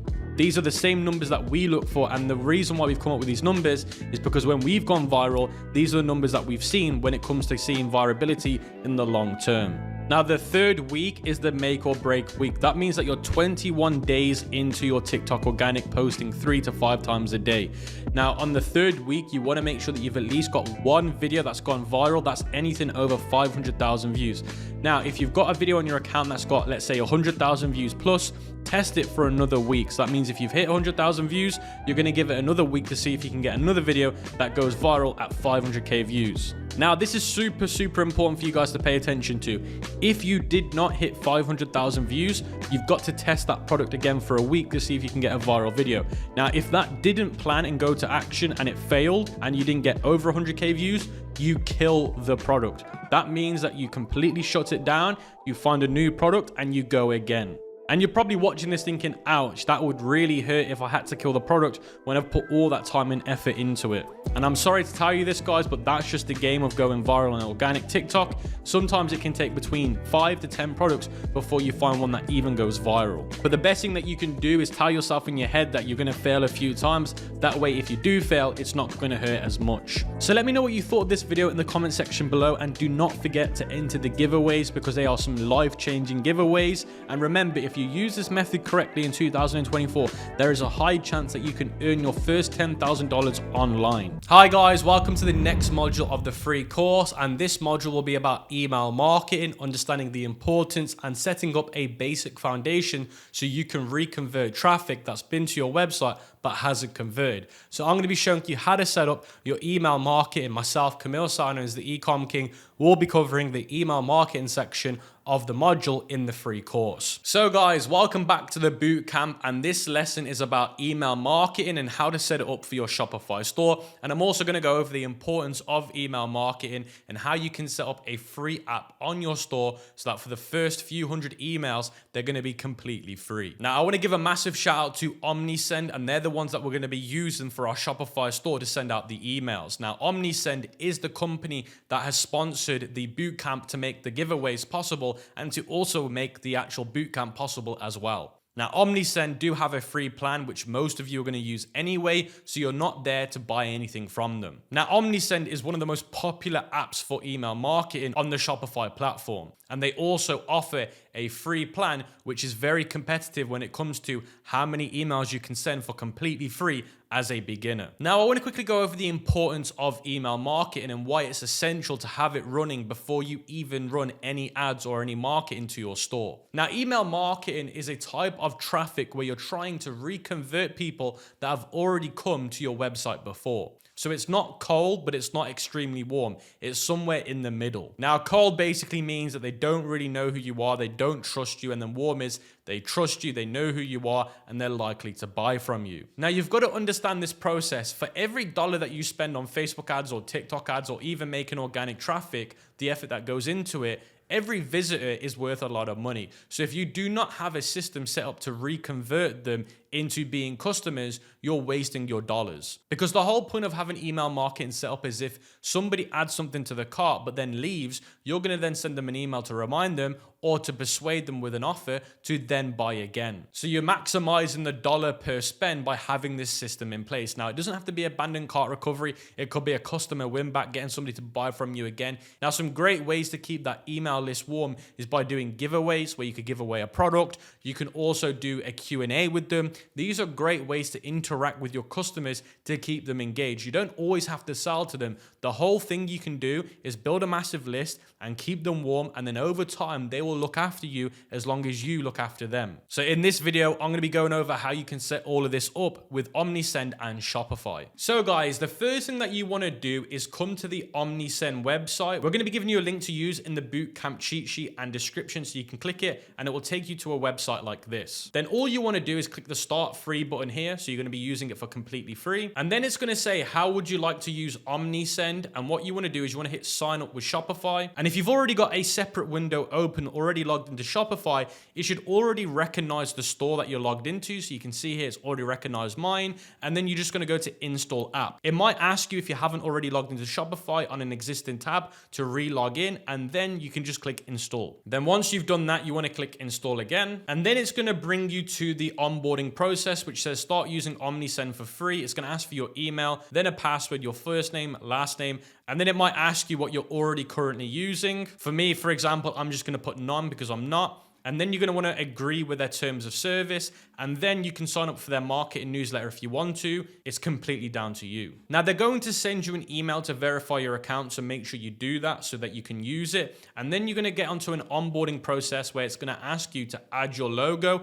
If it's already integrated with Shopify, it will automatically pull that out and add it here. So you can see I've not done anything here. It's automatically pulled my Shopify branding out and imported it in. Now, if your colors aren't correct, you can change them. If your fonts aren't correct, you can change them. And if you've got social medias, you can click here, add, and you can add your social media. Then once you've done that, click save brand assets. And then where it says collect subscribers on your website, you're going to click I'll do this later because you should already have a sign up form at the bottom. So we're going to reuse that for this. And then the first thing that we want to do is do a welcome series. So we're going to be welcoming people to our newsletter. So you want to click here where it says create a welcome workflow. So you're going to be given the option on how much you want to be given to your welcome series. So this is you saying to your customer, welcome to our newsletter, and in return, we're going to give you a discount. Now, I would recommend going aggressive at 15% and clicking continue. And then it's going to say add an SMS channel. I'm going to use only email for this. So use only emails and then click start workflow. And then go to where it says show my workflows. And now what we can do is we can see our automations have logged in here. So what I'm going to do is click on this, and then it's going to bring us into the editing workflow where we can change what's being put in the email and when it's getting sent out. So you can see here it says subscribers enter the workflow when signing up via OmniSend form. Customers exit the workflow when they place an order. So if you click on this box on the right hand side, it's going to show you your triggers. So here is the trigger sign up, and then audience filter if you want to add one, and exit conditions if you want one. So when they place an order, it will exit them out. And then you can also do frequency. So by enabling this, if you've already got an email base, this will stop you from spamming people's emails. And if you spam people and they don't open the email, then your open rate's going to go down, and then you're going to get put into the junk box, which is not good. So I'd recommend if you already have an email base, you turn this on, or if you're thinking about growing a big one, you also turn it on. Then once you've done that, it's going to show you what the trigger is. You're going to wait a minute before the email's sent. Now, I would keep it at a minute, and then you're going to see below that, it's going to show you what you're going to be sending them. So here on the right, it says subject line, welcome to, and then the account name, so whoever the name is. And then it's going to say, here's a 15% discount off your first order to celebrate you joining us. Now you can customize it to make it a little bit more unique by saying, welcome to joining us at your brand name or at our community. You can make it a little bit personal. So the best thing you can do here is by using ChatGPT. So you can see here, I've opened up ChatGPT. Now you want to be using the 4.0 because it's completely free for you guys to use. So you might as well use it. And you can see I put, hello, I'm making a welcome series email flow for my ECOM business. My brand name is the brand name I sell. And then you want to put what you're selling and then the benefit. And then you're going to put, please make me a subject line and headline. Now you can also say, make me an offer as well. So then that way it's going to help with the offer in the subject line. So you can see here, the subject line was welcome to Karmaquara, illuminate your path to stress relief with a 10% welcome discount. Because I've told ChatGPT not to add a discount, it hasn't added it, but you can manually add it. But you want to be using ChatGPT to help you with the copywriting. So what I would do is I'd add the discount here and copy it and then paste it in here as the subject line. And then as the pre-edit, I'd add it here as well. And then once you've done that, guys, you can click update. And then once you've clicked update, you want to go back and click edit content. And then when you click edit content, this is basically what your customer is going to see. So you've got your logo here. It says welcome aboard. And then you've got the offer. And then it's going to show them the discount. And then it's going to say redeem discount. Now, of course, this is very basic. So you might want to make changes to it. So the few changes that you could make is you could start adding things. So you can see here on the left, you've got quick add. So you can add text, buttons, videos, images,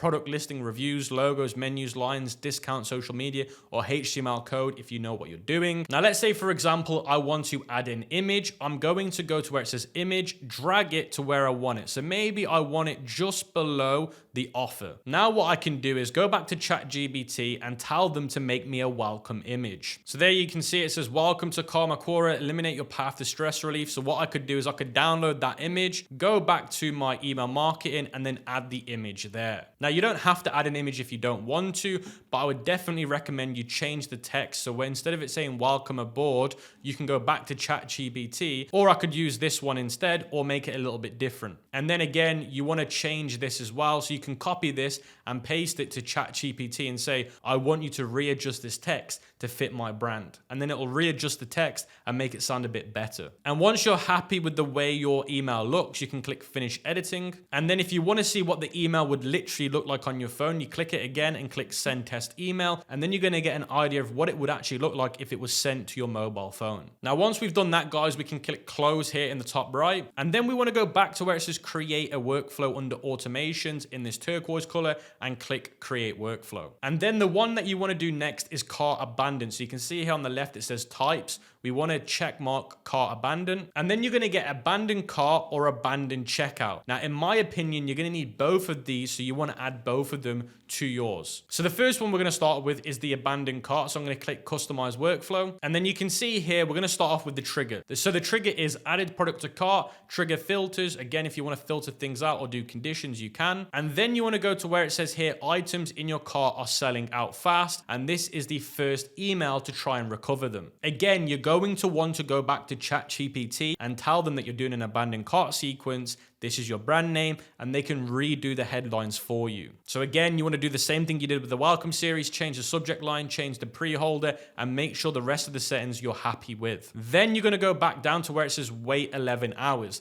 Now, I do not do 11 hours. I would change this to 1 hour. So if they've abandoned the cart for 1 hour, I would set it as the first trigger. And then click update, and then it will say your cart misses you. So this is the follow-up email. Again, you're going to want to use ChatGPT to finish this off for you. Go back to where it says wait 12 hours, and I would change this to 4 hours. I like the aggressive method. It works well for me. So click update. So the last thing that we need to do is edit the content. So click on these boxes again, click edit content. Click yes, save. And then here we go. We've got the email with the abandoned cart flow. So it's showing you a product catalog of the products that they've left in their cart. So what I'm going to be doing is I'm going to be clicking on this, and you're going to see on the right hand side, it says layout type, numbers of products to show, columns. Now, if I'm only doing a one product store, I'm going to add one. So then that way only one product shows. So if I'm doing a one product store, there only needs to be one product on the email. Now, if I'm doing, let's say 3 products, I'm going to add 3 here, and then that way it's going to show 3. Now, if I want columns, then I can do 3 columns as well. That way it's going to show all 3 products on the same line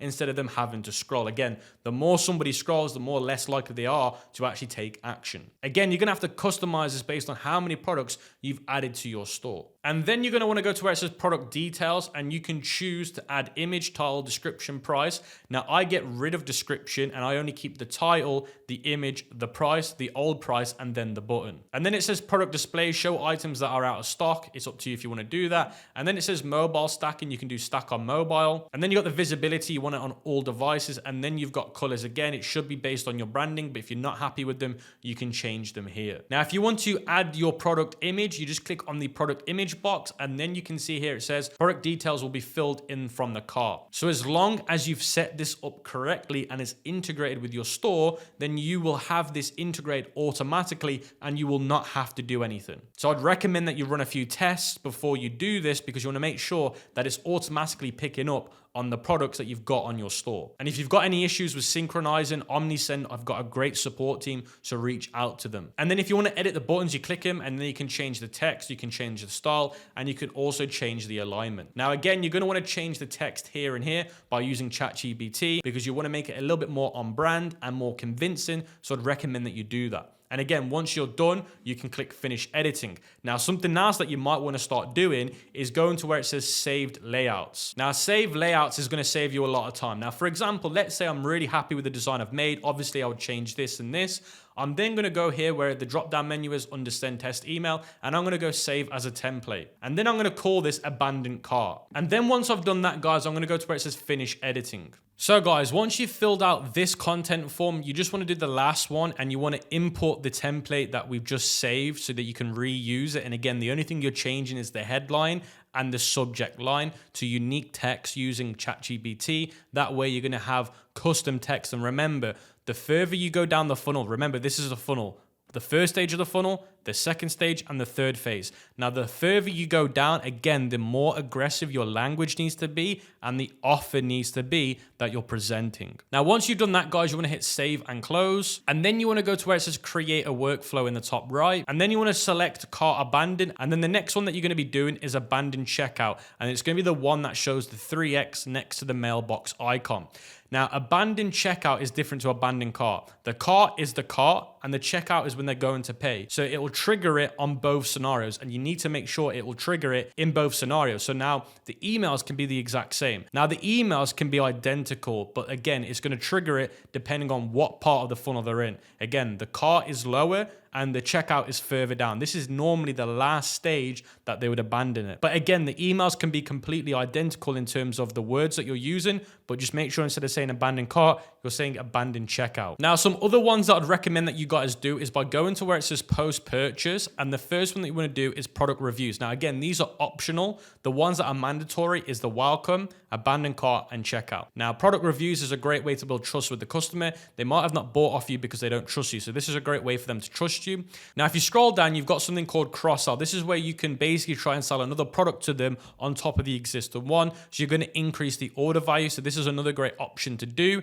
And then the last one that I'd recommend is customer reactivation ×3. Not the ×1, ×3. ×3 means how many content forms they're going to be receiving over time. This will help get a customer that hasn't bought from you in a month to come back and buy from you again. So as long as you got more than one product on your store, you're then going to bring them back. Now remember, in business, the reason why people fail is because they struggle to get repeat customers. And that's why this is crucial to have on your form. Now, in terms of setting them up, guys, it's the exact same process as I taught you before. You want to make sure that you're using custom images using ChatGPT, and you want to make sure that you're using the text with ChatGPT, as long as you're giving it the right guidelines. You need to tell it that you're doing an abandoned cart sequence. You need to tell it that you're doing a post-purchase. That way it can then write it in a format that works for that list. Now, in the documentation section of the bootcamp, we will be leaving a cheat sheet to our own examples of emails that we've ran for our own stores, so you can take a look at them in terms of how we've constructed them. Now, once you've done that, guys, you want to make sure that your automations show that they're enabled and not in draft. And again, you want the welcome series as mandatory, the abandoned cart, and the abandoned checkout. And then you want to make sure you're doing tests to see if they're actually working, and if they're not, contact Omnisend and they can fix it. Now, the next thing that you want to take a look at is campaigns in the top left. Now, a campaign is when you're sending a one-off email, and it could be to do with a giveaway. Now, the most common one we do is a giveaway campaign, and that way we're going to entice people to engage with our emails to help with the standard quality of our email campaign performance over time, and to get people to want to enter the giveaway, because if they don't win the giveaway, we're going to give them a discount. So if they don't win, instead, they're going to get a 50% discount. So you come to campaigns, you click create an email campaign, you add the subject line, you add the sender's name, you add the sender's email, and then you can do the pre-hold of the campaign name, which will be giveaway, and then it will show you what it would look like as a preview in the inbox. Now, again, we're going to be giving you some examples in the cheat sheet section of the documentation side of bootcamp, so you can see how we've done this before. Now, once you've done that, guys, it will tell you to choose a template. Now, there's loads of templates here. The one that they don't have, I believe, is a giveaway one, but the rest are pretty much here. But we're going to give you an example of what a giveaway one would look like. But you can see here they've got loads. They've got Black Friday, so you click Black Friday, and they've already got ones that you can use. And then as soon as you want to use it, you click it, and you can edit the template, add what you want to it, and then you can choose who you want to send the email to. Now, again, campaigns are very powerful for when you've got big events coming up, like I said, Mother's Day, Black Friday, Christmas, and then if you're doing giveaways every month to keep the list engaged and to try and convert people into customers, that's a great option. Now, the next thing that you need to bear in mind is audiences. And here it's going to show you your contact list to show you who is available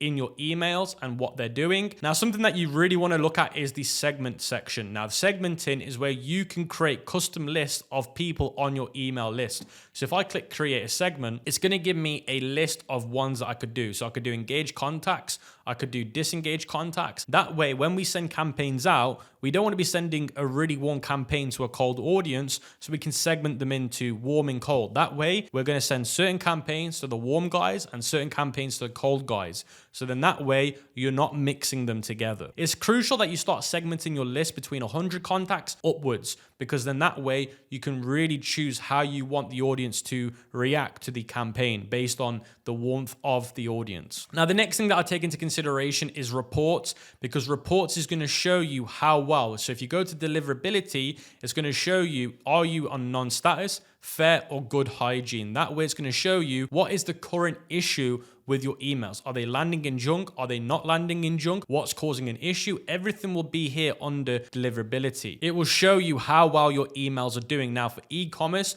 35% open rate to 50% open rate is the industry standard for e-com in 2024. So as long as you're matching those numbers, that's a good sign. Now, the next thing that I want to go over is if you come to your brand name in the top right and click on it, it's going to show you how many free emails you've got left. So you've got 500 free emails, and this refreshes every 30 days. So you get 500 a month for free, and it refills every month. Now, if you go over that, then you need to go to where it says view our plans. And then once you hit 500 and beyond, you're going to be on the standard plan for $16 a month. But we've partnered up with OmniSend. You're going to get a discount that will get you a cheaper plan. So make sure you use the code that we give you inside of the bootcamp. Now, if you come to the top right-hand section, again, you've got some other things like account management, store settings, connected stores, apps, help center, in case you need any help with the integration that you set up for your store using OmniSend. So guys, that covers the email marketing section of the bootcamp using OmniSend. Now, again, I would say this is a mandatory thing to do because you want to get the maximum dollar value for each person that visits your store. And remember, it's mandatory to have the welcome series,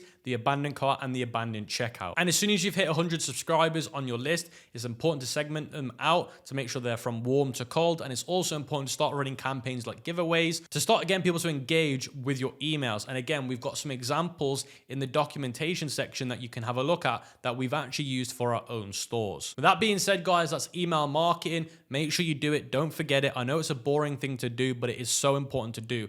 And again, if you have any issues with integrations, contact OmniSend. They're going to be there to help you. So ladies and gentlemen, if you've made it to the end of the free course, then I want to say a massive congratulations. And I'd also recommend that you watch it another 1 to 2 times so that you absorb all the information and you take the action correctly. Now, I want you guys to be completely honest with me, whether if you're watching this on the YouTube channel, leave a comment. If you're watching this in the vault, join the Discord community and leave a comment there and tag and say, look, this is what I want you guys to improve on in the next one. We're going to update these free courses every 6 months. So if you tell us your feedback, we can incorporate that into the next free course that we create. Now, of course, if you're in the vault, then you're going to get new episodes every few months that we add for completely free. So that's the reason why you should be joining the vault. Now, if you're watching this on YouTube, obviously the best thing that you can do is just leave a comment what it is you want, and we'll look into that. Now, with that being said, guys, this is the end of the free course. I hope you've enjoyed it. I hope you've learned something new. And I hope every single one of you are able to generate your first $10,000, $100,000, and even $1 million online in the next time I see you on the next free course. Now, all the information and recommended links will be in the description below. Do not trust any comments other than the description, as there could be scammers or people pretending to be me. So only trust the description. The description is a safe place for links and info, and a pinned comment by myself. So if it's not pinned by me, do not trust any other accounts that are telling you to go to external places. It could be a scam. Now, with that being said, guys, I hope you've enjoyed it, and I'll catch you on the next free course.